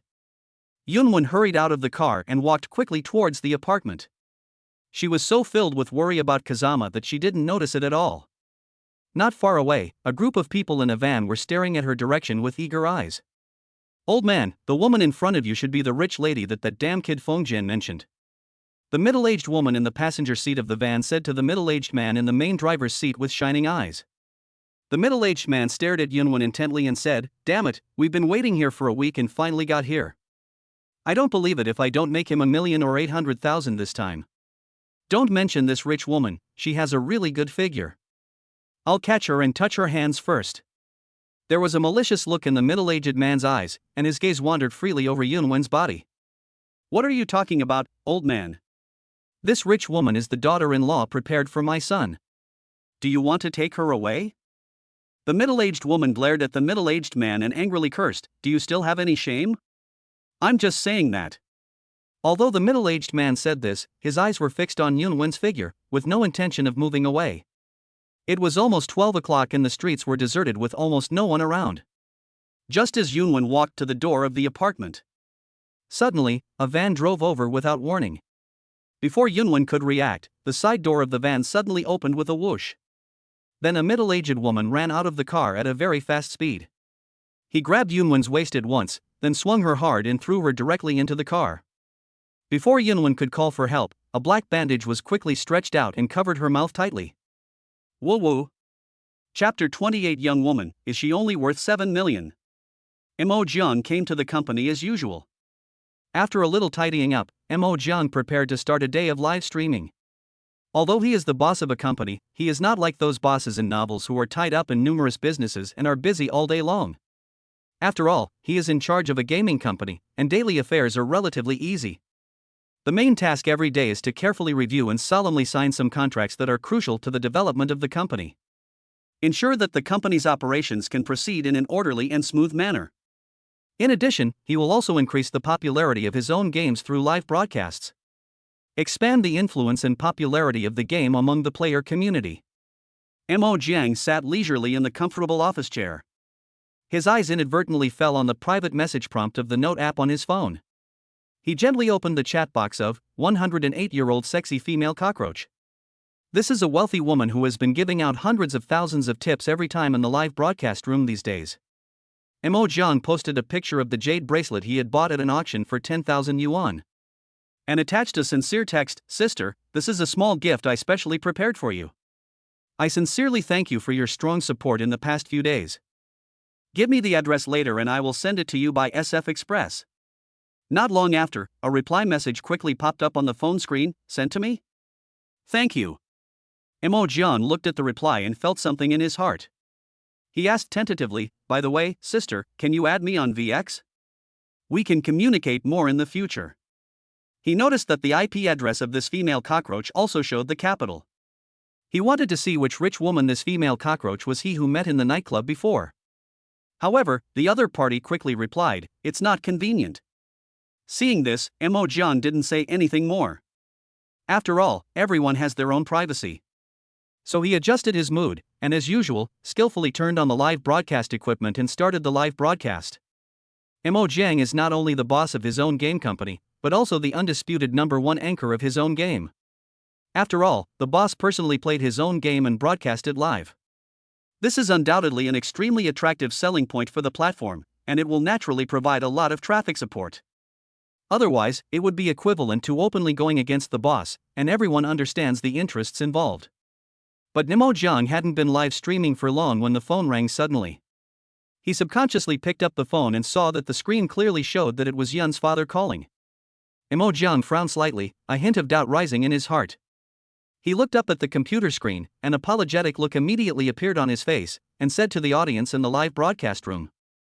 Well, dear audience friends, I have to go take a call first. I have to leave for a while. I'm really sorry.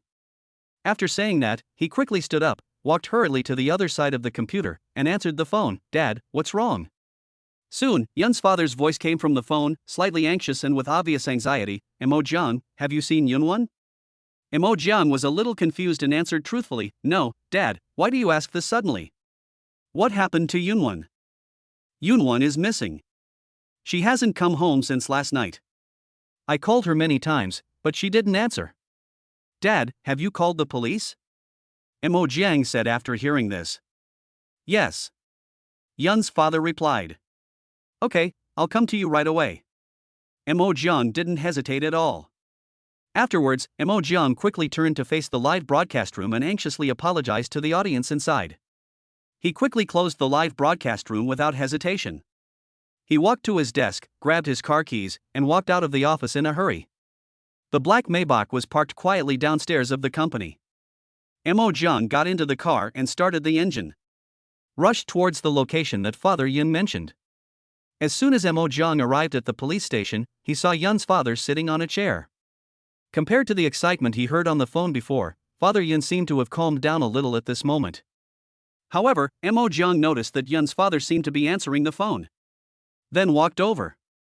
At this moment, he clearly heard a hoarse and obviously threatening voice coming from the phone. Well, if you want to save your daughter, the ransom is 7 million. The other party paused and said, Also, you can't call the police. If you do, I will kill you. If you want to come, you can only come alone, and bring 7 million in cash.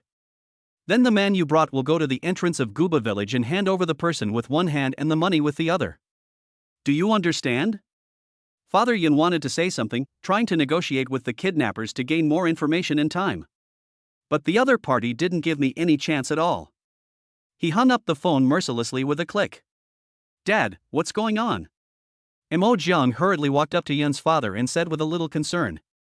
Father Yun just shook his head helplessly and said slowly, The situation is very tense.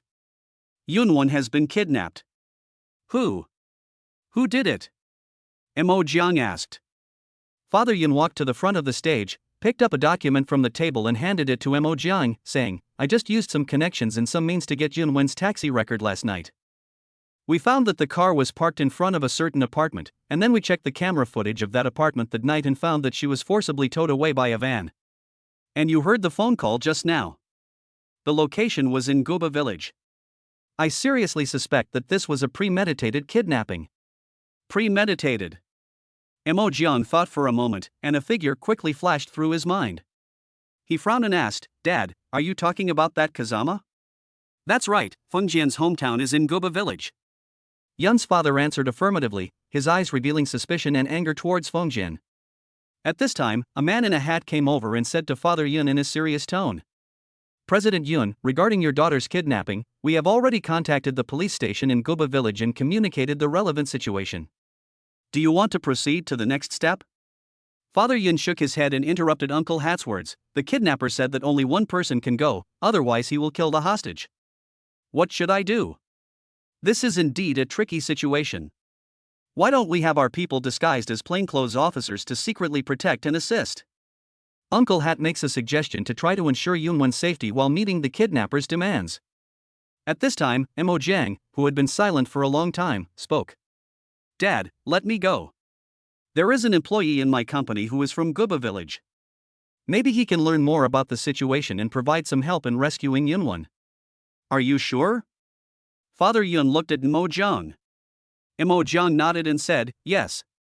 Don't worry, Dad. I'm sure. And then I can just have some police officers in plain clothes to cover me. Dad was right about you, Imo Jiang. My daughter's safety depends on you. Father Yun patted Imo Jiang on the shoulder. Imo Jiang just smiled. Maybe he could use this opportunity to greatly increase Yun's father's favor and recognition of him. As for the person from Guba village in that company, it was his former college roommate Lin Kun. They are all from the same major. When starting this business, he also called Lin Kun to join him.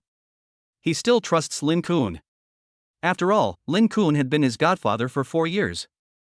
Chapter 29. If you don't go by 7 o'clock, your wife will be. At the entrance of Guba village, a young man wearing black-framed glasses slowly walked onto the slightly muddy street. He looked a little anxious, and quickly reached into his pocket to pull out his cell phone. He slid his finger across the screen and made a call. Then, he put the phone to his ear, and said anxiously, "Lao Jiang, I think I saw someone." "Okay, Lin Kun, can you try to get some information?" Mo John's voice came from the other end of the phone. "Good." Lin Kun responded briefly and forcefully. Lin Kun had just turned around and walked away not far when his eyes inadvertently fell on the entrance of the village. I saw a man with a bowl-cut haircut standing among a group of people, talking loudly. He was wearing the popular moccasins and a pair of moccasins. He looks to be about 28 years old, a typical energetic young man. The reason why Lin Kun could judge so quickly and confidently was the home of this energetic young man in front of him. This is the place where Mo Jiang's wife was kidnapped.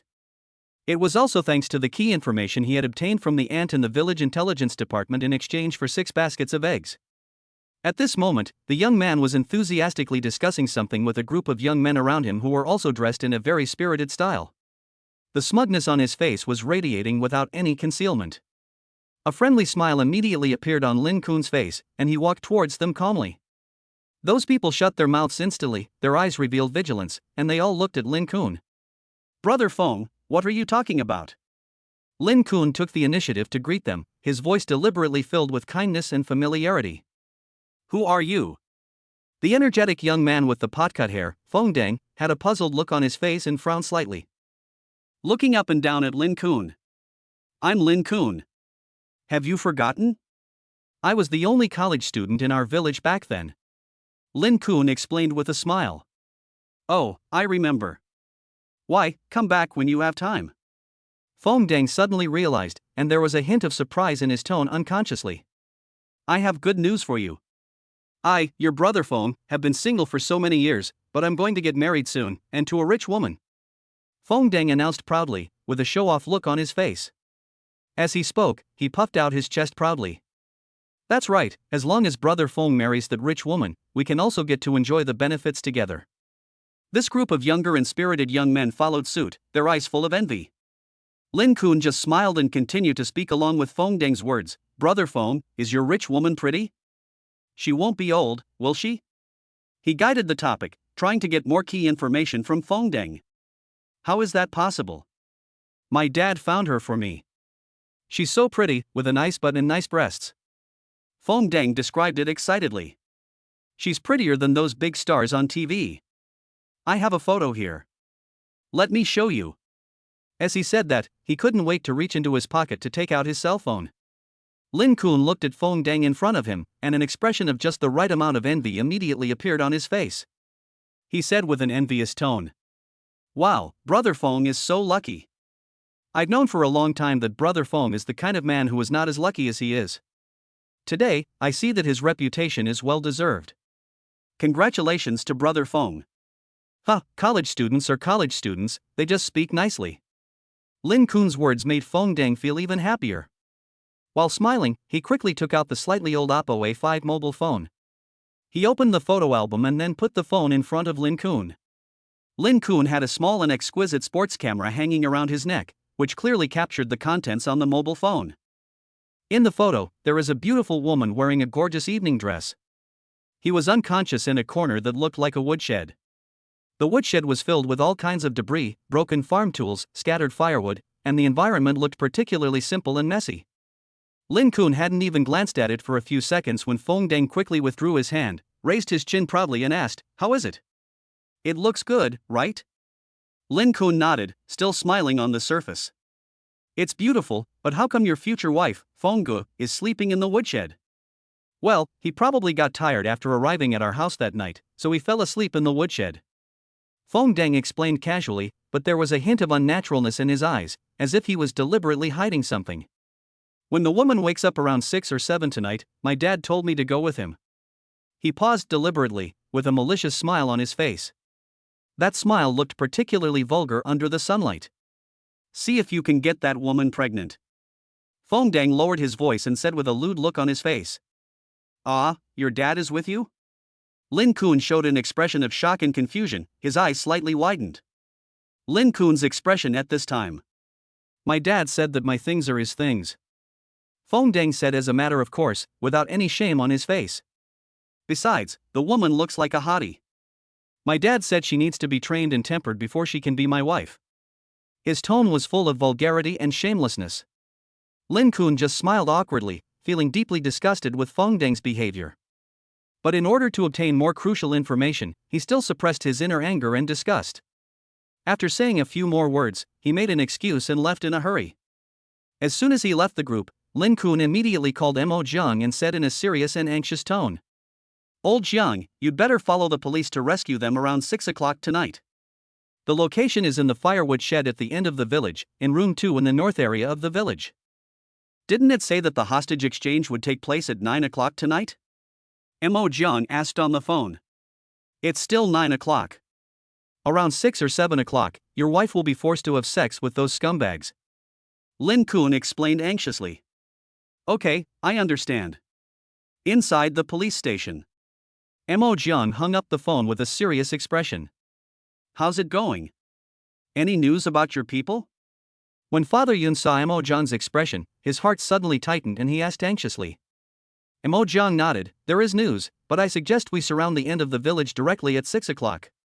Why, didn't we say we'd exchange at 9 o'clock? The uncle in the hat next to him also looked confused. My people just told me that around 7 o'clock, Yunwen might be forced to have sex with those scumbag kidnappers. Mo Jiang frowned, if we exchange people at 9 o'clock, we don't know what will happen to Yunwen, so... He paused, emphasized his tone, and said word by word, we must act in advance. But we don't know the location. This is a very tricky problem and it is likely to alert the enemy. Uncle Hat said worriedly. When Mo Jiang heard the voice of Uncle Hat, he just smiled confidently and said, don't forget, my people are also from Guba village. Uncle Hat, you guys should wear plain clothes and sneak into the village to surprise these robbers. Chapter 30 Be quiet, you don't want you. Inside the police station. Mo Jiang and Uncle Hat develop a rescue plan. In this atmosphere, Mo Jiang's cell phone suddenly rang.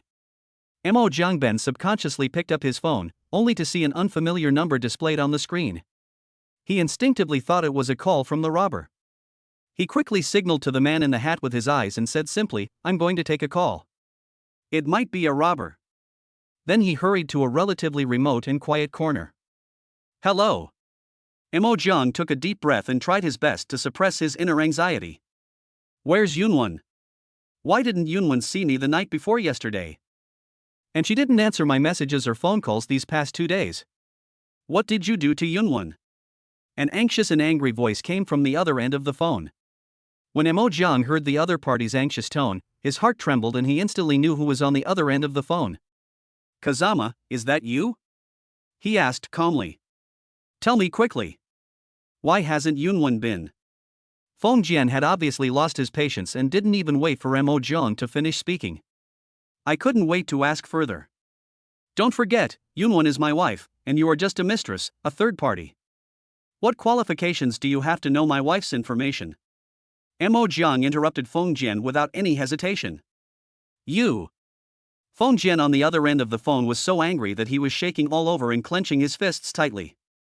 He gritted his teeth and tried to retort, his lips trembling, but found himself at a loss for words. You really don't know where Yunwen is? Mo Jiang asked back at this time. How should I know? Feng Jian looked confused. Through our investigation, we found out that Yunwen was kidnapped by someone from your village. Mo Jiang said seriously. And according to specific information, the kidnapper is your relative. They even used this as an excuse to demand a ransom of 7 million. What? Yunwen was kidnapped? How did he do it? And, it's related to me? Feng Jian on the phone was obviously shocked by the news. Yunwen was kidnapped when he went to an apartment the night before yesterday. The kidnapper's son is named Feng Deng.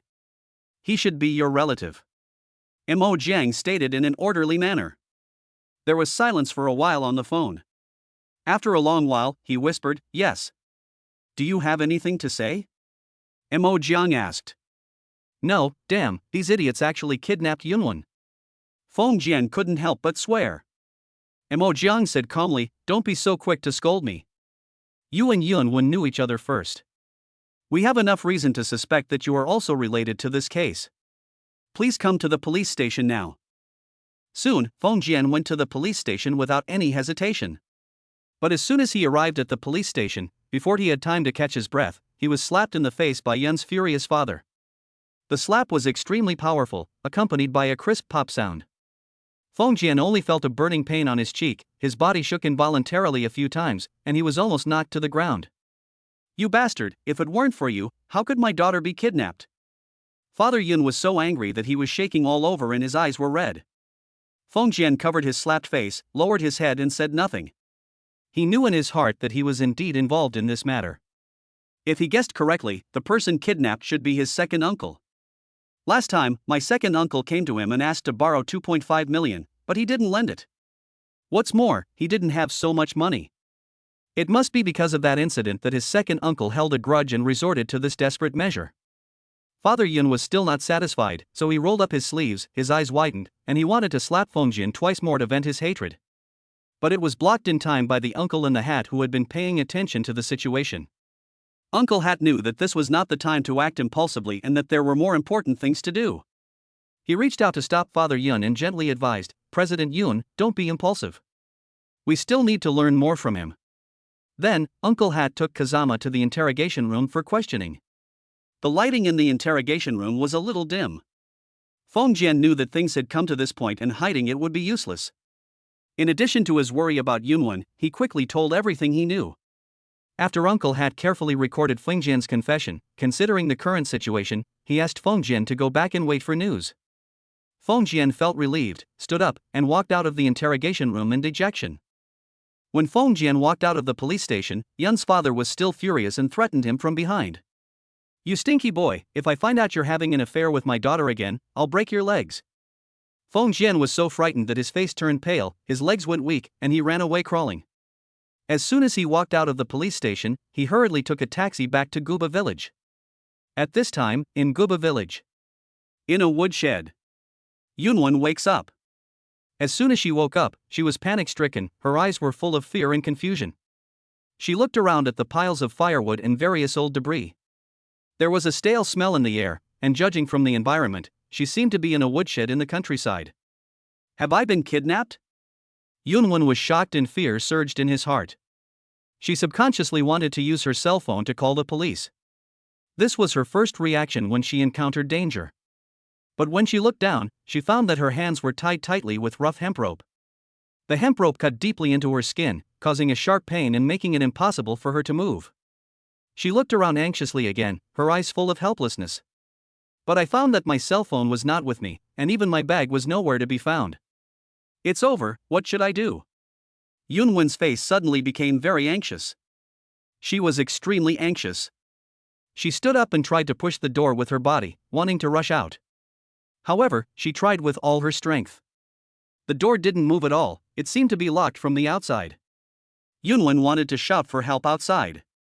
At this moment, her tense nerves suddenly heard a familiar voice coming from outside the door. Second uncle, what's going on with you? Do you know who she is? How dare you kidnap her? It's not too late to release her now. When Yunwen heard it was Feng Jian's voice, his eyebrows brightened immediately. She shouted with all her strength, Kazama, save me. But then, she heard a dull sound similar to the collision of objects, and then a bang. After that, there was no more sound from Feng Jian. The person outside the door seemed to have heard her cry, picked up an object and smashed the door hard.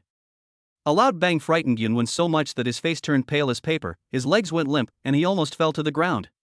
She quickly stepped back and huddled in a corner, shivering.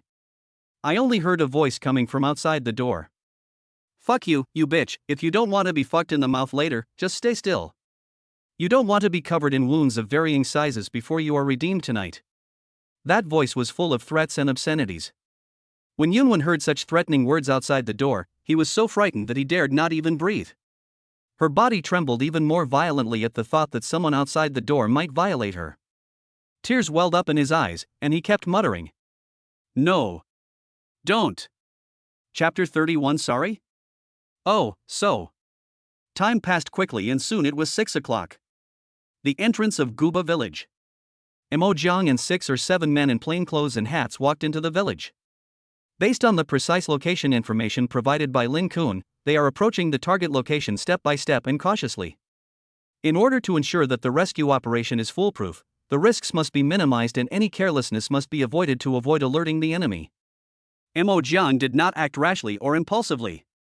Instead, he familiarized himself with the location with Lin Kun. Ensure Yunwan's personal safety. And at this moment, in the woodshed, Yunwan was huddled in a corner where there was a mountain of wood, filled with fear. If her hearing just now was not distorted, she did hear Fengjian calling a man second uncle. As a result, a terrible idea gradually became clear in her mind: the kidnapper and Fengjian were actually acquainted. At this moment, all the things that seemed confusing and disorganized before suddenly became meaningless. It was as if there was suddenly a connecting thread and everything seemed to make sense. People often say that once a woman falls in love, her IQ instantly drops to 0. During those days when she was immersed in love, she could only see Kazama in her eyes, and her heart was filled with love for him. To the point that she completely ignored those unreasonable details that existed but she chose to ignore. However, Yunwan has gradually regained some of her sanity, and she has clearly noticed many suspicious things. Take the non-smoking persona that Kazama once created for himself. As she recalled more, she felt more and more that it started from the moment Kazama first approached her. Perhaps all this was not accidental, but a carefully planned and interconnected conspiracy. In every moment I spent with him, he seemed to have used a lot of PUA tactics. She began to think carefully. It was Kazama who called her the night before and tricked her into coming to that apartment with various reasons. And on the very night he stepped into the apartment, he encountered this horrible kidnapping. This series of events happened so closely and so coincidentally that it was so coincidental that one could not help but be suspicious. The more she thought about it, the more she felt that everything Feng Jian did was just a scam. When I think about how I once loved Kazama so madly that I would even do anything for him. Yunwan was filled with regret for having done so many things that now seemed extremely stupid. I felt that I was extremely stupid at the time. I was sold but was still happily helping others count the money. Her eyes wandered, and she looked around in a daze. Unconsciously, through the reflection in the glass, she saw the necklace around her neck. In the reflection of the weak light, the necklace flickered with a faint glow. Inexplicably, Mo Jiang's figure appeared in her mind again. I am so sorry for him. Yunwan's voice was trembling violently as he muttered to himself in a low voice, his tone full of self-blame and regret. On the wedding day. Her words stopped abruptly. At this moment, the door of the woodshed was violently knocked open. Yunwan was so frightened that his whole body trembled. Her eyes were instantly filled with extreme fear, and she looked towards the door in horror, only to see 2 figures walking in. Her voice was trembling with fear, and she stammered, What do you want to do? What do you want to do? The middle-aged man among them looked Yunwan up and down unscrupulously. With that disgusting, malicious smile on her face, of course I'll fuck you. You're indeed a rich woman. Your skin is well maintained. As he spoke these disgusting words, he approached Yunwan. Then he reached out and roughly pinched Yunwan's chin. He lifted her face up roughly. Yunwan shook her head desperately, and her hair flew in disarray with the violent movements. The hand held her tightly, making it impossible for her to break free. A deep feeling of powerlessness surged in her heart. You damn bitch, stop wasting your energy struggling and just obey me. The middle-aged man grinned and shouted triumphantly. Yunwan closed her eyes tightly, tears streaming down her pale cheeks uncontrollably. She gritted her teeth and said, Don't even think about it, you beast. Feng Deng, another thinner man, became more and more impatient when he saw this scene. He reached out his hand while cursing and grabbed Yunwan's arm, with astonishing strength in his hand. As he pulled hard, Yunwan staggered and almost fell to the ground. She moved her feet frantically, trying to steady herself, but her hands were tied tightly. She couldn't keep her balance at all and looked extremely embarrassed. You stinky bitch, you still dare to be so stubborn. Feng Deng was completely enraged by Yunwan's resistance and became furious. He increased the strength in his hands a little more, and Yunwan felt a piercing pain in his arm. At the same time, her clothes were torn askew, exposing large areas of her fair skin to the air. Yunwan's heart was filled with a complex mixture of anger and fear. She used all her strength to stomp her foot precisely and hard on Feng Deng's foot. Feng Deng suddenly felt pain and screamed ouch. He subconsciously let go of his hand, cursing continuously while raising his hand as if to hit Yunwan. Yunwen subconsciously curled up his body, turned his head away and closed his eyes. And it was at this moment. Several loud and majestic voices rang out, "Don't move, everyone raise your hands." The father and son didn't have time to react. He was firmly controlled by 7 or 8 big men who suddenly rushed in. Yunwen closed his eyes tightly, his ears filled with the sudden noisy and chaotic sounds around him. At this time, a calm voice with a hint of indifference but inexplicably reassuring came, "You are not hurt." Yunwen heard this extremely familiar voice and slowly opened his eyes. Through tearful eyes, she saw the familiar face in front of her. At this moment, the dim light from the woodroom fell just right on this face. His outline was clearly outlined. Yunwen recognized at a glance that this person was her nominal husband, Mo Jiang. In an instant, Yunwen's heart felt like there was a frantic jumping deer in his chest, beating rapidly. All the fear, grievances, and self-blame that had been suppressed in my heart surged into my heart at this moment, like a flood that broke through a dam. She could no longer control her emotions, and finally threw herself into the arms of the man in front of her, bursting into tears. "Wow, Mo Jiang, I am so scared. I almost got." Her body was shaking violently due to excessive fear and excitement. His words were intermittent because of his crying. Mo Jiang was stunned for a moment, looking at Yunwen who was crying and trembling in his arms. Looking at her so terrified and helpless, he still suppressed his body's instinctive rejection reaction. He raised his hand gently, patted her back tenderly, and consoled her in the softest voice possible. "It's okay, the kidnapper has been subdued by Uncle Hat, you are safe now." "I'm sorry, I shouldn't have done that to you," Yunwen said while crying. Mo Jiang was silent for a while, quietly listening to Yunwen's crying voice. "So what?" Chapter 32 Explanation? "Sorry, it's late." Yunwen's heart skipped a beat and he froze in place, his mind going blank. "I didn't expect Mo Jiang to be so cold." Yunwen finally mustered up the courage and was about to speak. But before he could finish his words, he was interrupted by Mo Jiang. "The kidnapper has been subdued. It's almost done. Don't let your parents worry." Yunwen opened his mouth and wanted to say something else. But the words seemed to be stuck in my throat, and when they came to my lips I didn't know where to start. Mo Jiang looked calm and slowly stood up. He slowly and gently brushed off the non-existent dust on his body. Then he walked behind Yunwen and took out a small knife from his pocket. He cut the hemp rope that tied Yunwen with a click. After doing all this, he didn't even turn his head. He walked straight out of the woodshed. Yunwen looked at Mo Jiang's departing back, his heart filled with a complex mixture of loss and helplessness. I could only follow him out silently. Just stepped out of the woodshed. She saw the kidnappers, including a middle-aged woman. He was being handcuffed tightly with shiny silver handcuffs by an uncle in a hat and dressed in plain clothes. With the help of the uncle in the hat, Kazama's eyelids trembled slightly and he slowly woke up. Fengjian opened his eyes blearily. When his eyes fell on Yunwen who was safe and sound, a relieved smile instantly broke out on his face, which was as pale as paper. He seemed to have forgotten his still weak body and struggled to break free from the support of the uncle in the hat. He staggered forward a few steps, his eyes full of concern, and asked anxiously, "Yunwen, are you okay? I have been so worried these past few days that I have not been able to sleep. My heart has been in my throat." As he spoke, he subconsciously stretched out his hand, wanting to touch Yunwen gently. But Yunwen seemed to be suddenly electrocuted. His body trembled violently and he subconsciously took several steps back quickly. Her eyes were full of vigilance and alienation. She said coldly, "Don't touch me." Fengjian's fingers just stopped awkwardly in mid-air. He was stunned for a moment, a trace of astonishment flashed across his face, followed by embarrassment and panic that were difficult to conceal.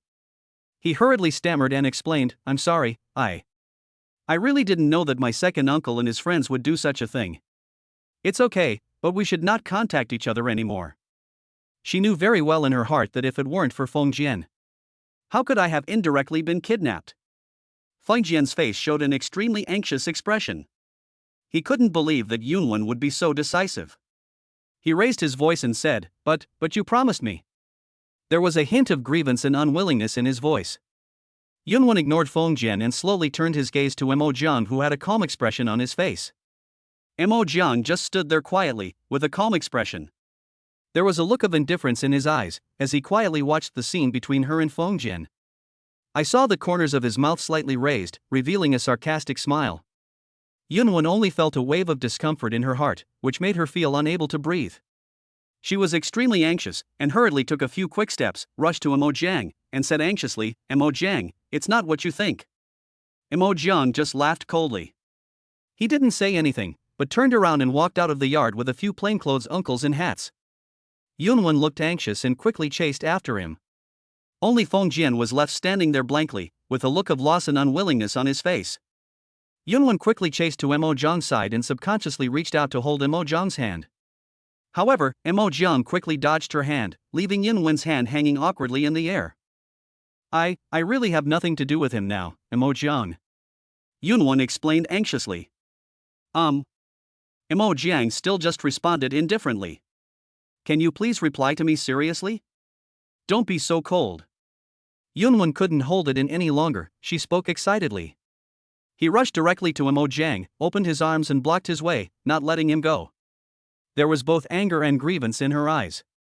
The plainclothes policemen nearby looked at each other in bewilderment when they saw the scene between the two. They couldn't say much about this kind of conflict between husband and wife. The atmosphere suddenly became extremely awkward. At this time, in order to break the awkward situation, one of the plainclothes policemen said to Imo Jiang, "Mr. Imo Jiang, let's escort these three people to the police station first." Okay. Imo Jiang responded and nodded slightly. Then he turned his head and looked straight at Yunwon. There was a hint of impatience in his eyes, and he asked in a stiff tone, "What do you want to do?" Yunwon felt a little guilty when she saw Imo Jiang's cold eyes. She lowered her head like a child who had done something wrong. Not daring to look directly into Imo Jiang's eyes, she said with a trembling voice, I have nothing to do with him now. He was the one who pulled me before, and I fell in love with him. Now Imo Jiang interrupted her impatiently, with a hint of sarcasm in his tone, "So you explain so much just to show that you have nothing to do with him, right?" Yunwon still lowered his head, his voice as soft as a mosquito's, and he replied weakly, Are you done? I'm leaving now. Imo Jiang glanced at Yunwon. Then he walked around Yunwon and prepared to leave. He walked straight to the side of the road, opened the door of the black Maybach, and got in. Seeing this, Yunwon hurriedly trotted over. He eagerly opened the passenger door and jumped in. She turned her head and stared at Imo Jiang's profile. "Don't you have anything you want to tell me?" he asked. Imo Jiang glanced at Yunwon, his eyes still cold. Then the engine started and it emitted a low roar. He uttered a short word, "No." Then he added, "And whatever you do is none of my business. Of course, if you are in any danger, or something like that, out of morality, I will still rescue you with Uncle Hat. But I'm your wife." Yunwon clasped her hands on her chest and looked at Imo Jiang sideways. His eyes were full of anxiety and grievance, and his voice had a hint of crying. "Soon it won't be. Whether you want to go to a nightclub, stay out all night, or find a few guys to sleep with is none of my business. Of course, as your brother-in-law in the future, I will say a few words to you symbolically out of courtesy." After Imo Jiang finished speaking, he stopped paying attention to Yunwon and focused on driving. Soon, the car arrived at the police station. As soon as Yunwon opened the car door and got out, Yunmu hugged him tightly in her arms. Yunmu's body was shaking slightly, and she said in a crying voice, "I scared my mother. I hope nothing happened to you. If it weren't for the information provided by Ma Jiang's people, we really don't know what would have happened to you." Mom was almost going crazy with worry. Yunwon felt a pang of sadness in his heart and tears welled up in his eyes. But she still managed to force a smile and comforted him. "It's okay, Mom." Yunwon raised his head and saw his father standing beside him with a serious face. She mustered up her courage, took a deep breath, and said, "Dad, I have nothing to do with him from now on. My kidnapping this time was indirectly related to him.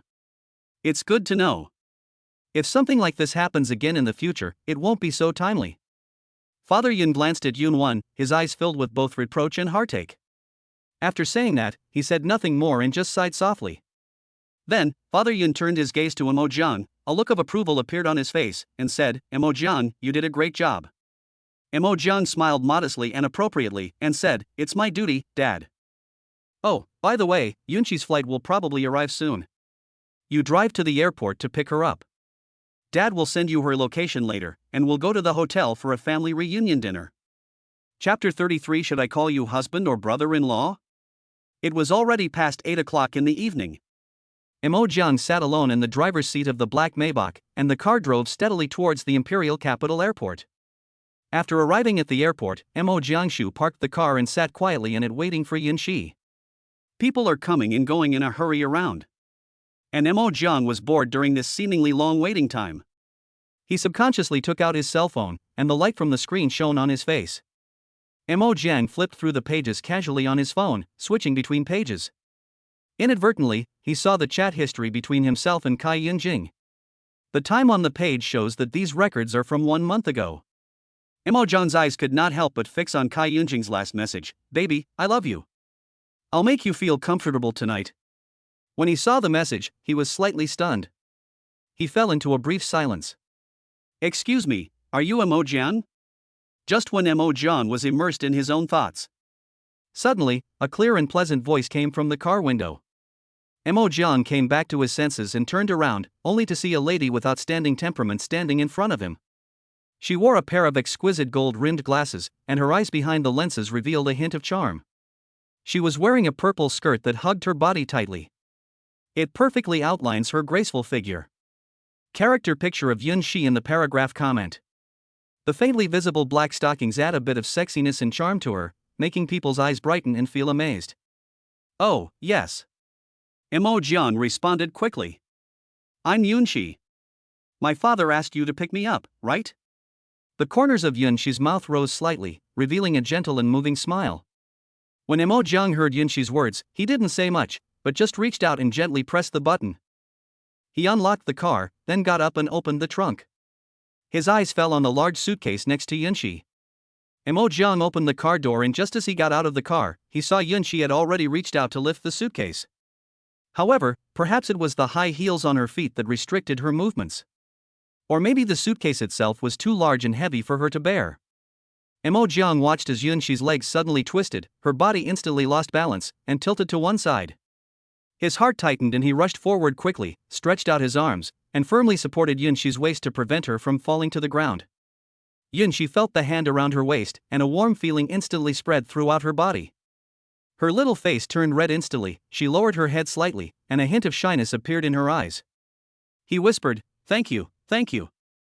"Fine." Imo Jiang responded softly with a smile on his face. Then, Imo Jiang took the suitcase from Yunxi and lifted it up steadily with both hands. "Put it in the trunk of the car."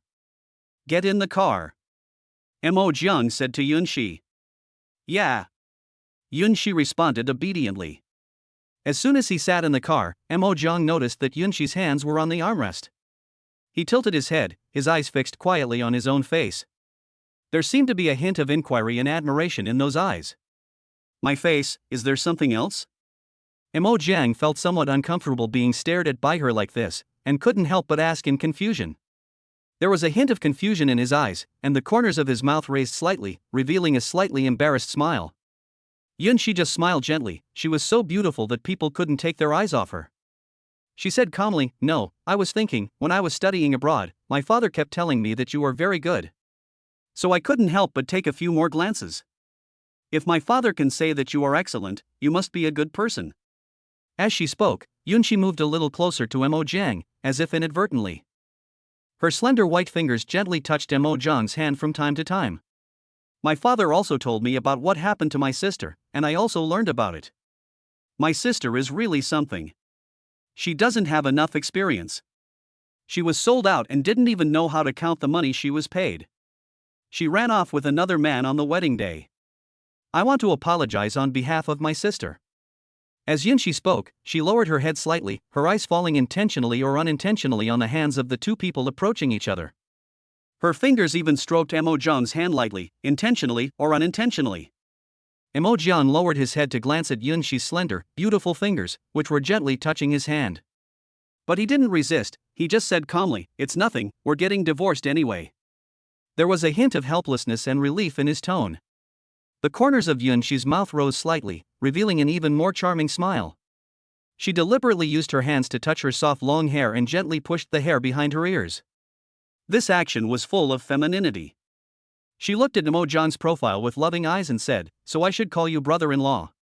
Or, husband?" As she spoke, she winked playfully. Mo John's face turned red at Yunshi straightforward in bold teasing. His face turned red instantly. He stammered, "You're being a little too direct." Seeing this, Yunshi smiled even more brightly. She tilted her head, a sly look in her eyes, and asked, "Do you prefer to be direct, or do you prefer to be more tactful?" "My future husband?" Yunshi is indeed very beautiful, and that kind of sexy queen charm is displayed to the fullest in her. Every gesture can touch people's hearts. At least in Mo John's opinion, she exudes an irresistible attraction. But Fan Ma Jiang is a young virgin who has not experienced much of the world. I'm afraid she would make everyone blush, feel at a loss, and have pounding hearts. Wait until I divorce her before calling her, otherwise it will feel weird. Mo Jiang said helplessly, trying to calm the panic in his heart. Okay. Yunshi readily agreed. Then she added, "Since your sister won't cherish a man as good as you, then I, as your sister, will love you well." At this time, the car was waiting at the traffic light. Yunshi seemed to have mustered up her courage. That hand directly interlocked with Mo John's hand and held it tightly. She felt the warmth from Mo John's palm. She closed her eyes slightly, as if enjoying the intimate contact at this moment. It wasn't until the green light came on and the car started slowly that she reluctantly let go of her hand. Soon, the car arrived at the hotel. As soon as the two opened the car door and got out, Yunshi naturally took Mo John's hand. The whole person pressed against him intimately, as if they were a couple who had been in love for a long time and had a deep affection for each other. Mo Jiang hesitated for a moment, a struggle flashed through his mind, but in the end he did not refuse. He let Yunshi hold his hand, interlocking their fingers. Yunshi's face was gently pressed against Mo Jiang's shoulder, looking like a little bird. "Mo Jiang, what do you think my sister would say if she saw us like this?"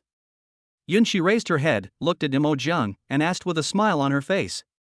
Mo Jiang glanced at Yunshi and said calmly, "No."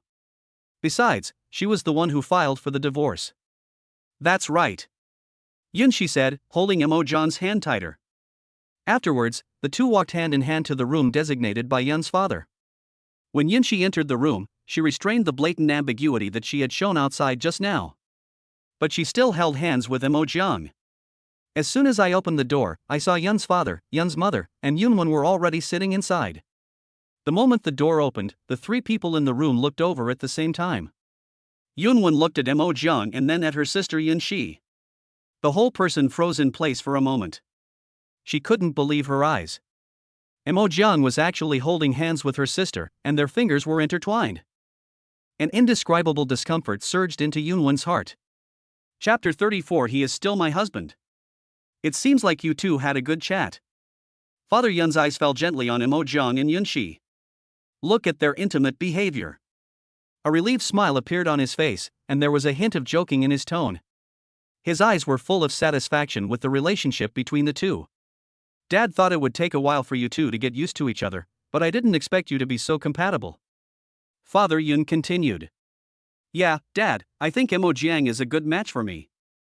Yunshi smiled and let go of Mo Jiang's hand. He came to Yun's father in an instant and gave him a big hug. She snuggled tightly in Father Yun's arms. The voice of the spoiled child was soft and sticky. "Dad, I haven't seen you for a long time. I miss you so much." "Ha, Dad misses you too, my dear daughter." Father Yun's eyes were full of doting and he patted Yunshi's back gently. "Mom, I miss you too." After Yunshi let go of her father, she turned around and gave her mother a big hug. She buried her head deeply in Yunmu's arms. "Mom misses you too. I thought you forgot about me." "How could that be? A daughter loves her mother the most," Yunshi said in a tender voice. "By the way, Yunwen, are you okay? I heard that you were kidnapped." After Yunshi hugged her mother affectionately for several times, she turned her gaze towards where Yunwen was. She frowned slightly, her eyes full of concern. "Yunwen?"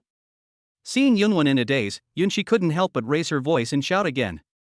"Oh, yes." Yunwen finally came back to his senses.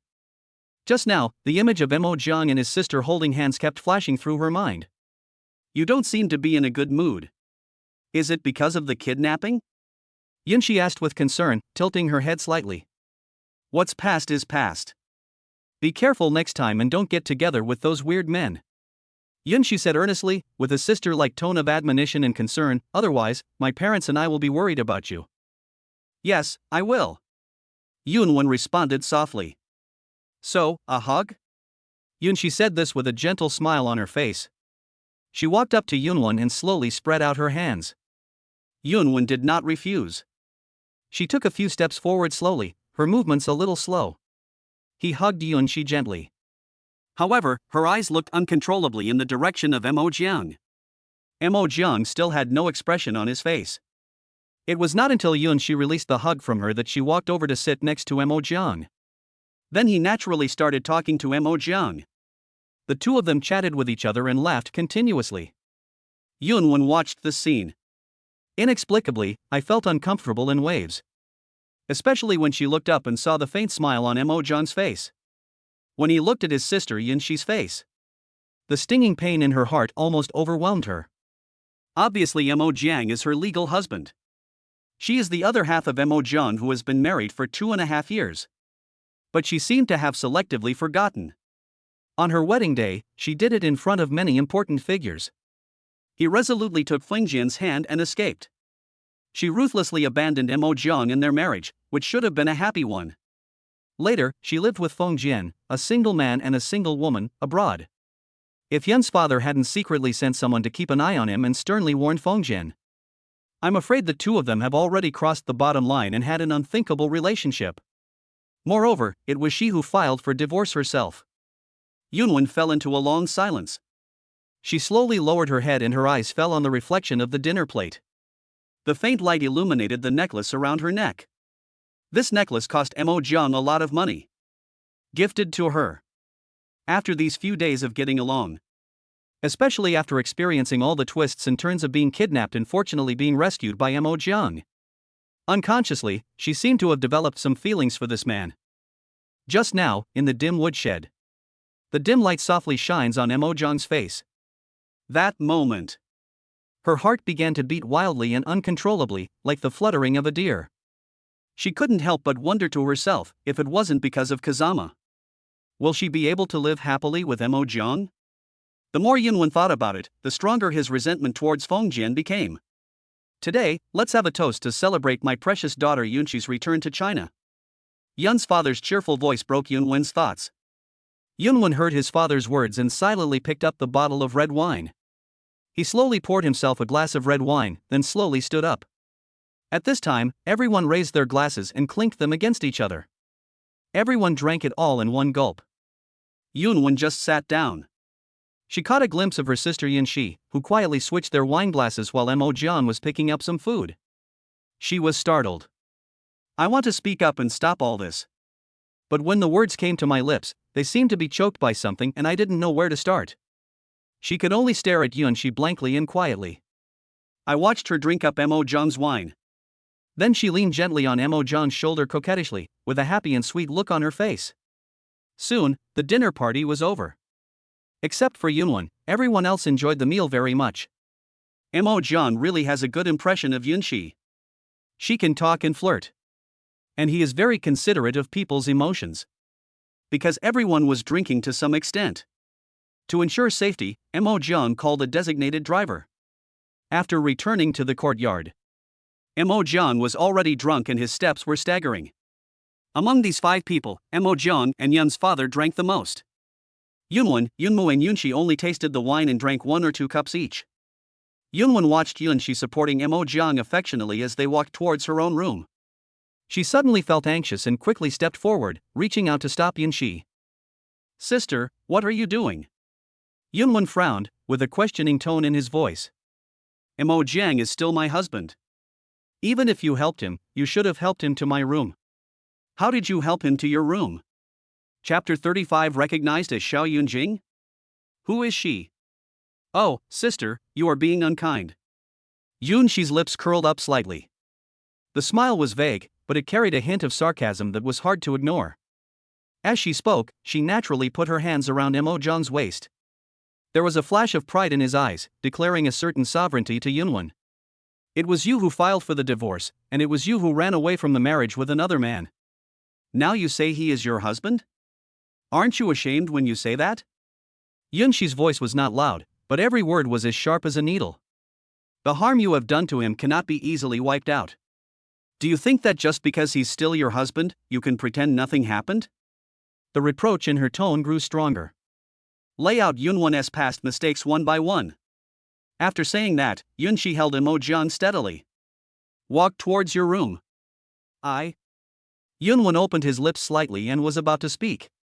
But her throat was stuck and she couldn't make a complete sound. I watched Imo-jeon getting closer and closer to Yunshi's room. A strong feeling of unwillingness surged in my heart. She subconsciously rushed forward and blocked their way again. But at least he is still my husband now. Yunwon gritted his teeth and squeezed out these words. His expression was extremely determined. Sister, you don't want to be known for sleeping with your brother-in-law at night, which is against common sense. She looked straight into Yunshi's eyes. Yunshi heard what Yunwon said. I was slightly stunned at first. The expression on his face froze for a moment. Then she chuckled. The laughter was particularly clear in the silent corridor. Okay, my dear sister, you have never escaped from my palm since you were a child. Now, you have become more capable. Anyway, you're going to divorce our dad after his birthday. I'm not in a hurry for a while. As Yunshi spoke, she brought Imo-jeon in front of Yunwon. He slowly loosened his grip. I found Yunwon's behavior funny. Seeing this, Yunwon bent down quickly, almost instinctively. Hug Imo-jeon tightly. Humph, who said I must divorce him? Yunwon muttered softly. The sound was as small as a mosquito's buzz. When Yunshi heard Yunwon's words, she couldn't help but chuckle again. The smile seemed like a mockery. Why are you laughing? Yunwon was irritated by Yunshi's laughter and asked angrily. Yunshi shook her head helplessly. His face was replaced with a serious expression. Slowly said, Girl, why don't you understand? Men are creatures with strong self-esteem and a strong desire to win. Think about what you did 2.5 years ago. For any man, it's nothing short of a devastating disaster. On the wedding day, his wife actually ran off with another man and even escaped from the marriage. How much pressure must he have been under? If it were you, could you bear it? How strong must he be to not divorce you and not collapse?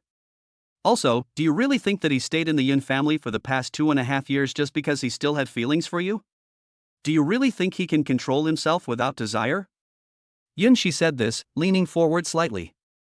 He moved closer to Yunwon and lowered his voice deliberately. He spoke word by word. If it weren't for the fact that the status of the Yun family's son-in-law could bring him many benefits. I'm afraid you're nothing in his eyes. Am I wrong, female president? After hearing these words, Yunwon stood there in a daze.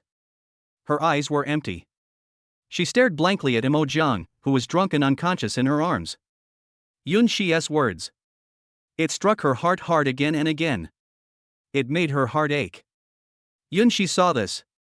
A few more chuckles, then he turned around. Go back to your room.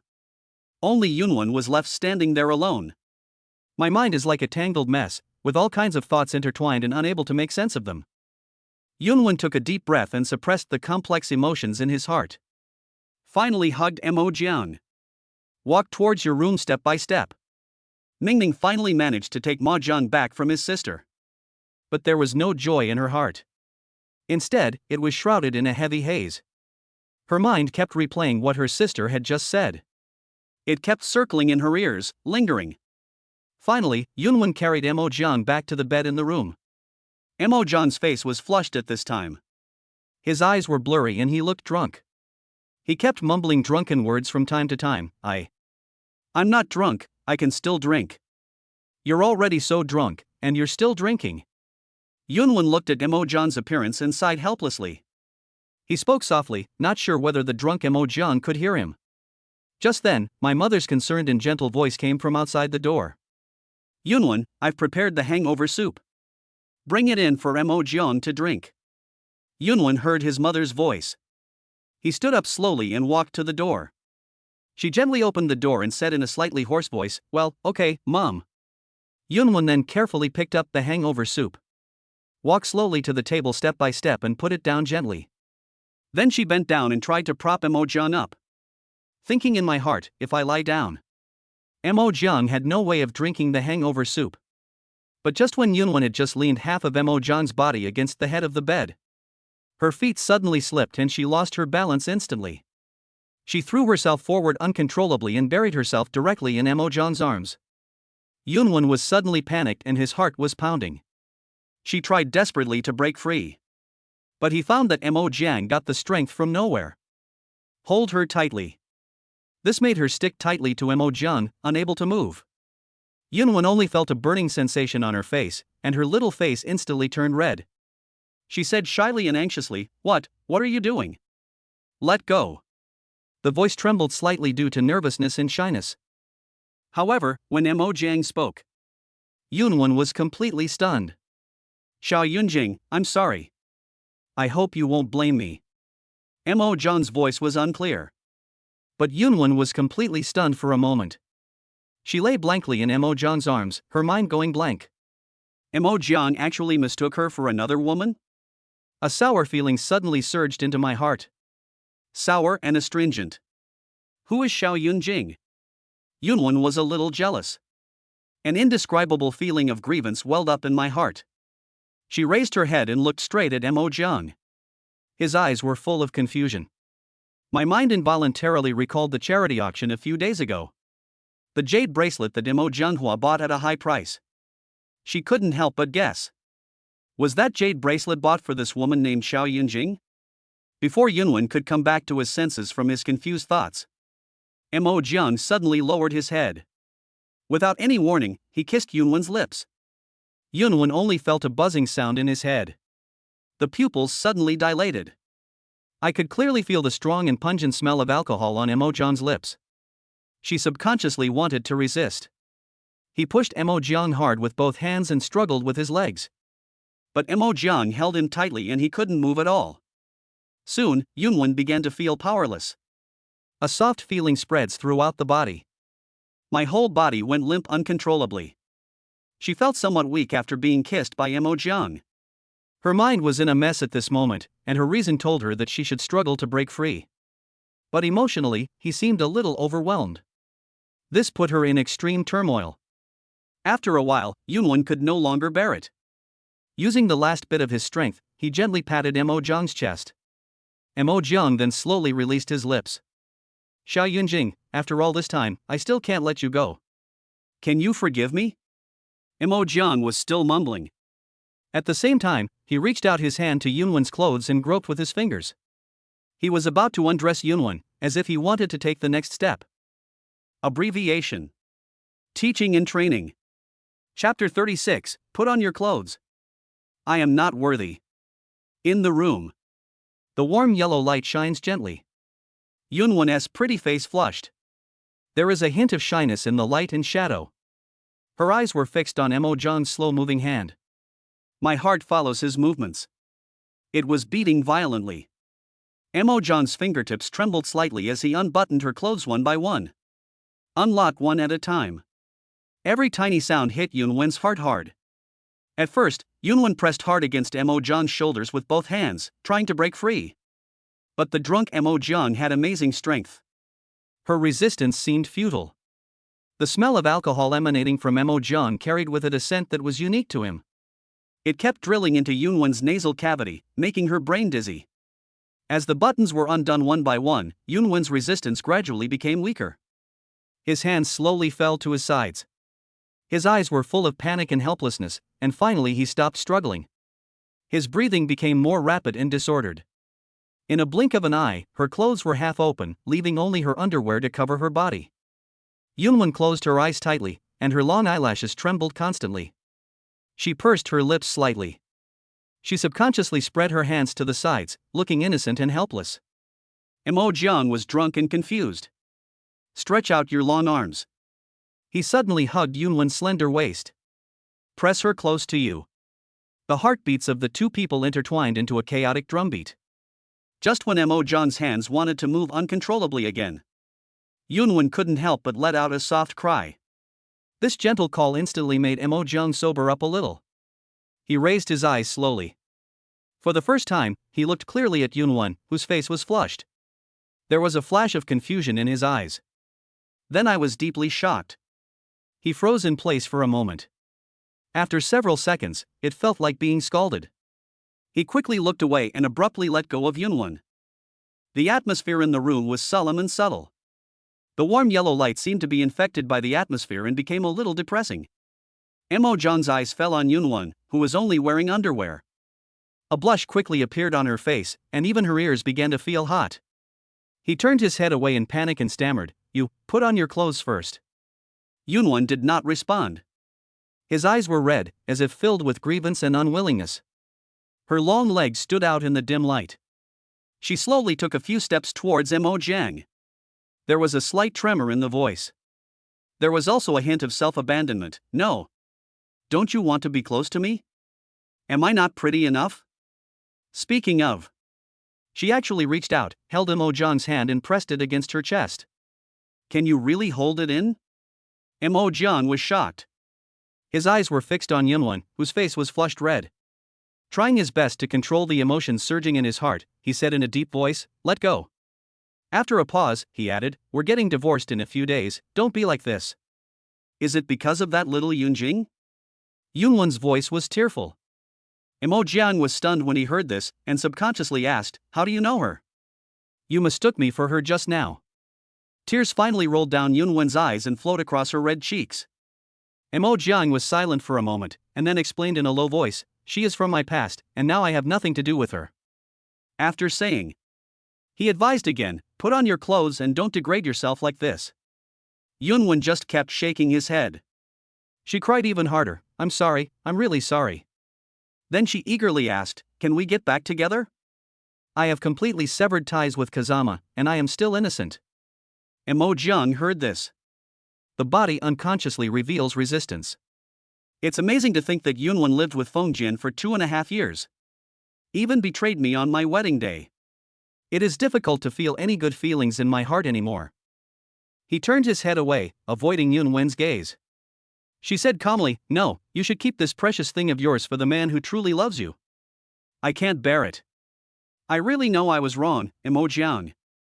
Yunwon's voice was clearly filled with tears. Her eyes were fixed on Mo Jiang. "I was also bewitched by him. Let's start over again and start a new relationship, okay?" Her tone was almost pleading, and her voice was trembling slightly. Mo Jiang just looked at Yunwon's tear-stained face quietly and did not respond immediately. After a while, he stood up slowly and walked to the drawer beside him. He reached out, opened the drawer, and pulled out a few tissues. "Wipe your tears yourself." Mo Jiang's voice was as calm as water. He was not too moved by Yunwon's pleading. "I don't." Yunwon seemed like a sulky child. She turned her face away, unwilling to take the tissue that Mo Jiang handed over. "Love or not, throw it yourself." Mo Jiang's tone remained cold, and he didn't seem to intend to force Yunwon anymore. He put the tissue aside. Seeing this, Yunwon felt even more aggrieved. "Just crumple up those paper towels into a ball. Throw it into the trash can with a sense of resentment. Pick up these tissues." Mo Jiang looked at the paper ball in the trash can and said coldly, "I." A hint of disdain flashed across Yunwen's eyes. "Looking at the crumpled tissues, it's impossible. The tissues are so dirty." She frowned, her face full of reluctance. The corners of Mo Jiang's mouth rose slightly. He gave a mocking sneer, "Look, you even think it's dirty? Isn't this piece of paper useless? There's no trash in the trash can, and the tissues are clean, so why are you disgusted?" His eyes were fixed on Yunwon. It sounded like a question, but also like a mockery. "This." Yunwon was speechless for a moment. She opened her mouth, but didn't know how to respond to Mo Jiang's question. "Put on your clothes and stop talking about these useless things," Mo Jiang said. He stood up again and cast his eyes towards the hangover soup on the table. Then he slowly sat down on the chair. "I picked up the hangover soup and drank it mouthful by mouthful. Can we really not be together again?" Yunwon looked at Mo Jiang's back. Her voice was very soft, afraid to hear Mo Jiang's negative answer. Mo Jiang listened to Yunwen's voice behind him. He turned his head slightly and looked at Yunwon. He asked expressionlessly, "Why? Give me a reason?" Yunwon looked at Mo Jiang and replied. A glimmer of hope suddenly ignited in my heart. Because I like you." As he spoke, Yunwon blushed and lowered his head. Her hands unconsciously tugged at the corners of her clothes. Seems a little nervous and shy. Oh. Mo Jian just responded calmly. There was still no expression on his face. He turned his head and continued drinking the sobering soup. Yunwen was stunned for a moment. The hope in my heart was shaken for a moment. She asked anxiously, "What do you mean by oh?" Her eyes were full of confusion and anxiety. Nothing else. Mo Jiang still had that cold look on his face, and there was no fluctuation in his tone. After drinking the sobering soup, he seemed to be much more sober. I have no patience for you, nor do I love you. Being together will only hurt you. Mo Jiang spoke slowly. I don't care. I was in the wrong first. No matter how you play with me or vent your anger on me, I don't care. Yunwen said hurriedly, as if he was ready to bear everything. We can cultivate our relationship. No matter what you say in the future, I will agree to you. Chapter 37 still peaking. Shameless Yunwen. Yunwen wanted to say something else. However, the words came to my lips. But he was interrupted mercilessly by Mo Jiang. I despise you and think you have no shame. Is that okay? Mo Jiang's voice remained calm. But it carries a kind of coldness that cannot be ignored. There are only countless and zero times of cheating in marriage. He said this coldly. He completely ignored Yunwen. Mo Jiang stood up slowly and picked up the bowl of sobering soup. Just prepare to leave this room. Yunwen could only stand there blankly. Uncontrollable tears blurred her eyes again. The tears slid down her cheeks and dripped onto the ground. Hey, Mo Jiang, why did you come out? When Mo Jiang put the bowl in the kitchen. I happened to meet Micah. Yunmu asked, looking at Mo Jiang with a gentle smile on her face. Mo Jiang saw this. He immediately put on a polite smile and said, Mom, the soup is finished, take it out and put it away. His tone was natural. It was as if the intense emotions in the room just now had never appeared. Well, it's getting late, you should go back to your room and sleep. Yunmu said. While taking the bowl that Mo Jiang brought, he began to wash it carefully in the sink. After washing, she put the bowl into the sterilizer again. Then he turned around and said to Mo Jiang. Mo Jiang nodded and responded briefly. Then he turned and walked towards the room. After returning to the room, he closed the door gently. Mo Jiang felt a little tired. I plan to take a hot bath and then have a good sleep. Then, he walked to the closet and opened the door. He took out clean clothes and pants from it. Do you want to wash it or should I? Mo Jiang looked at Yunwen, who was squatting on the bed, and asked in a calm tone. Can we take a shower together? Yunwen raised his head slightly. With a hint of expectation and shyness in her eyes, she looked at Mo Jiang weakly and said. Her voice was very soft, fearing that her request would upset Mo Jiang. No. Mo Jiang had almost no hesitation. Directly rejected Yunwen's proposal. His tone was firm, leaving no room for Yunwen to negotiate. Then can I come in and take a shower with you while you're in the middle of it? Yunwen didn't seem to be planning to give up, and asked again carefully. Mo Jiang. Faced with Yunwen's bold question, Mo Jiang didn't know how to react for a moment. After a moment's silence, he ignored Yunwen and walked straight to the bathroom with his clothes. After entering the bathroom, he locked the door. This way Yunwen can be kept out of the door. After all, I can't find a key to open it for him. At this time, Yunwen had not had time to change clothes. He was only wearing two thin underwear. The sound of water from the shower came through the bathroom door. It is especially clear in a quiet room. This voice made Yunwen inexplicably nervous, and she swallowed subconsciously. Yunwen put on slippers.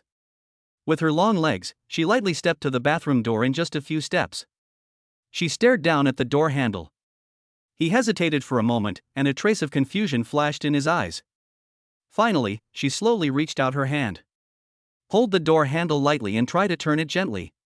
The door didn't move at all. It seemed that Mo Jiang had indeed locked it. But this is not a problem for Yunwen. She seemed to suddenly remember something.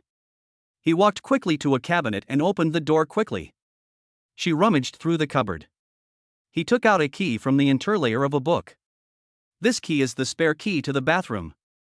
When she placed this key before, I never thought it would come in handy in a situation like this. I just let it go at that time.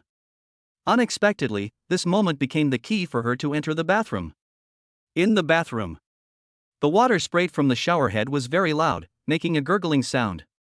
Mo Jiang was washing his body leisurely. The hot water flowed down his body, making him forget his previous troubles for a while. He didn't notice at all.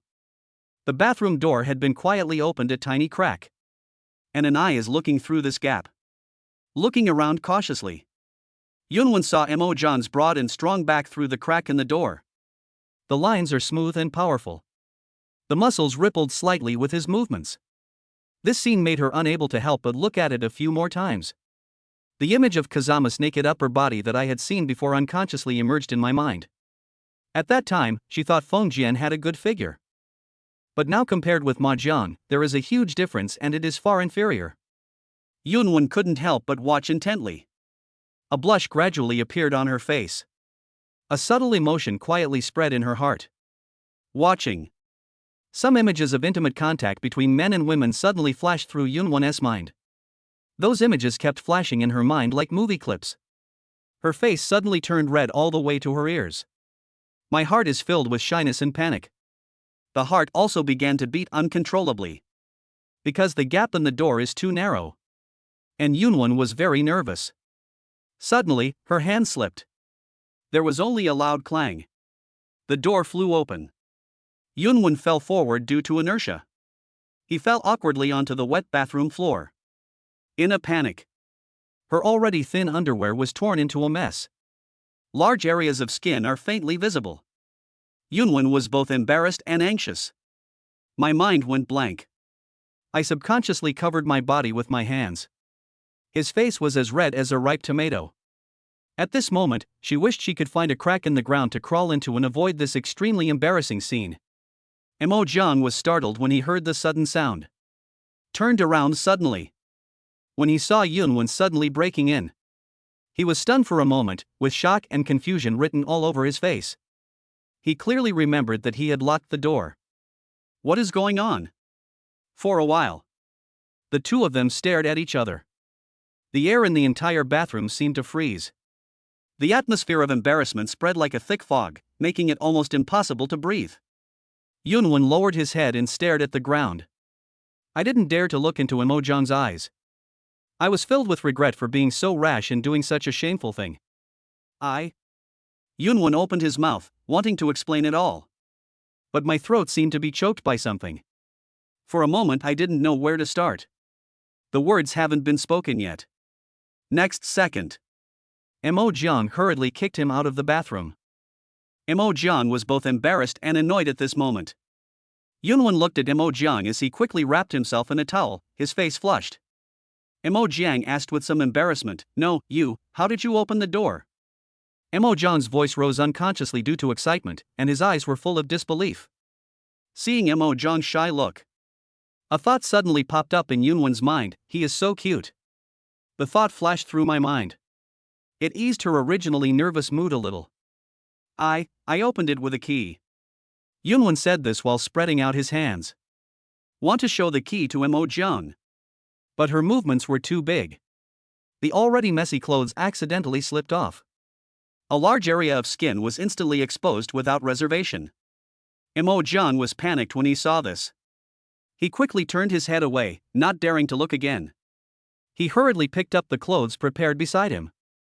Throw it towards Yunwen. The voice said hurriedly, "Put on your clothes at least." He just wanted Yunwen to cover his body quickly and end this embarrassing situation. I'm only like this to you," Yunwen muttered softly. There was a hint of grievance in his voice. After hearing this, Mo Jiang was speechless for a moment. Chapter 38 Help me get my panties, Mo Jiang. Mo Jiang put on his shorts, leaving his upper body naked. The hair dryer in my hand was buzzing. He was casually fiddling with his hair with a hairdryer. As he turned his head inadvertently, his eyes fell on Yunwen, who was sitting quietly beside him on the bed. "You're not washing yet?" Mo Jiang frowned slightly, looked at Yunwen, and asked. There was an unconscious urgency in his tone. "After all, it's getting late now. I want you to help me wash." Yunwen lowered his head deeply, holding the corners of his clothes tightly with both hands. "Don't want." Mo Jiang refused almost instinctively and without hesitation. There was no room for Yunwen to negotiate even a little bit. Then I won't wash it. Yunwen glanced at Mo Jiang's profile with some annoyance. He pursed his lips slightly and muttered these words quietly. Then I'll sleep on the sofa later. Mo Jiang still responded calmly. No, I'll just go take a shower. Don't refuse to sleep with me. Yunwen was shocked when she heard that Mo Jiang was going to sleep on the sofa and not share the bed with her. I suddenly became anxious. Her originally quiet eyes were instantly filled with anxiety and reluctance. He quickly moved his body and approached Mo Jiang. Why don't you go now? Mo Jiang looked at Yunwen's anxious expression and raised his eyebrows slightly. Yunwen was very reluctant in his heart. But when I thought about sleeping with Mo Jiang, I weighed the pros and cons. He stood up slowly and walked towards the closet. She stopped in front of the closet and searched carefully. Finally, her eyes locked on a set of pink pajamas. The fabric of this pajamas is very soft and can perfectly outline her graceful curves. Yunwen picked up the pajamas and held them tightly in his arms. Yunwen gently opened the bathroom door and walked in slowly. However, the bathroom door was not closed for long. A tiny crack opened up again. She poked her head out cautiously. Mo Jiang. Yunwen called out softly, with a hint of coquettishness unconsciously in her voice. Mo Jiang turned his head helplessly. Look at the half body that is exposed from the crack in the door. Yunwen's face was red, as if it had just been steamed by hot water, with an alluring blush. He couldn't help but mutter to himself.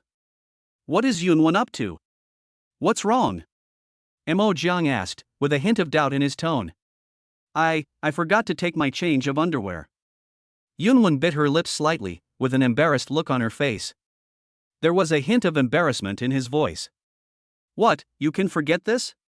Mo Jiang couldn't help but raise his eyebrows. A suspicion suddenly arose in my heart, and I felt that Yunwen seemed to have done it on purpose. But, think about it. I really can't find any solid evidence to prove my guess. Can't you come out and get it yourself? Mo Jiang was actually not very willing to help Yunwen. After all, this situation is really embarrassing. Anyone who encounters this will feel uncomfortable. But, I'm all dressed. There was a hint of grievance in Yunwen's voice. And my hair is wet too.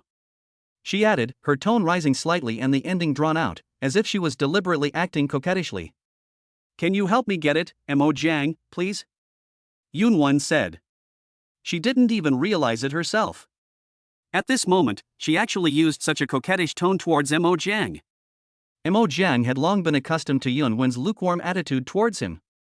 Suddenly I heard this delicate and coquettish voice. I suddenly felt uncomfortable all over and got goosebumps. If you really don't want to get it for me, then I'll have to go get it myself. Speaking of. Yunwen pretended to open the bathroom door directly. When Mo Jiang saw this situation, he immediately panicked. He turned his head away hastily and said in a panic, Go in, I'll get it for you. He didn't want to see Yunwen coming out of the bathroom in such a disheveled state. Just thinking about that scene makes me so embarrassed that I want to dig my toes into the ground. Mo Jiang, you are the best. Yunwen blinked his bright eyes and a sly smile appeared on his face. Don't think I won't divorce you because of this. Mo Jiang just spoke silently, with a hint of helplessness in his voice. He didn't care about the expression on Yunwen's face and walked towards the closet. Mo Jiang and Yunwen's clothes were stacked in 2 layers in the closet.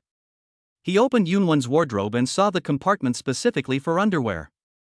When his eyes swept over the things in the grid, he was really surprised. There are all kinds of underwear inside. There are ones with the yellow mouse Pikachu pattern, and also ones with cartoon characters like Cardcaptor Sakura. Mo Jiang never expected this. Yunwen always looks cold in front of others. I actually prepare such cute style underwear in private. This strong sense of contrast made him feel an inexplicable smile in his heart. I couldn't help but laugh. Is it okay, Mo Jiang? Yunwen urged anxiously in the bathroom, his voice coming through the crack in the door. All right. Mo Jiang heard the voice and didn't delay any longer. He grabbed a pair of underwear with a Pikachu pattern on it and headed towards the bathroom. As he got closer, he saw the bathroom door was half open. Before he could react, Yunwen suddenly opened the door completely, as if he had planned it in advance. With a stumble, the whole person fell towards him. You know, Mo Jiang was shirtless at this time, wearing only a pair of shorts. Yunwen rushed straight towards him. Mo Jiang clearly felt the touch of her warm skin. At that moment, his brain seemed to be struck by electricity. There was a blank in an instant, and I was completely panicked. You, get up. Mo Jiang's face turned red instantly. His voice trembled slightly due to nervousness and shyness, and even his speech became stuttering. Yunwen did not stand up immediately. Instead, she put her arms around Mo Jiang's waist and cried, "I sprained my ankle, Mo Jiang, it hurts." As she spoke, she lifted her feet. She looked at Mo Jiang with a wronged expression, looking so pitiful. Her eyes were filled with tears, as if they would burst out at the next second, making people feel pity for her. Mo Jiang was a little at a loss. Reluctantly, he said, "Then wrap yourself in a bath towel first. Otherwise, this wouldn't be good." Yunwen seemed not to hear it and still leaned against him tightly. Seeing this, Mo Jiang pretended to be serious and raised his voice, "If you do this again, I will really be angry." Yunwen then realized that Mo Jiang seemed really unhappy. I couldn't help but feel a little scared and reluctantly let go of her hand. "Take the underwear into the bathroom and wrap yourself in a towel." He limped out. "Sit in a chair." Mo Jiang calmed down his emotions, tried to regain his composure, and spoke to Yunwen in a calm tone. Yunwen nodded obediently. Like an obedient child, he sat on the stool obediently. "Lift your legs." Chapter 39, Bad News from the Bodybuilding Circle. He used to exercise with Kai Yunjing. I got leg cramps from exhaustion during the process.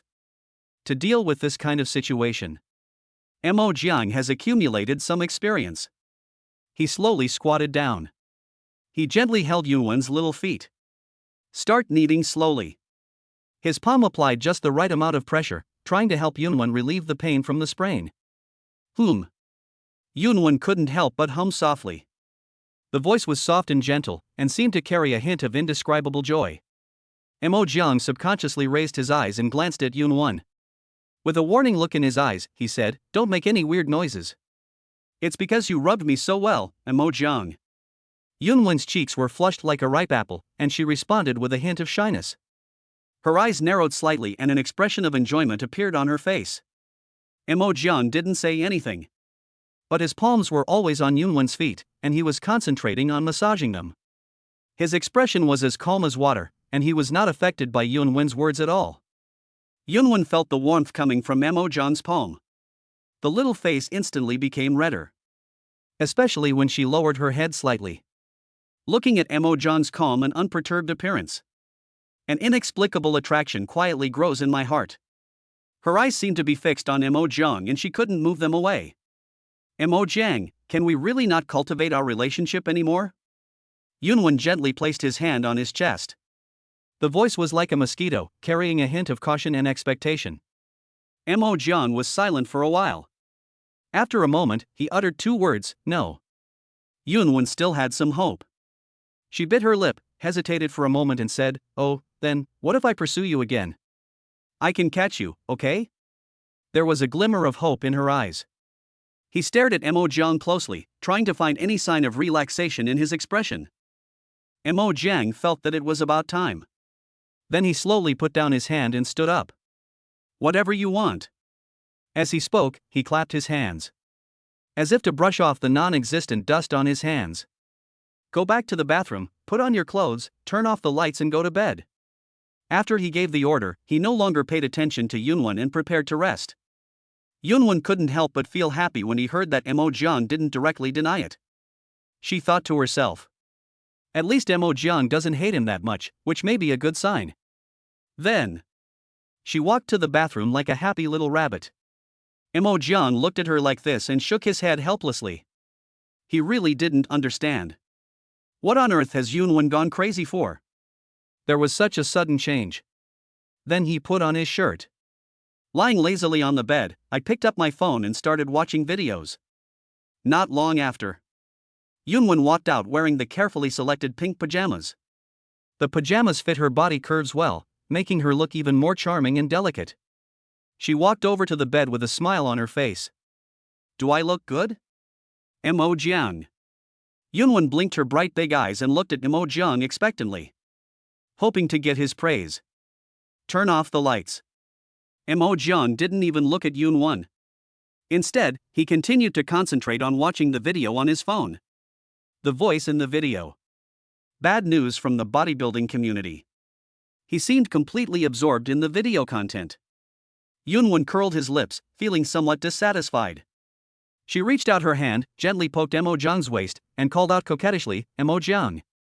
It looks good, okay." Mo Jiang responded perfunctorily, his eyes still not leaving the phone screen. Yun-won looked at Mo Jiang, who didn't even look at him. "I just casually said it looked good, but I felt more aggrieved inside." She raised her head and looked at Mo Jiang. "I looked at my phone again and listened to the voice coming from it. Kunbalong gets 6 injections a day, and the muscles are corroded by oil."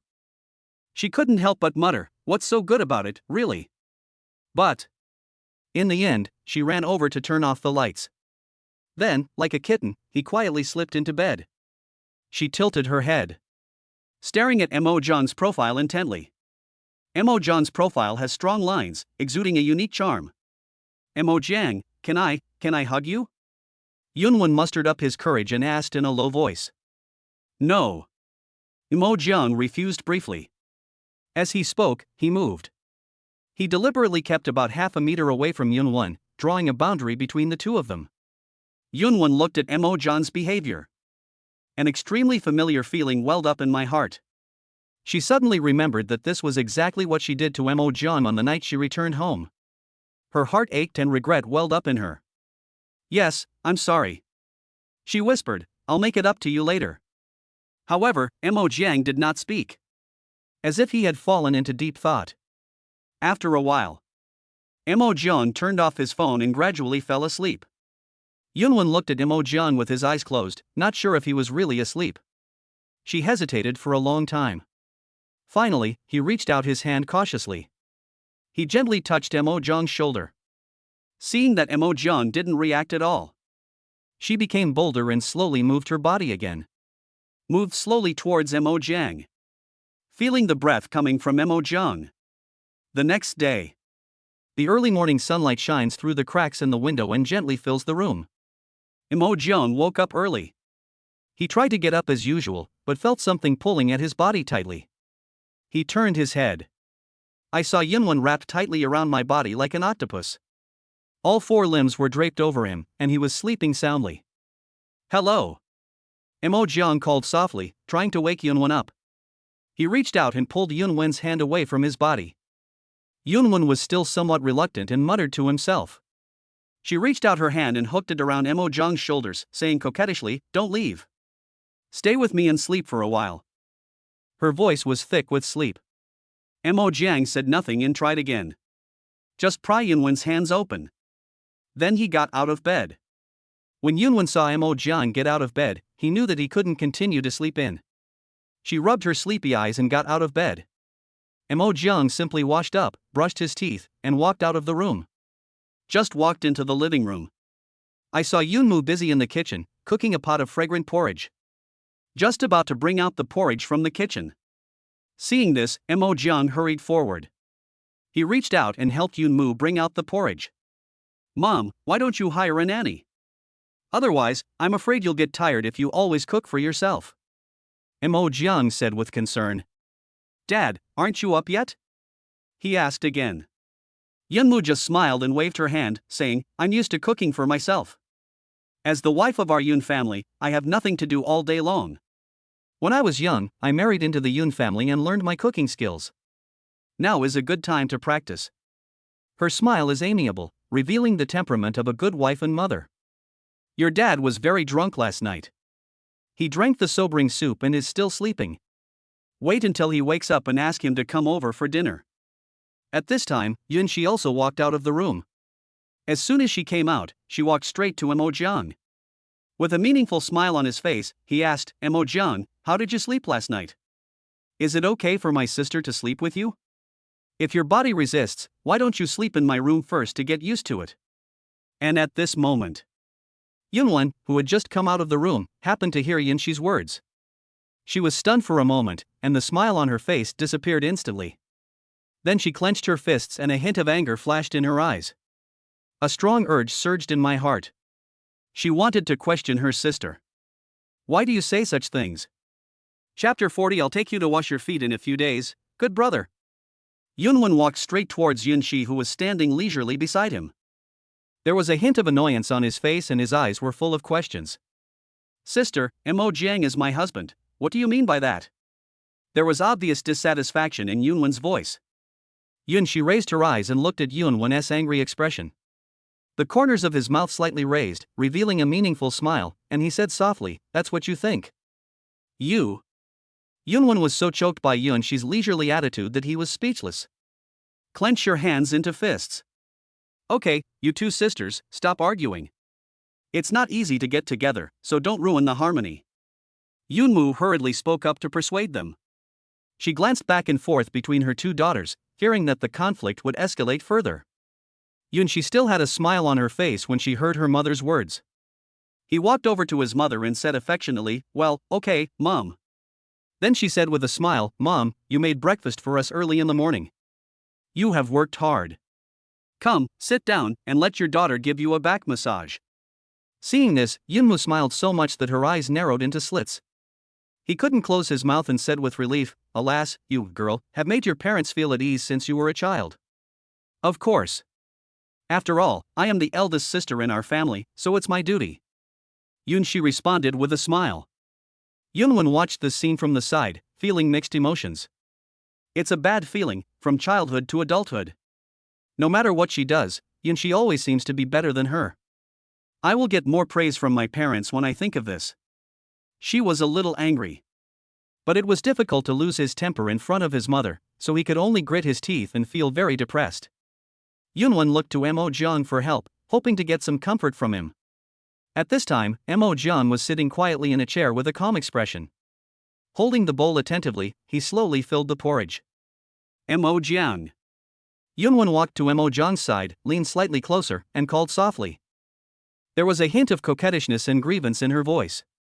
Mo Jiang glanced at Yunwen beside him and asked coldly, "What?" "I miss you." Before Yunwen could finish her words, she was ruthlessly interrupted by Mo Jiang. "No time. I haven't finished my sentence yet." Yunwen's eyes were slightly red, and he said aggrievedly. Mo Jiang ignored her and finished his porridge. After eating 2 more eggs, he stood up and prepared to leave. "Where are you going?" Yunwen looked at Mo Jiang's leaving figure and asked anxiously. "Go back to the company."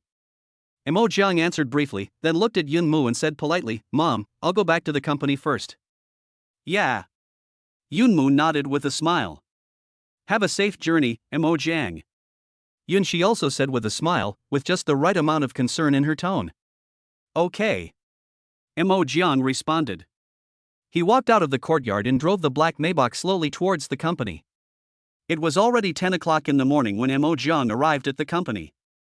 The sun is getting hotter. It shines on the parking lot downstairs of the company, reflecting a dazzling light. He had just parked the car. I noticed a limited edition Bugatti parked next to it. If he remembered correctly, this should be Gu Qingbei's car. Mo Jiang couldn't help but wonder why Gu Qingbei came to his company. It suddenly flashed through his mind that he seemed to have said this to Gu Qingbei before. "When the time comes, we will recruit a few key employees." But he didn't think much about it and got out of the car. Mo Jiang got off the car and walked to the back of the company. Gu Qingbei was seen surrounded by 3 or 4 strangers, and leaders of relevant departments were also around him. Mo Jiang had met this leader before. It was about the relevant leader of the department to which he submitted the information for the game release. He heard from his former colleagues that this leader was difficult to deal with. But he had brought Kai Yunjing with him to meet her before. But I found this leader to be quite kind, not as difficult to get along with as the legend said. Tsinghua University and Peking University. Mo Jiang walked forward and greeted him warmly. Gu Qingbei heard Mo Jiang's voice. He turned around and a hearty smile immediately appeared on his face. He walked forward, patted Mo Jiang's shoulder vigorously, and said, "Oh, Mo Jiang." Then he changed the subject, "You came at the right time. I poached a few key employees from our company. Do you think it will work? Their dormitories and salary issues are left to you. They are all elderly people and can be trusted. Thank you, I didn't expect it to be so soon. Mo Jiang said with a smile, his eyes full of gratitude. The three key employees that Gu Qingbei brought with him looked at Mo Jiang and said respectfully, "Hello, boss." Mo Jiang nodded. Then he called Xingye over and said, "Xingye, how were these three employees treated in the company before? Our company will treat them the same way." "Well, okay, Lao Jiang." After Aoba responded, he took the three employees to another office for an interview. Then, Mo Jiang looked at Gu Qingbei and made an invitation gesture, "Come into my office and have a chat." "Have a seat." "Okay." Gu Qingbei agreed readily. In the office, the sunlight shines through the clean floor to ceiling windows and spreads across the ground. Mo Jiang sat on the stool beside the tea table, fiddling with the tea set. He picked up a can of packaged tea and gently opened it. Mo Jiang took out an appropriate amount of tea leaves from the jar and sprinkled them evenly into the teapot. Then he picked up the kettle beside him and poured water into the teapot. In an instant, the aroma of tea filled the entire office. Mo Jiang leaned forward slightly. Pour the brewed tea into the teacups of Gu Qingbei and the leaders who followed him in turn. "By the way, Mo Jiang, I heard that your wife seemed to be kidnapped. How is it going?" Gu Qingbei gently took the teacup and lowered his head slightly. He blew gently on the steaming tea. Then he took a few sips and slowly asked. "Fortunately, I went with a few hat uncles to rescue him yesterday and rescued him." Mo Jiang replied calmly. After listening to this, Gu Qingbei nodded slightly. His expression relaxed a little, and he said, "Well, I'm glad you're okay. It's more important than anything else that people are safe. By the way, I remember your father-in-law's birthday is coming up in a few days." Gu Qingbei seemed to suddenly remember something, his eyes lit up slightly, and he looked at Mo Jiang and said, "Yes, maybe you could do me a favor and go with me to Peking University or Tsinghua University." Mo Jiang looked at Gu Qingbei. "My father-in-law's birthday is an important occasion, and it would be great if we had friends like Gu Qingbei to go and add to the fun." "Of course it couldn't be better." "Of course you can. As my good friend, Gu Qingbei, I will go over to support you on your father-in-law's birthday." Gu Qingbei patted his chest and said generously, "By the way, let me tell you something. My cousin will be there too." Gu Qingbei suddenly spoke at this time. Mo Jiang was silent for a while. Various rumors about the richest man's daughter quickly emerged in my mind. He said slowly, "I have heard of your cousin, the daughter of the richest man." "The daughter of the richest man, I heard that she is very stingy with words and is cold to people. I didn't expect that she would be so kind as to come over and let your cousin come with her." Mo Jiang frowned slightly. "You must have spent a lot of effort, good brother. I will take you to wash your feet in a few days." Chapter 41 Rem, Valkyrie, Hatsune Miku. Ahem. Gu Qingbei and the department leader beside him felt as if a mouthful of choking chili water was poured into their throats. At the same time, he started coughing violently. Their bodies trembled slightly uncontrollably and their hands subconsciously covered their mouths. The department leaders were well aware of the Beijing girl's notoriously hot temper. At this moment, I heard Mo Jiang brazenly say that he would take Gu Qingbei to wash his feet. There was a real storm in his heart, and he thought to himself, "This Mo Jiang is too bold." Gu Qingbei's face was full of surprise. Staring straight at Mo Jiang, his eyes seemed to be saying, "Did I hear correctly?" However, he thought about it for a moment. Mo Jiang is already married, and the relationship between the cousin and Mo Jiang is so delicate. From a certain angle, my cousin really seems like a third party. Thinking about it this way, it seems that my cousin really has no control over Mo Jiang's affairs. He couldn't help but recall the time when he was staying at his cousin's villa. One time he suddenly had the urge to wash his feet. As a result, I was severely scolded by my cousin. Mo Jiang looked at the two people's strange appearance and was full of doubts. I couldn't help but ask with concern, what happened?" There was a pause. He half-jokingly said, "And Tsinghua and Peking University, don't act like a naive person in front of me. When I was watching videos before, I saw a streetcar blogger take a picture of your cool Bugatti parked at the entrance of Yusu City." Ahem. Gu Qingbei was choked by Mo Jiang's words. It was as if he was choked again and he coughed several times in succession. A look of embarrassment flashed across his face for a moment. He waved his hands and explained, "That's all old news. My cousin is very strict now and won't let me go at all." After saying, as if a light bulb suddenly flashed in his head, he looked at Mo Jiang with burning eyes and asked, "By the way, do you really not know my cousin?" this question. The department manager standing by was even more confused. I kept wondering in my heart, what do you mean by recognize or not recognize? Isn't Mr. Gu's cousin Mo Zhang's girlfriend, the famous Miss Kai Yunjing from Beijing, who can shake the whole Beijing world with just one stomp of her feet? Recalling the time when I heard Mo Zhang wanted to see me. He still had some plans in mind, thinking about how to take advantage of the boss of this small company. Let him spit out more blood. After all, he often makes things difficult for these small characters at work. But no one expected that Mo Zhang would be followed by a young lady from the Beijing circle. That scene scared him so much that he instantly changed from his usual arrogant and domineering self. He became a servile and fawning grandson. How could I possibly know such a big shot? Mo Zhang smiled bitterly, his tone full of self-mockery. He really knew nothing about the true identity of Gu Qingbei's cousin. In his eyes, people like that are like the stars in the sky, out of reach. The department leader was full of doubts. Just as I opened my mouth to ask, "She is not you." The words haven't been spoken yet. Gu Qingbei was quick-witted and immediately reached out to stop him. Then, Gu Qingbei grabbed the department leader's arm. He walked towards the door, turned his head and said to Mo Zhang, I'm going to go outside to talk with Lao Wang first, and I'll be back soon. Oh, sure. Although Mo Zhang felt that the behavior of these two people was strange. But it's not a good idea to ask any more questions. I could only watch them leave in a hurry. Arrived at the office door. The department leader looked at Gu Qingbei in bewilderment, and finally couldn't help asking, Mr. Gu, what are you talking about? And what about Mo Zhang? Does he really not even know his girlfriend? Old one, let me tell you the truth. Mo Zhang probably really doesn't know the identity of my cousin. Gu Qingbei looked at the department head and said with a serious expression. Ah? The department head was so surprised that his jaw almost dropped. His eyes widened, his face full of disbelief, and he blurted out, is the young lady playing so extravagantly? She actually played this game of concealing her identity with Mo Zhang? He really didn't expect that the eldest lady of the Beijing circle would do such a thing. Ahem. Gu Qingbei coughed twice gently and signaled him to speak more quietly with his eyes. Then he lowered his voice and said, anyway, don't tell him about my cousin's identity before Mo Zhang's father-in-law's birthday. After hearing this, the department leader nodded quickly like a chicken pecking at rice and said respectfully, okay, Mr. Gu. After a while, the two men walked back into the office. Mo Zhang, there is a party in our circle tonight, do you want to come? Gu Qingbei looked at Mo Zhang with enthusiasm.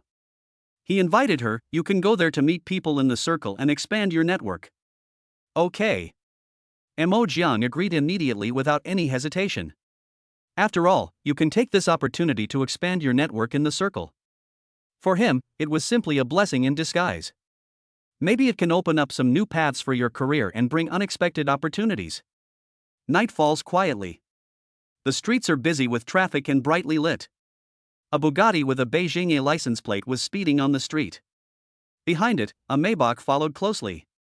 The two luxury cars attracted the attention of passers-by. Finally, they slowly stopped in the parking lot of a luxurious club.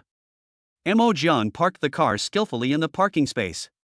He opened the car door gently and got out. His eyes scanned the surrounding parked vehicles. The parking lot was filled with sports cars that were loved by young people in the circle.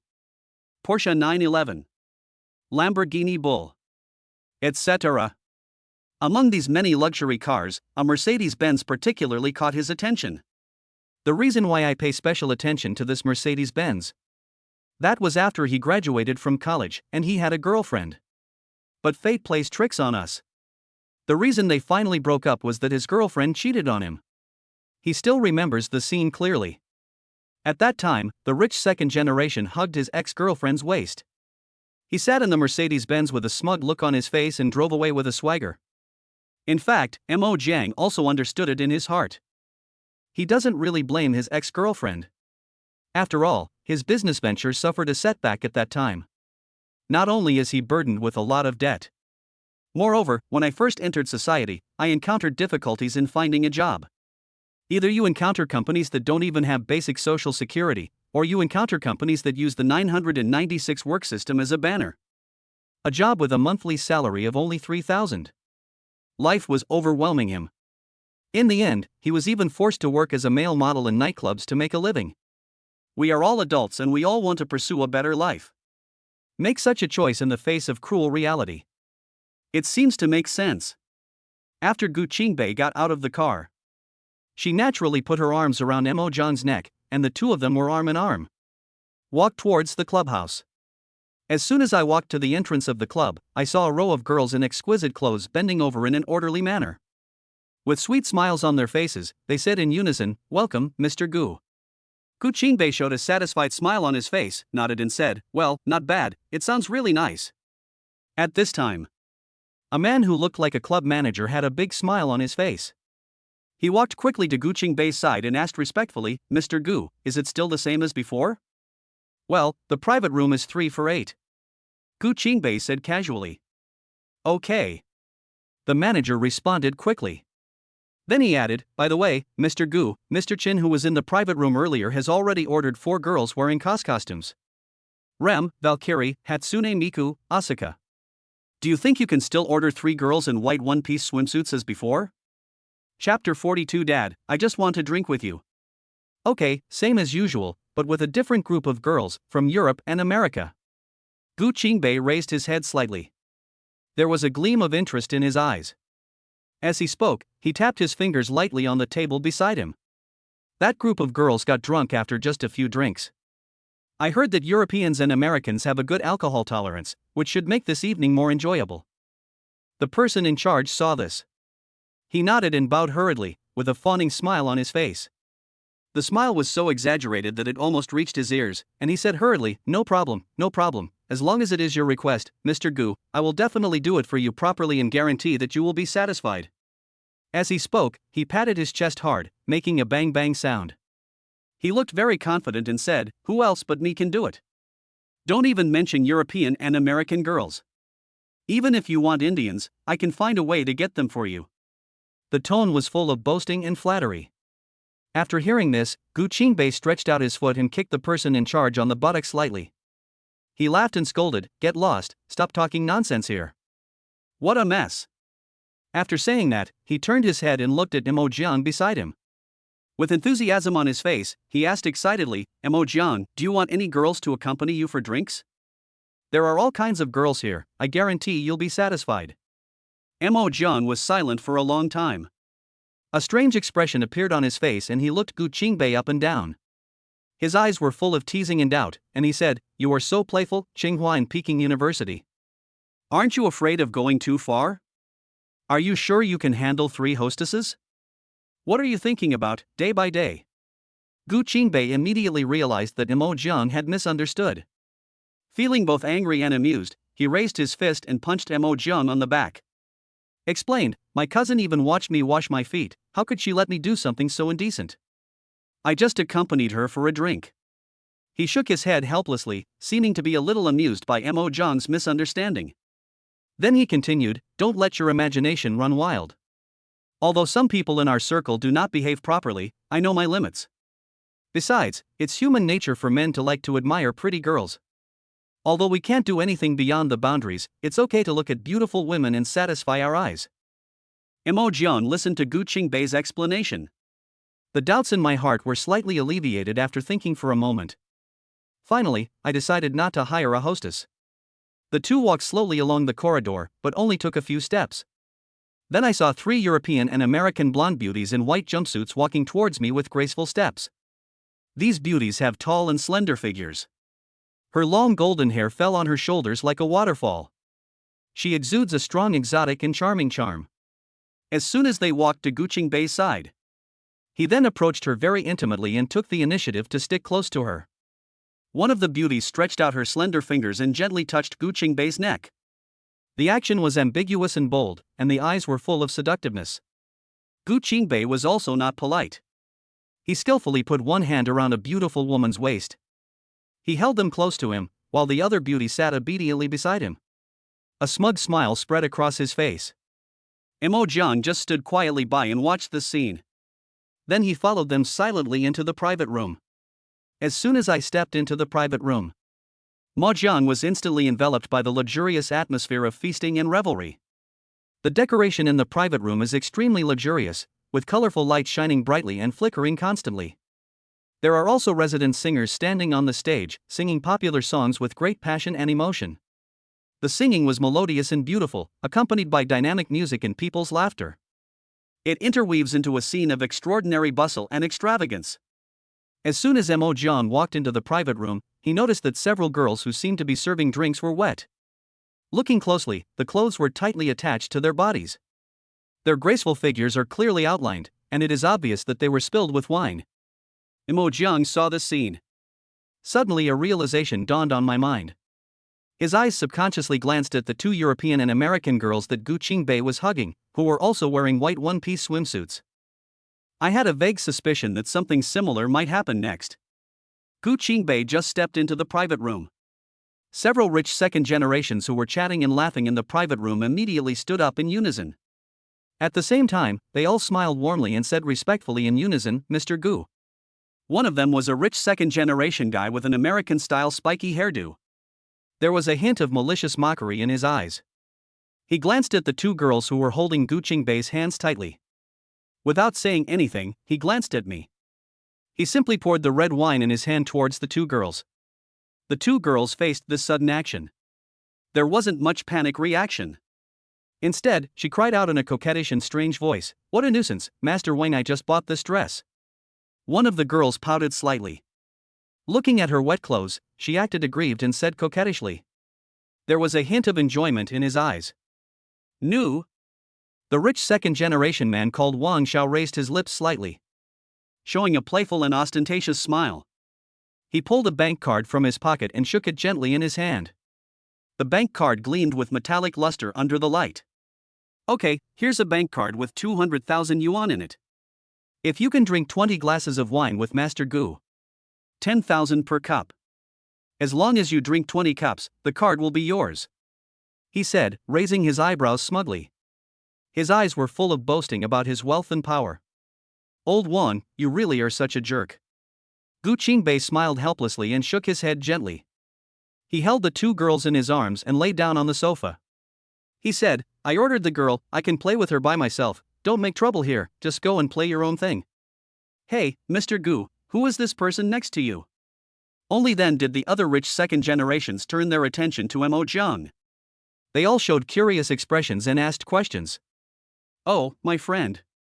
Gu Qingbei sat up, with a warm smile on his face, and introduced to everyone, "I brought you here specially to meet him, so that he can integrate into our circle." "Friends, okay, Mr. Gu's friends are naturally our friends, hello, hello." The faces of these second-generation rich people were immediately filled with more enthusiastic smiles. Holding wine glasses in their hands, they all walked towards Mo Jiang enthusiastically.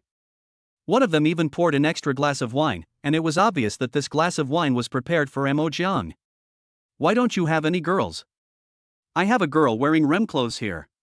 She looks so pretty. If you are interested, I will ask her to come over and drink with you." An obese rich second generation with a smile on his face. He handed the glass of wine to Mo Jiang and said. Mo Jiang took the glass of wine and wanted to politely refuse, so he said, "Sister, even if." But this rich second generation didn't give Mo Jiang any chance to refuse. He pushed the girl wearing rem clothes into Mo Jiang's arms. Still with a big smile on his face, he said with a smile, "Hey, we are all men, don't be so shy, okay? When you go out to play, you have to have fun. Dad, I just want to drink with you." The girl Rem snuggled in Mo Jiang's arms, looked at the rich second generation, and said in a coquettish voice. The voice was soft and had just the right amount of grievance. "Stay with me, buddy, I will definitely reward you well in bed tonight." Chapter 43:8 Don't eat coriander. Flying is allowed throughout the country. The rich second generation waved his hand casually without caring about anything. There was a cynical look on his face. He said casually, "By the way, buddy, my name is Chen Sun." Didn't take it seriously at all. Mo Jiang lowered his head slightly. His eyes fell on Miss Rem, who was nestled in his arms. "I have to say, this girl is indeed quite pretty. She has a pretty appearance, with a pair of big watery eyes that look lively under her curved eyebrows. The makeup is exquisite, and the character of Rem is restored very well. However, deep in Ma Jiang's heart. But I always feel that she is far inferior to the stunning look that Kai Yunjing showed when she was cosplaying. My name is Mo Jiang." Mo Jiang responded out of politeness, his voice sounding calm and peaceful in this noisy private room. The name Mo Jiang is quite familiar, a bit like the name of my ex-girlfriend's ex-boyfriend. The other rich second generation touched his chin, frowned slightly, and a thoughtful expression appeared on his face. When Mo Jiang heard this, he subconsciously raised his head. His eyes were fixed on the rich second generation. It was this rich second generation who had driven the Mercedes-Benz and got into the car with his ex-girlfriend in his arms. It looked like he didn't recognize me. He asked, "I think so. By the way, since she has the same name as me, how did she break up with you in the end?" After hearing what Mo Jiang said, the rich second generation just waved his hand nonchalantly. With an indifferent expression on his face, he said lightly, "I'm tired of playing. It's just a school beauty. I thought it was new and interesting at first, but after playing with it for a while, I lost interest, so I switched to another one." When he said these words, it was as casual as if he was talking about what he had eaten today. "Why, are you interested?" The rich second generation raised his eyebrows, with a playful gleam in his eyes. A smile appeared on his face. "If you are interested, I will recommend her to you and let you get to know her. Don't mention it, she's really nice, very smooth." As he spoke, he took out his mobile phone skillfully and tapped the screen quickly with his fingers. He quickly passed the contact information to Mo Jiang. He looked as if he was selling a product that he thought was very good. Mo Jiang looked at the contact information that popped up on his phone. When he broke up with her. My heart was filled with anger and unwillingness, and in a fit of rage I deleted the contact information without hesitation. But now, I never expected that it would be added again in such an absurd way. Those memories, whether sweet or painful. At this moment, all these were intertwined in his mind, making him feel mixed emotions. Soon, everyone sat together and started drinking. Those second-generation rich men each hugged their hostesses tightly, completely immersed in an atmosphere of indulgence. He drank so recklessly. I saw them pouring wine on the girl without any scruples. The wine slowly slid down the girl's graceful body like beads that had broken off the string. After being soaked, the clothes became thinner and more transparent, with the lines barely visible. The whole scene was filled with an atmosphere of ambiguity and indulgence. It seemed as if all morals and rules were thrown out of the window at this moment. Mo Jiang looked at the girl named Rem beside him. I inadvertently noticed that her eyes would always secretly glance at Chen Sun from time to time. There seemed to be some unspeakable emotion hidden in his eyes. Okay, I want to drink with Daddy," Miss Rem said in a sweet voice, with a deliberate hint of coquettishness in her voice. Drinking Daddy's wine. Mo Jiang looked at this scene and the corners of his mouth couldn't help but twitch slightly. A strange feeling welled up in my heart. It seems out of tune with everything around it, and it's really hard for me to fit into this circle. And the behavior of the girl next to me is really strange. If you really want to drink with Chen Sun, you don't have to force yourself. Mo Jiang finally couldn't help but speak. "No, Dad told me to drink with you tonight." After hearing what Mo Jiang said, Miss Rem immediately pouted her lips and looked pitiful. There was a hint of grievance in his eyes. Otherwise, I won't be able to drink delicious milk tonight." As she spoke, her eyes seemed to be glued shut, staring straight at Chen Sun. Mo Jiang couldn't help but be secretly shocked. I felt in my heart that Chen Sun was going too far. Although he used to play role-playing games with Kai Yunjing, Kai Yunjing often called him those ambiguous names. But it was unbelievable for a girl like Rem to interact so blatantly with Chen Sun in such a public place. It really opened his eyes. He had to admire their scale, which was beyond his comprehension. The whole game. Mo Jiang noticed that except for the girl Rem beside him, the other hostesses were all more or less wet with alcohol. And these girls' clothes were stuffed with all kinds of $100 bills. There are even quite a few bank cards that look bulgy. I have to say that the people in this circle really have a lot of fun, which is completely beyond the imagination of ordinary people. But look at it from another angle. For these girls, making money is surprisingly fast. Mo Jiang couldn't help but think back to when he was a male model. Many of his colleagues advised him to become a gigolo. With his outstanding looks and strong physique, he is sure to be known as the little duck king in the Beijing circle. If only I could have a crazy night with a rich woman. Maybe you can achieve a reversal in life and get a Rambo. When Mo Jiang heard these words before, I was still a little skeptical and thought it was just a joke from my colleagues. But really get in touch with this circle. After witnessing these absurd scenes with his own eyes, he finally believed it. At last. They played like this until the early hours of the morning. Mo Jiang, those rich second generations, and Gu Qingbei were all drunk. Mo Jiang was in a daze, and his consciousness was gradually becoming blurred. But I still knew that I couldn't go home on my own. There was really no other way. I had to rely on the last bit of clarity. Call your dad and ask him to drag you back. After all, he had already given the villa he lived in to Kai Yunjing. So his current residence is either a courtyard house or the villa where his parents live. As for his Maybach, he called a designated driver to drive the car back to the villa. In a Maybach, Father Mo sat in the driver's seat, looking at Mo Jiang, who was already drunk and unconscious in the passenger seat.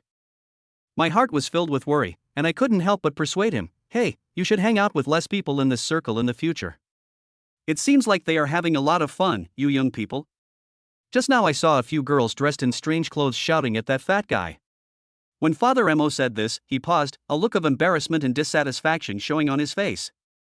As if those scenes were difficult for him to talk about? "Dad. It's really immoral." He shook his head slightly. Mo Jiang is confused now. The brain is completely unable to think normally. It was all blurry and I couldn't hear clearly what my dad was saying. He just responded subconsciously, his voice was weak and unclear. Mo Jiang slept until noon the next day. The sunlight shone through the window, shining warmly on his face. He just woke up. When he got up, he habitually reached for his cell phone. As soon as I opened the screen, the number of unread messages showed 99 plus. He couldn't help but feel doubtful. I wondered to myself, who on earth is so bored to send me so many messages? Then he opened his phone out of curiosity and found that it was full of messages from Yunwan. The content was nothing more than why he didn't reply to her message yesterday. Then I asked him what he did yesterday. One after another, like a household registration check. It makes people feel a little bored when watching it. Mo Jiang ignored the news. However, among the many messages, there was a red dot that caught his attention. The note is, AAA. Do not eat coriander, available for flights nationwide. Chapter 44, Maybach's Flower Language, the best arrangement. Mo Jiang stared at the avatar on the phone screen. If it weren't for the only remaining bit of memory, I would not be able to recognize who the other person is. Otherwise, at first glance, you might think that some chicken added you. Strange, why did she change her name? Mo Jiang was full of doubts and couldn't help muttering to himself. Then he stretched out his finger and tapped the screen lightly. Clicked on the chat interface with "Don't eat coriander can fly nationwide." In an instant, a series of messages came into view. "Hello, are you the brother recommended by Wang Xiao?" Mo Jiang was slightly startled and remained silent for a moment. Then, he tapped his fingers lightly on the screen. "Yes." Almost at the moment of reply. "Don't eat coriander, my name is Wan Kurson."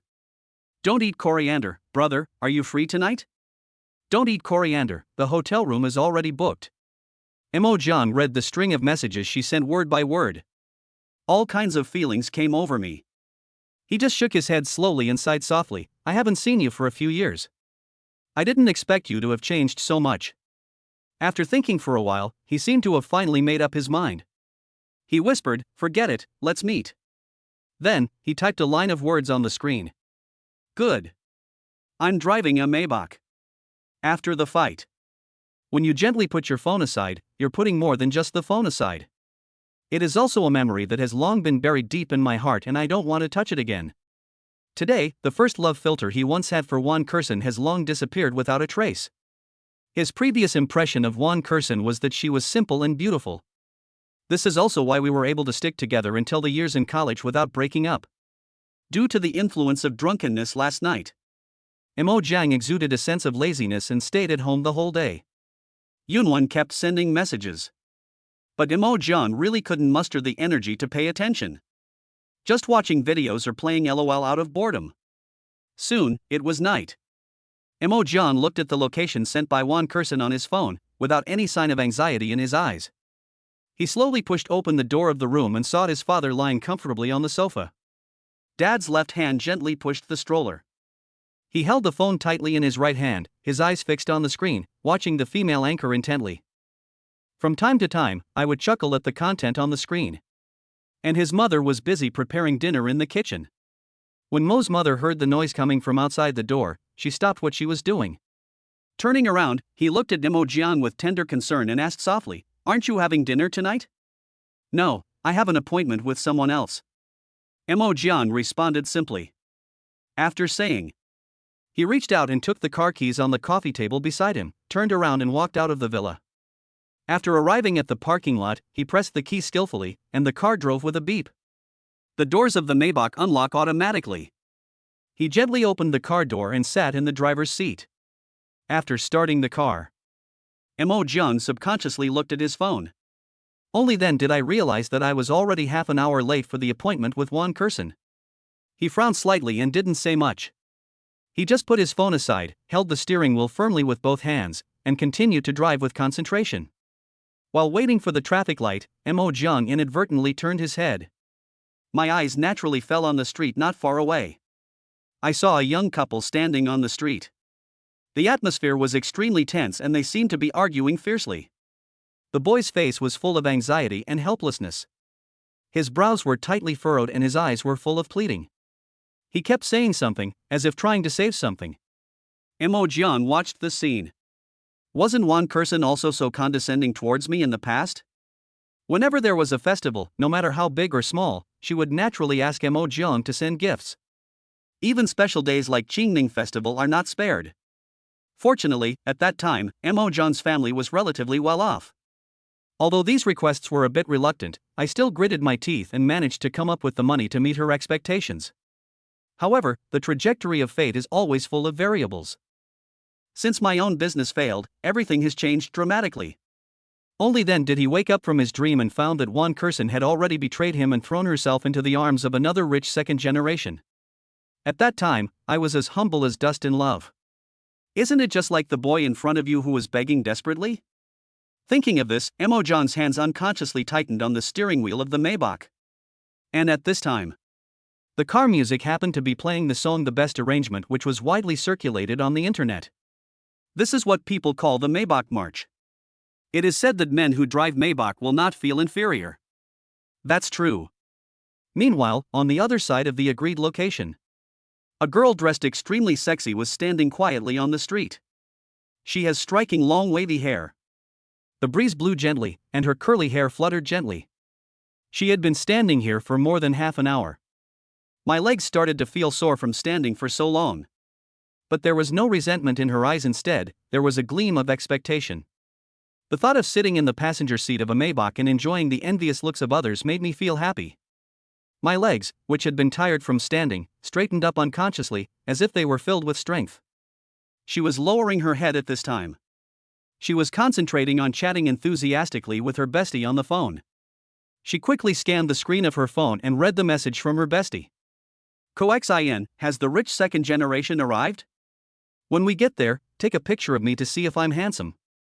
No more talking, I'm going to drink the milk that old man prepared for me. Didn't the old man transfer 100,000 yuan to me? I want drink it. Soft and small." Juan Curson quickly typed the 3 words "coming soon" on the screen, and then turned off the phone. In the past few years, her life has been like a colorful yet somewhat confusing dream. She has changed several boyfriends and often hangs out in nightclubs and other places of entertainment. Try every possible means to get close to those rich second generations. Although this kind of life makes money quickly, it allows her to easily satisfy her material pursuits. But it also brought her a lot of unspeakable harm. She has already had several abortions. But she listened to what Wang Xiao said. The friend introduced to him this time was also called Mo Jiang.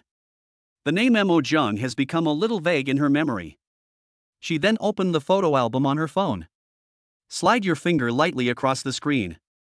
Finally, she found the photos from 4 years ago.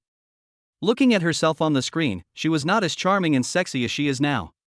His face is filled with the innocence and youthfulness that are unique to student days. His eyes revealed a longing and confusion about the future. And next to her stood a sunny and handsome young man. That was her ex-boyfriend. At the same time, she is also his first love. It should be the same name.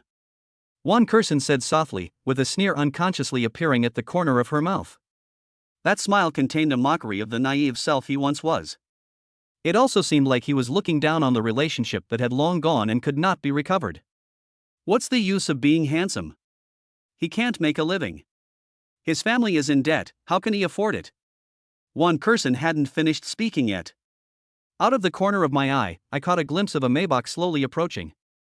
Her eyes froze instantly, and her mouth, which had been talking fluently, also froze suddenly.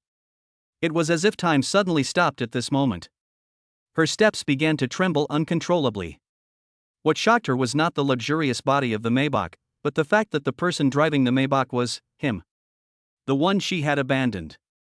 In her impression, he had already fallen into destitution.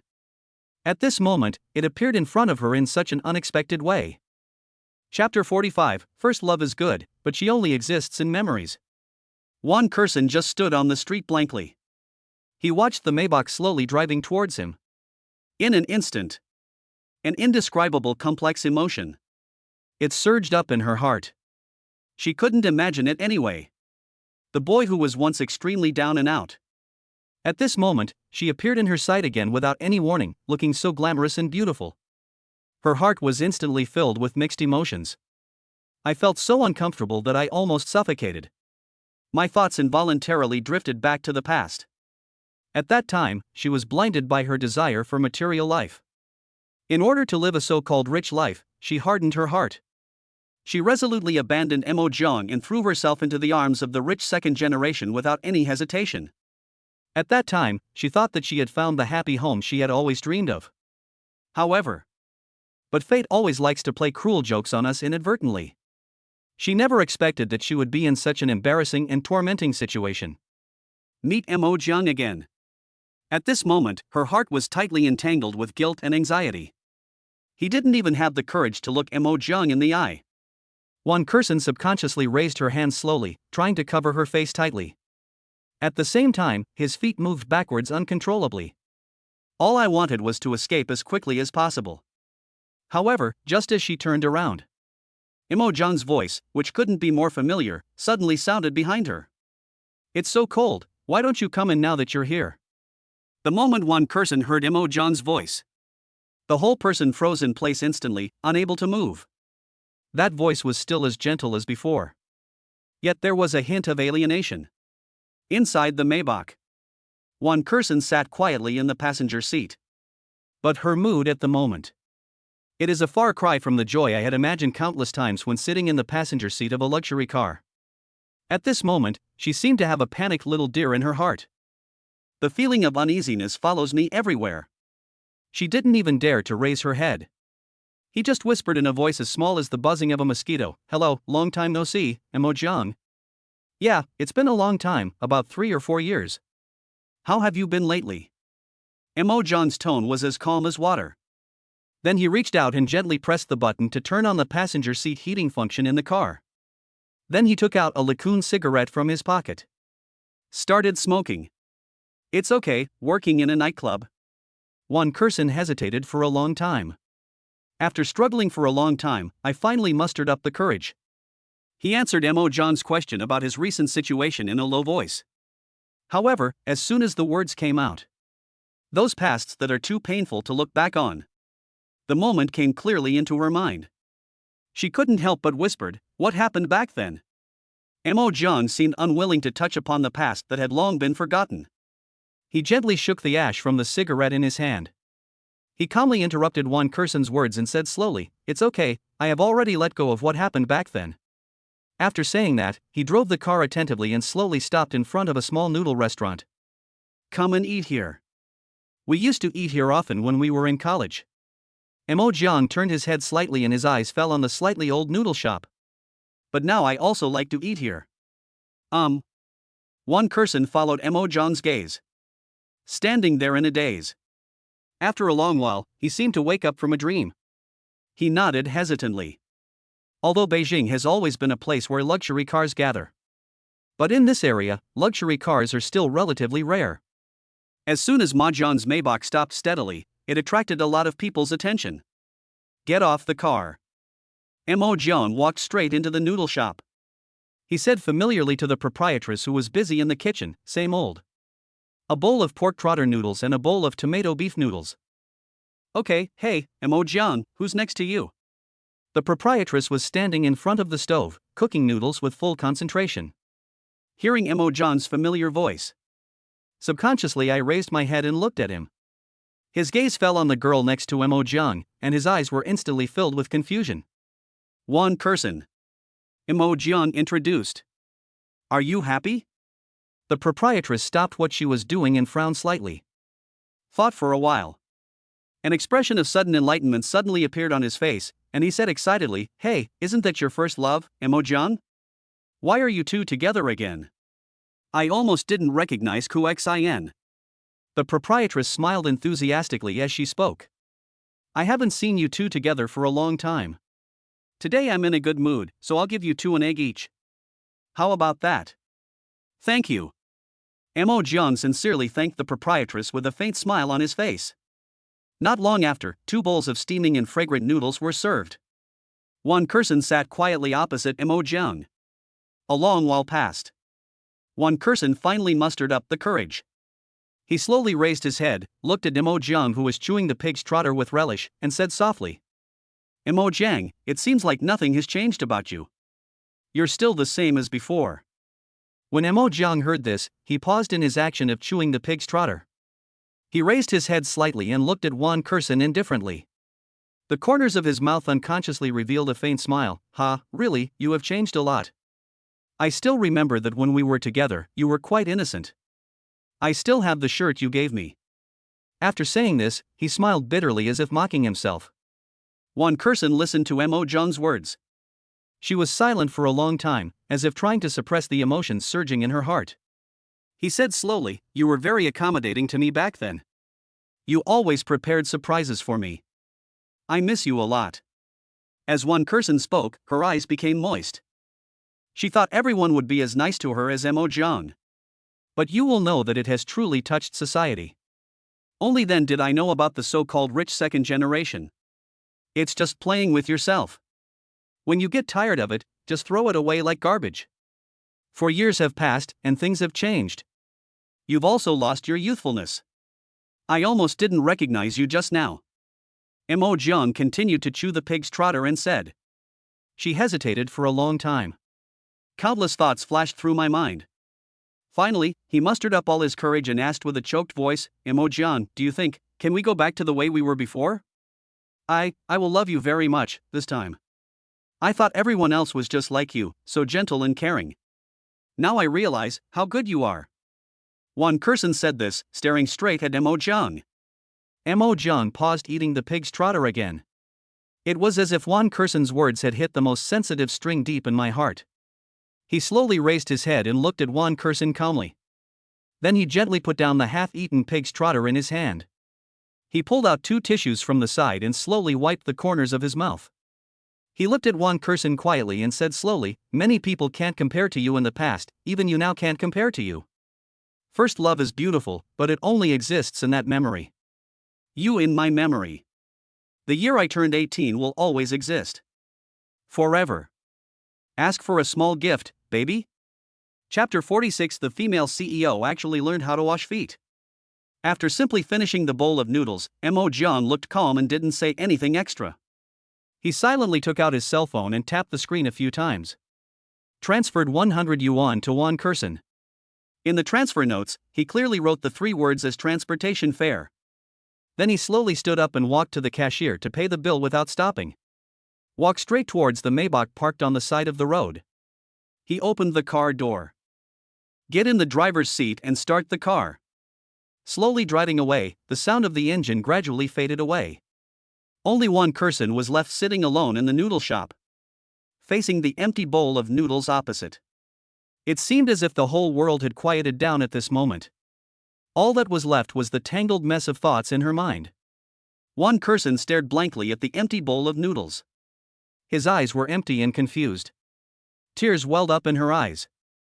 At first, I tried my best to restrain myself. But in the end, I couldn't help it. It flowed freely down her cheeks and soaked her collar. She kept mumbling to herself, I'm sorry. Sorry. His voice was full of regret and self-blame. I don't know how much time passed. Time seems to lose its meaning in the painful torment. Juan Curson left the noodle shop in a daze. Back to the apartment. She slowly opened the door of the apartment and walked inside. His eyes inadvertently swept to another empty room. Don't think too much. She knew that her best friend must have finished drinking the milk prepared by the so-called old man. With the 100,000 yuan in his pocket, he was happily having fun in the nightclub, enjoying a life of luxury. At this moment, her heart was filled with pain and grievance. But there is no one to talk to. This suffocating feeling was like a huge rock pressing on her chest. It almost took her breath away. I really can't stand the torment in my heart. She took out her cell phone tremblingly and swiped her fingers through the address book. Finally, I stopped at my best friend's name and dialed the number. Hey, Kirsten, what's wrong with you? From the other end of the line came my best friend's voice, slightly excited and full of curiosity. This was in stark contrast to Won Kirsten's pain at the moment. How was the chat? Was it appropriate? You're not having fun in the hotel right now, are you? What about the rich second generation? Are they perverted? Won Kirsten listened to her bestie's words. She felt even more upset and her nose felt sore. The voice was crying, "No, hotel, I cancelled it." There was a tremor in her voice. Cancelled? What? You don't like him? My best friend's voice was full of surprise, with a hint of confusion and puzzlement in her tone. By the way, what does he look like? Send me a picture. My best friend's curiosity was completely aroused. After listening to this, Won Kirsten hesitated for a moment. I feel mixed emotions. Her fingers slid through the album. Finally, it stopped at the photo of her and Mo Jiang together 4 years ago.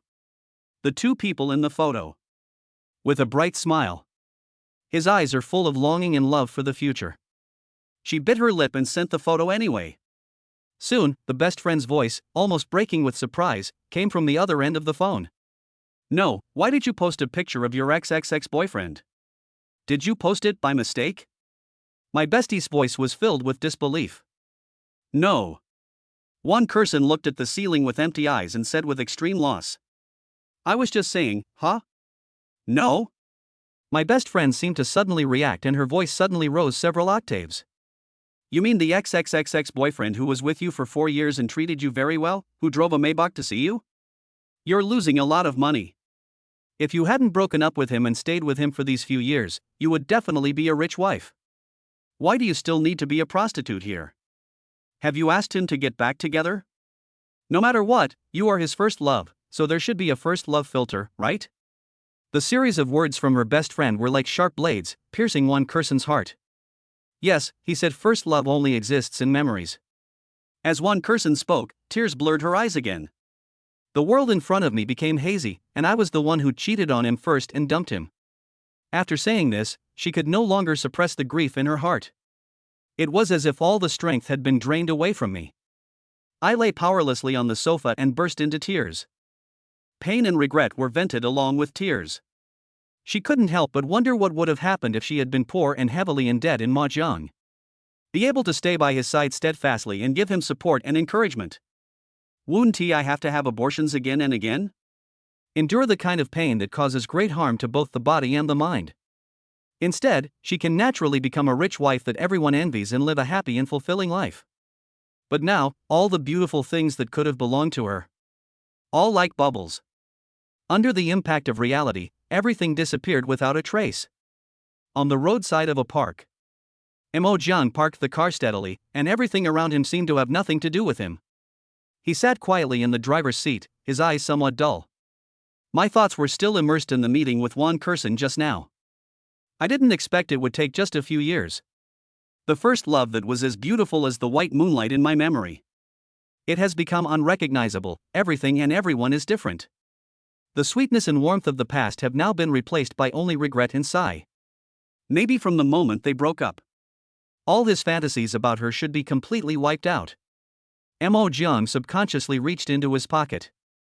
I wanted to smoke another cigarette to ease the complicated emotions in my heart, but I found that LeCun had finished smoking. Then he frowned slightly. He simply took out 2 large yellow crane tower gold bricks from the storage box in the car. He lit it with skillful movements, took a deep breath, and the smoke slowly exhaled from his mouth. It spread throughout the car. It blurred his vision and also blurred his memories of the past. And at this time, The cell phone suddenly rang, bringing Mo Jiang back to reality from his thoughts. Mo Jiang was slightly startled and turned on his phone. Looking at the screen, it showed that the call was from Yunwen. He hesitated for a moment, but finally pressed the answer button. As soon as the call was connected, Yunwen's frustrated and aggrieved voice came from the other end of the phone. Mo Jiang, why did you not reply to all the messages I sent you today? I'm a little worried about you. There was a hint of anxiety and concern in Yunwen's voice. Yeah. Mo Jiang simply replied. The tone was so flat that no emotion could be heard. In fact, his heart was filled with all kinds of emotions at this moment. I really don't have the extra energy to deal with Yunwen. Can you please not be so cold? After all, I am your wife now. I didn't go home last night, and basically didn't reply to my messages. Yunwen's voice became smaller and smaller, with a hint of caution and resentment. I went back to my dad's last night. I'll be home soon. Mo Jiang listened to Yunwen's voice. Feeling somewhat helpless, he still responded. Okay, I'll wait for you at the door now. I heard that men like to wash their feet, so today I learned a little bit. Come back early and I'll wash it for you, okay? There was a hint of flattery in Yunwen's voice. She seemed to want to get closer to Mo Jiang in this way. Forget it, you are a young lady who has never touched women. Mo Jiang couldn't help but sneer. In his impression, Yunwen has always been spoiled. Otherwise, it would be impossible to escape from the wedding in front of everyone on the wedding day. She has never done any heavy work since she was a child, so it is hard to imagine that she would learn to wash feet. Now that you're back, I'll wash it for you to see. If it's not good, you can do whatever you want. I won't resist. Yunwen's voice was filled with a hint of urgency and nervousness. She seemed afraid that Mo Jiang would reject her kindness. Mo Jiang really didn't intend to continue arguing with Yunwen on this topic. After a moment of silence, he said, I will be back quite late. As for when I will be back, it depends on the situation. After saying, Mo Jiang didn't plan to continue chatting with Yunwen and hung up the phone directly. He then drove to a roadside snack stand. The feeling of hunger in his stomach reminded him. That bowl of noodles just now was indeed not enough to fill my stomach. At the snack stand, Mo Jiang ordered some of his favorite snacks. Maybe I'm really hungry. He devoured the food. After eating almost, he felt his stomach finally full. Then he drove back to the courtyard. As soon as he returned to the courtyard, Mo Jiang skillfully parked the car in an alley nearby. When he got out of the car and walked towards the courtyard, he saw a figure standing quietly at the door from afar. As he gradually approached, I noticed that the figure's legs were still trembling slightly. Obviously, this man has been standing there for a long time. Chapter 47. A belated apology is like a used cup. Yunwen was standing at the door. From afar, I saw Mo Jiang's figure slowly approaching. The face that originally looked a little tired from standing for a long time instantly broke into a smile. She walked quickly towards Mo Jiang with joy. However, I stood at the door for too long. My legs have long been numb and weak. Just walked in front of Mo Jiang. He stumbled and suddenly felt a sharp pain in his calf. It feels like I sprained a muscle. The whole person fell forward uncontrollably, falling straight into Mo Jiang's arms. Mo Jiang subconsciously wanted to dodge. The body has been slightly turned sideways. But when his eyes fell on Yunwen's face, which looked a little pale from standing for a long time, a sense of pity suddenly welled up in my heart. After all, she had been waiting for him outside this cold door for so long. Then, he still held out his arm. He caught Yunwen steadily. Yes, I'm sorry, I stood at the door for too long and my legs are a little weak. Yunwen blushed and lowered her head slightly. Her voice was as soft as a mosquito's, and she spoke in a whisper, not daring to look directly into Mo Jiang's eyes. Didn't I tell you I'd be back later? Mo Jiang looked at Yunwen lying in his arms. His tone was calm but with a hint of helplessness. You are still waiting at the door. Then, he frowned slightly and said softly, let go. Yunwen heard this. Not only did he not let go, but he held me even tighter. She raised her head and looked at Mo Jiang pitifully, her eyes full of pleading. I sprained my leg and can't walk. Mo Jiang, can you hold me? Cannot. Mo Jiang's answer was brief and straightforward, without any hesitation. After saying, he gently straightened Yunwon. Then he turned around and walked into the house without looking back. Yunwon looked at Mo John's departing back, feeling angry and anxious. I couldn't help but stamp my feet in anger. But this foot just touched the ground. The sharp pain from her ankle made her gasp. I was gasping in pain. Then, a cold wind blew. She couldn't help but shudder. He could only limp back into the house. Where are Mom and Dad and Yunchi?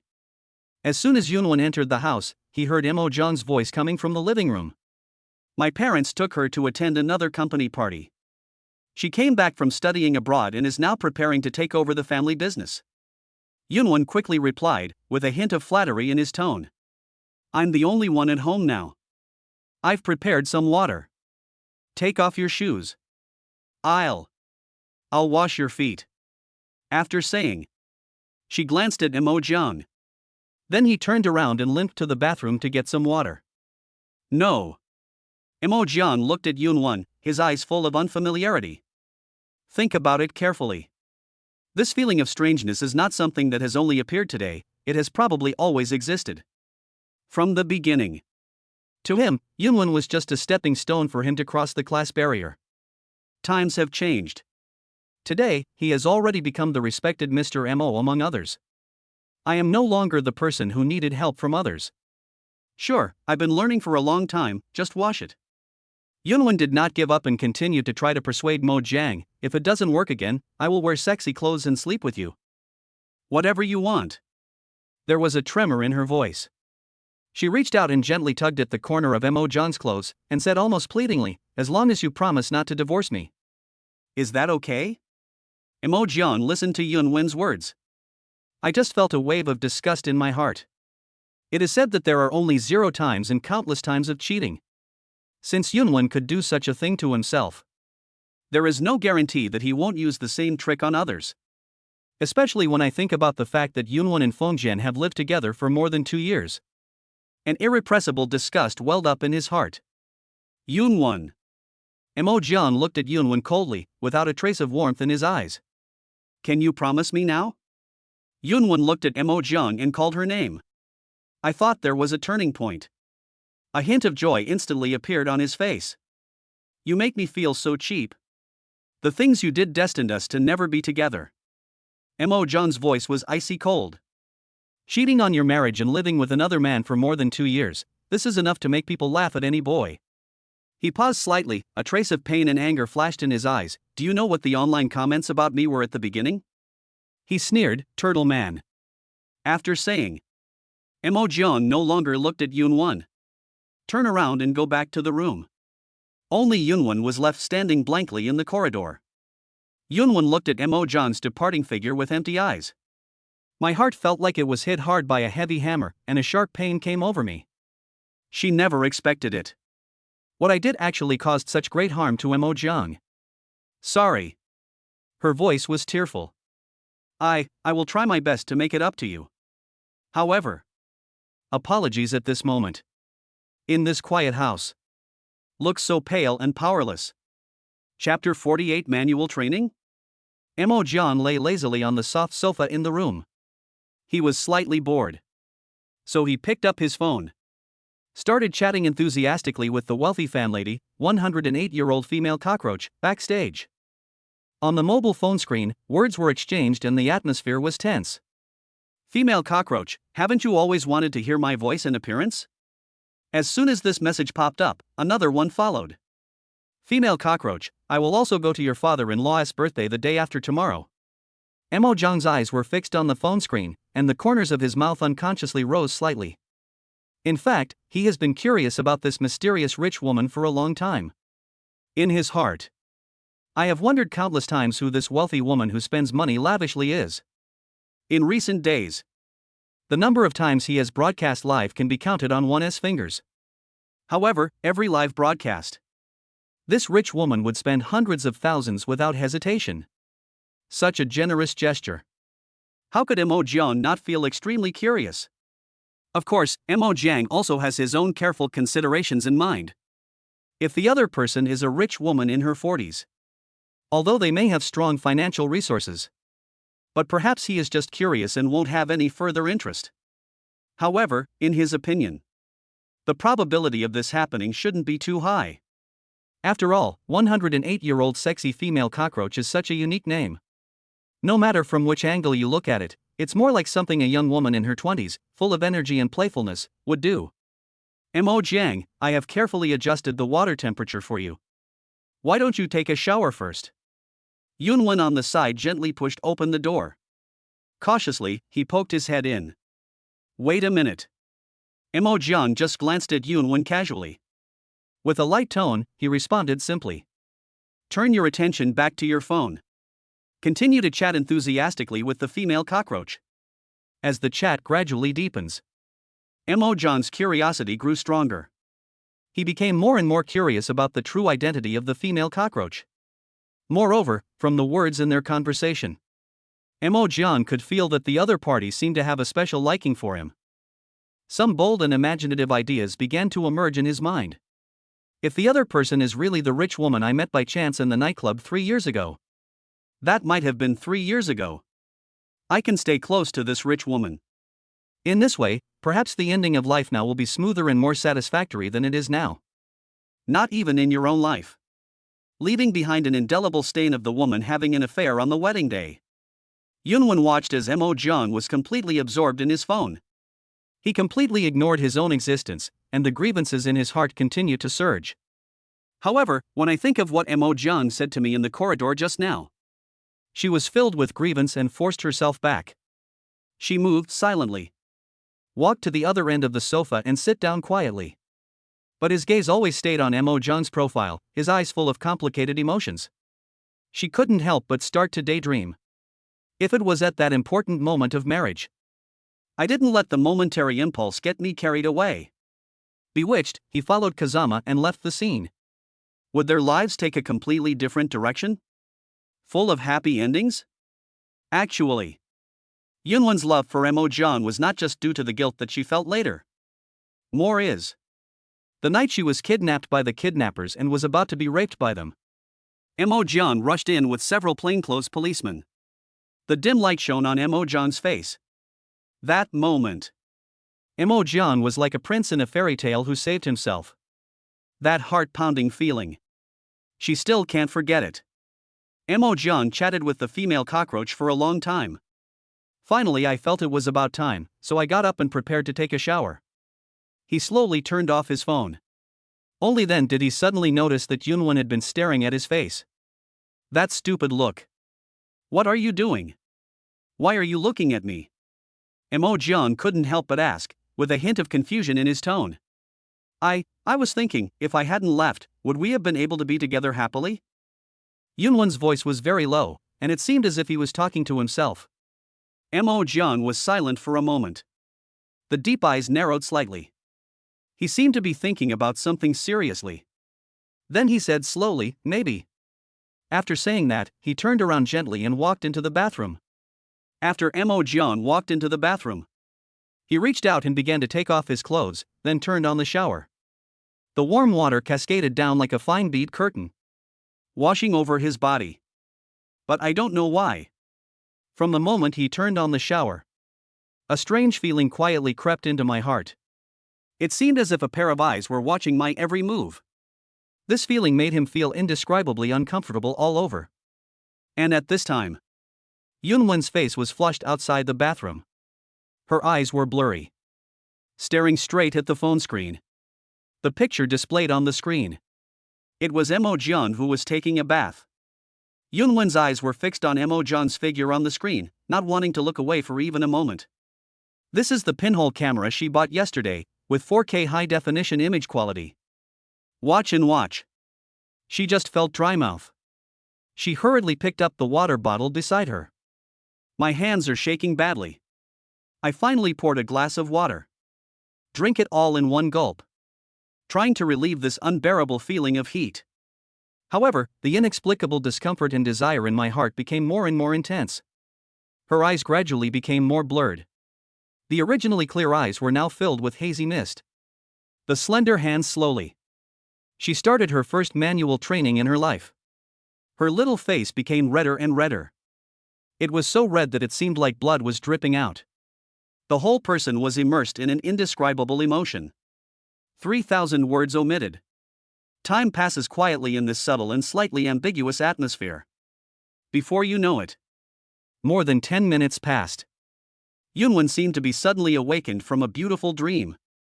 Looking at the warm spot on the sofa where I had sat, my heart suddenly became panicked, like a frightened deer.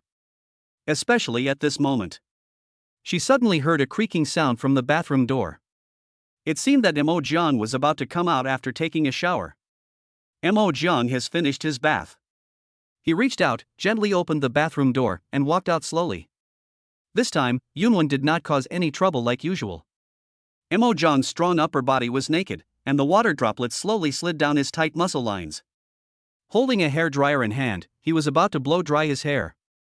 Inadvertently, he caught a glimpse of Yunwen's strangeness out of the corner of his eye. She looked panicked, as if she was a thief caught on the spot. He was frantically switching the phone interface, his movements were hurried. And her face was red as a ripe apple. His eyes were evasive, and he never dared to look Mo Jiang in the eye. Mo Jiang lowered his head subconsciously. Also saw. Take a closer look. Although Yunwen stretched out her legs in panic, trying desperately to block the space on the sofa where she was sitting. But Mo Jiang still noticed it with his observation. There was something wrong with the color of the sofa. What's your situation?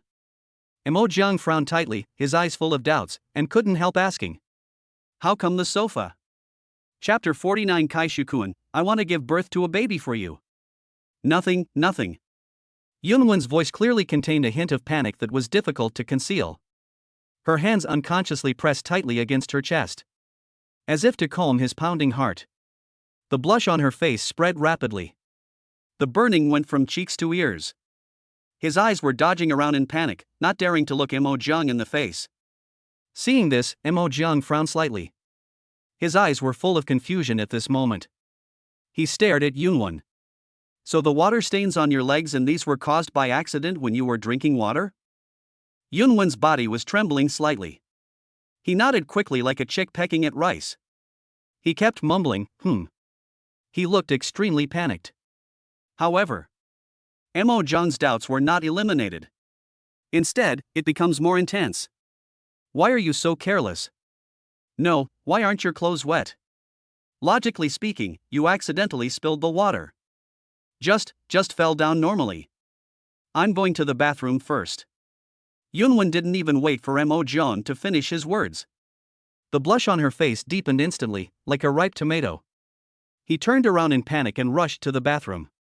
Mo Jiang looked at Yunwen's hurriedly leaving back. His eyes slowly fell on the area on the sofa that was obviously different in color. My feet moved towards that place unconsciously. He slowly squatted down, moved closer to the mark, and sniffed it gently. Mo Jiang was stunned at first. There was an expression of disbelief on his face. Then he murmured, "No. Is that right?" Right at this moment. He instantly understood what was going on. I couldn't help but think to myself, this Yunwen is also. Mo Jiang was a little at a loss for a moment. Then he slowly walked to the bathroom door. After hesitating for a while, he finally called out softly, "Yunwen." At this time, in the bathroom, Yunwen was squatting beside the toilet with a panicked look on his face. When I heard Mo Jiang's voice outside the bathroom, her body suddenly stiffened and she froze in place for an instant. What happened? Yunwen's voice trembled slightly. She seemed to suddenly think of something. I thought to myself, oh no. That sofa seems to have a smell. Mo Jiang won't find out, will he? It's over. Mo Jiang won't think I'm that kind of woman, will he? Mo Jiang was silent for a long time. His lips moved slightly. Finally, he decided to speak, if you really can't help it in the future. He paused and took a deep breath. You can tell me in advance. I'm going to live with my dad. No. It's not what you think, Mo Jiang. Yunwen's face turned red instantly, almost bleeding. She hurriedly explained, with a hint of anxiety and grievance in her voice. You don't have to explain. We are all adults. I understand. Mo Jiang waved his hand, his tone calm but with a hint of indifference. Well, I'll go back tonight. Goodbye. After saying, he turned around without looking back and strode out of the courtyard. He really didn't want to have to be on guard against Yunwon's possible forced approach after falling asleep at night.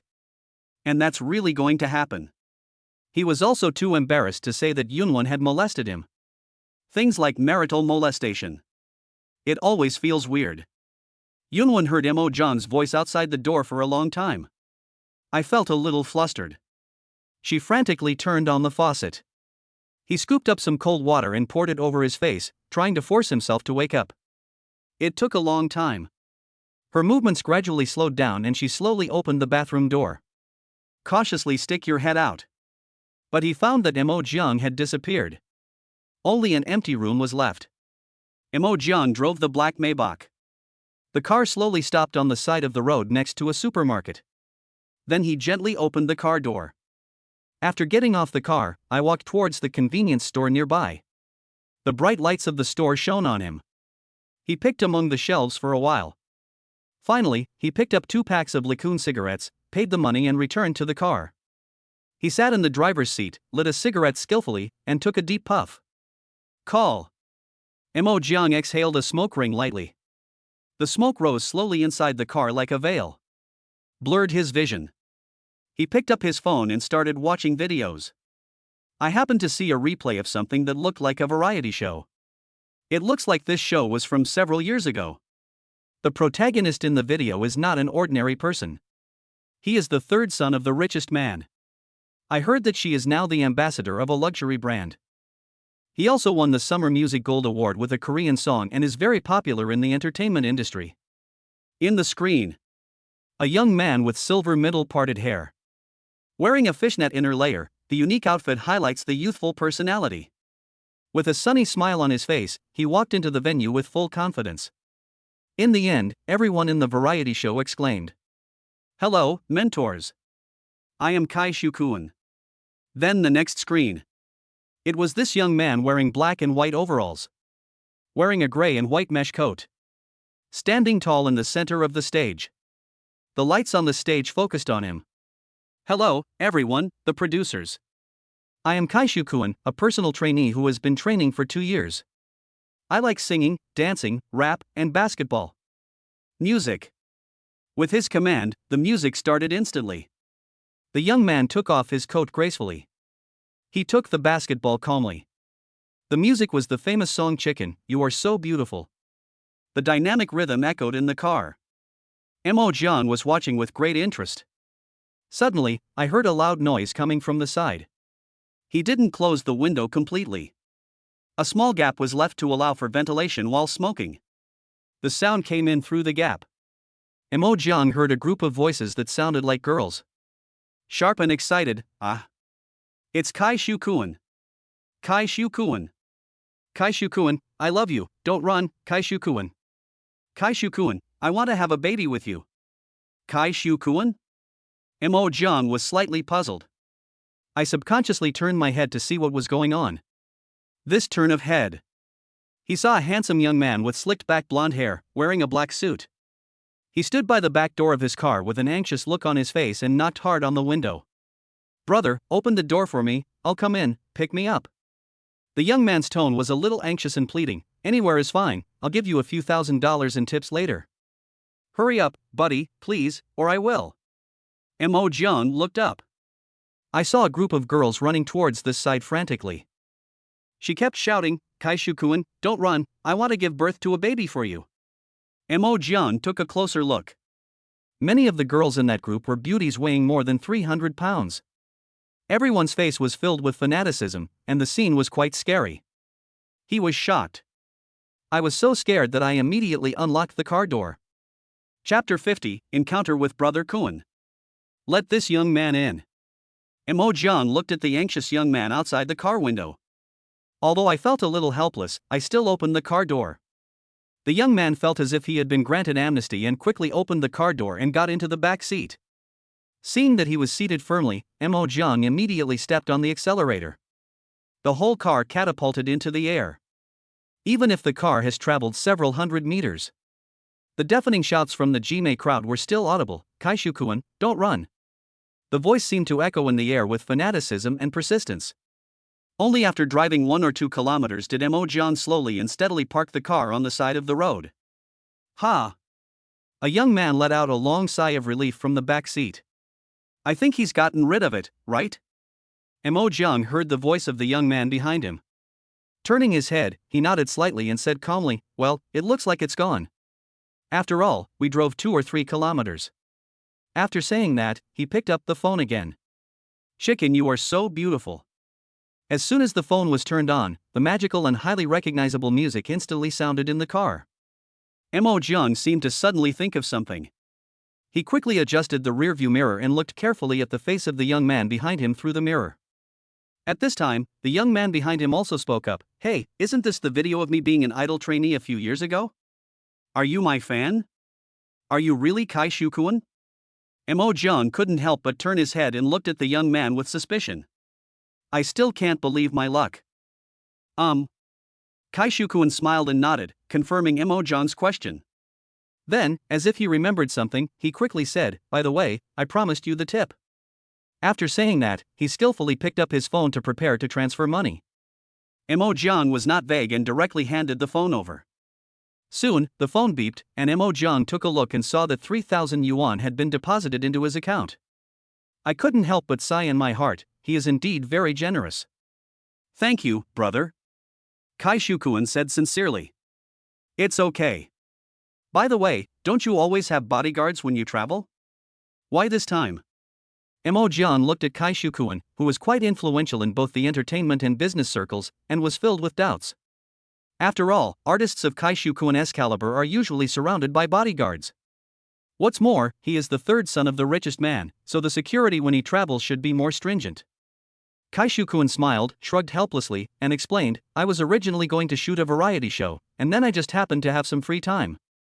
I was going to a nearby supermarket to buy something to eat. I thought I would only be gone for a short while, so I didn't bring my bodyguards with me. I didn't expect something like this to happen. After that, he asked curiously, by the way, I still don't know your name? Mo Jiang replied, Mo Jiang. Mo Jiang, see you later. After Kai Shukuan finished speaking, he took out his cell phone and made a call. After a while, a luxury nanny car slowly drove over. Kai Shukuan opened the car door, waved to Mo Jiang after getting out, then got into the nanny car and left. Mo Jiang looked at the nanny car going away and couldn't help but sigh in his heart. What a small world it is. I never expected that I could meet the third son of the world's richest man just by strolling around. He looked at the time and found that it was already late, so he thought about just going to an esports hotel to sleep for a night. Mo Jiang woke up early the next morning, washed up quickly and went straight back to the company. For my father-in-law's birthday tomorrow. He knew that the old man would definitely make some arrangements, but as a son-in-law, he couldn't be unprepared. Mo Jiang returned to the company, sat in the office as usual, turned on the live broadcast equipment and started the live broadcast. As soon as the show started, several carnival special effects exploded on the screen like fireworks, and the brilliant light almost filled the entire screen. When Mo Jiang saw this scene, he immediately knew who was coming. A bright smile appeared on his face, and he said to the camera, "Thank you for the carnival of the 108-year-old sexy female cockroach." In the evening, Mo Jiang finished his day's work and drove back to his home in the villa area. As soon as he entered the door, he told his parents that tomorrow was his father-in-law's birthday, and discussed preparing some gifts. Because his mother had to take care of his younger brother and couldn't get away, it was decided that he should go with his father. Mo Jiang didn't know much about his father-in-law's preferences, and was a little confused for a moment, not knowing what gift to give. After thinking for a moment, he took out his cell phone and called Yunxi. After a while, the call was connected. Yunxi, does our dad like things like calligraphy and painting? Mo Jiang asked tentatively. Well, my father's study has a collection of many paintings and calligraphy by masters. Yunxi said on the other end of the phone, but you are my father's son-in-law, so just a small gift as a symbol will be enough.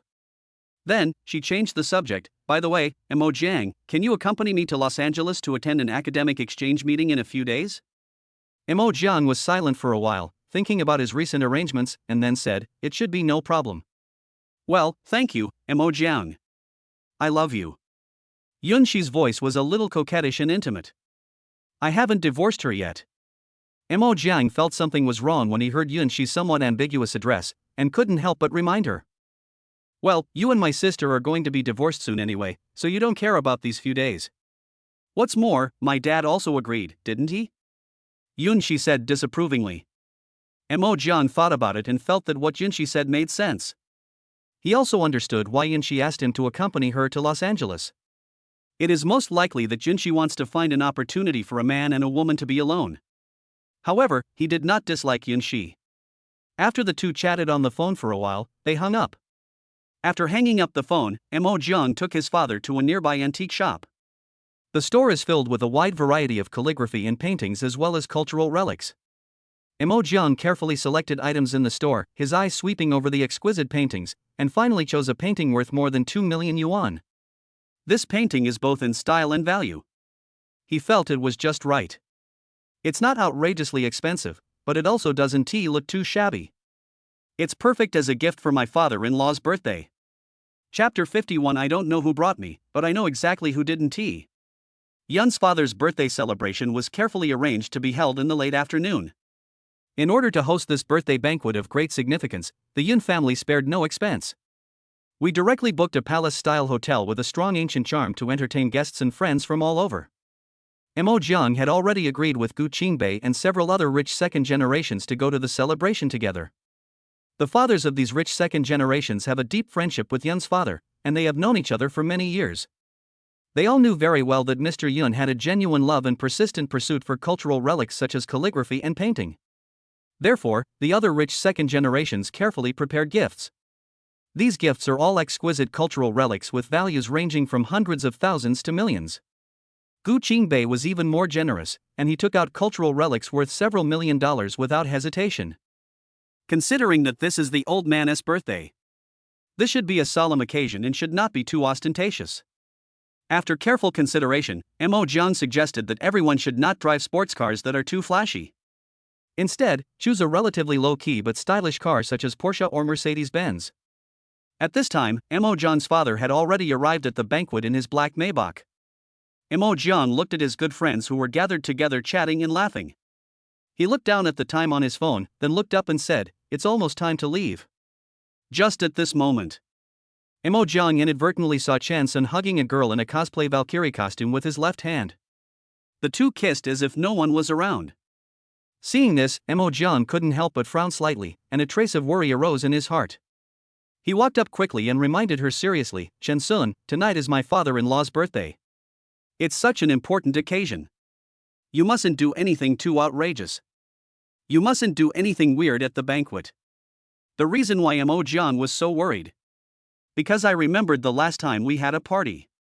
Chen Sun once excitedly picked up his phone and showed Mo Jiang a few sets of pictures. The pictures are full of him and several girls having all kinds of fun. We went hiking, and when we reached halfway up the mountain, we started playing the drinking milk game. I went to watch a football game, and halfway through, something equally shocking happened. Even in the swimming pool, girls were asked to dive to drink milk. These behaviors are really immoral and disgusting. Mo Jiang thought of these scenes. I was really worried that Chen Sun would seek excitement at such a grand birthday party for Yun's father and use the same old tricks again. Make some inappropriate moves. Don't worry, Chen Sun, am not so confused about the occasion. I still have some sense of propriety. Besides, my dad is also here. Chen Sun waved his hand nonchalantly. If I do that kind of thing in this situation, my dad will definitely go back and beat me up with 7 wolves. I don't dare to take that risk. Okay. When Mo Jiang heard him say this, his worries were slightly alleviated. Then, he turned his gaze to Gu Qingbei, who was standing beside him, and asked, "Qingbei, when will your cousin come?" "Probably half an hour later than us." Gu Qingbei turned around and said to Mo Jiang, "After all, she just returned to the family and is going to take over the huge industry. She has been very busy recently and has been faced with a lot of things, so she came a little late." Okay. Mo Jiang nodded in understanding. Afterwards, several people walked towards their respective cars, opened the doors, and got in. As the roar of engines sounded, 5 or 6 top luxury cars started slowly and lined up neatly in a long row on the street. Move forward slowly. These luxury cars attracted the attention of many passers-by.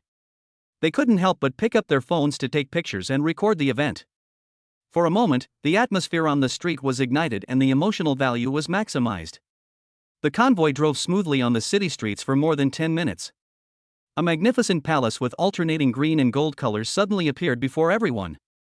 The area around the palace was very lively. Countless waiters dressed neatly in black and white vests were walking around. Mo Jiang and others' car was guided by several waiters. Slowly drive along the wide passage into an equally spacious open-air parking lot. Mo Jiang and Gu Qingbei got out of the car together. Immediately, a waiter came forward with a smile on his face and led them into the palace. After they handed the gifts they brought with them to the waiter. Then he walked slowly along the 100-meter-long red carpet laid in the palace. There were dozens of banquet tables on both sides of the red carpet. The old man always preferred tradition. So all the tables are round. Each table has a guest seat marker. Both sides of the red carpet were filled with people from all walks of life, all of whom were senior leaders in various fields. It can be said that the scene was grand and solemn, giving the old man enough face. At this moment, the old man was wearing a neat Zhengshan suit. He has a kind face and a kind look in his eyes. He gently held the lady's hand with his left hand. The lady was wearing a gorgeous cheongsam and looked elegant and dignified. There were two beauties standing beside him, Yunwen and Yunxi. Mo Jiang looked around and found that in addition to senior people in various fields, there were also many young men. Their eyes would occasionally look towards where Yunxi was. At this time, a familiar voice of Sun was heard, and Mo Jiang turned his head. I saw my father coming over. Gu Qingbei and others on the side saw Mo Jiang's father and hurriedly said respectfully, "Hello, uncle." "Hey, hello, hello." Father Mo responded with a smile on his face. Then, Father Mo gently pulled Mo Jiang's arm and walked towards a relatively quiet corner. "Dad, what are you doing?" Mo Jiang looked at his father with confusion. "Did you see those people? They are all here to steal your wife." Father Mo lowered his voice and gestured to the young men around him. There was a hint of worry in his expression. "How was your conversation with Yunxi?" After hearing what his father said, Mo Jiang was stunned for a moment. Then he followed his father's gaze and looked at the young men around him. Sure enough, I found that their eyes were occasionally cast towards Yunxi's location.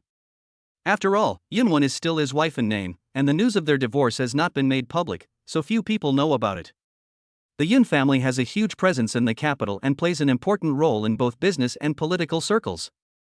Although my younger sister Yunwen is already married, if he could marry my older sister Yunxi, they can also enjoy generous treatment and use the huge resources of the Yun family to achieve their own rise.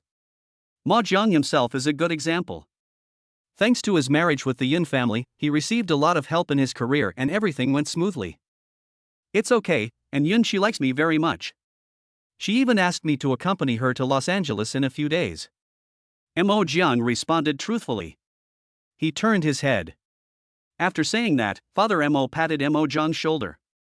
Then, Father Mo turned around and walked towards Father Yun's position. Behind Father Yun was a mountain of gifts sent by the guests. These gifts are dazzling and include everything you expect, and each one is very valuable. After all, Father Yun is the head of one of the most wealthy families in the capital. He holds many important powers and has extensive influence in both business and political circles. To him, these mountains of gifts were of great value. But given his identity and status, he would not be easily moved by this. However, as the saying goes, I don't know who brought gifts, but I know exactly who didn't.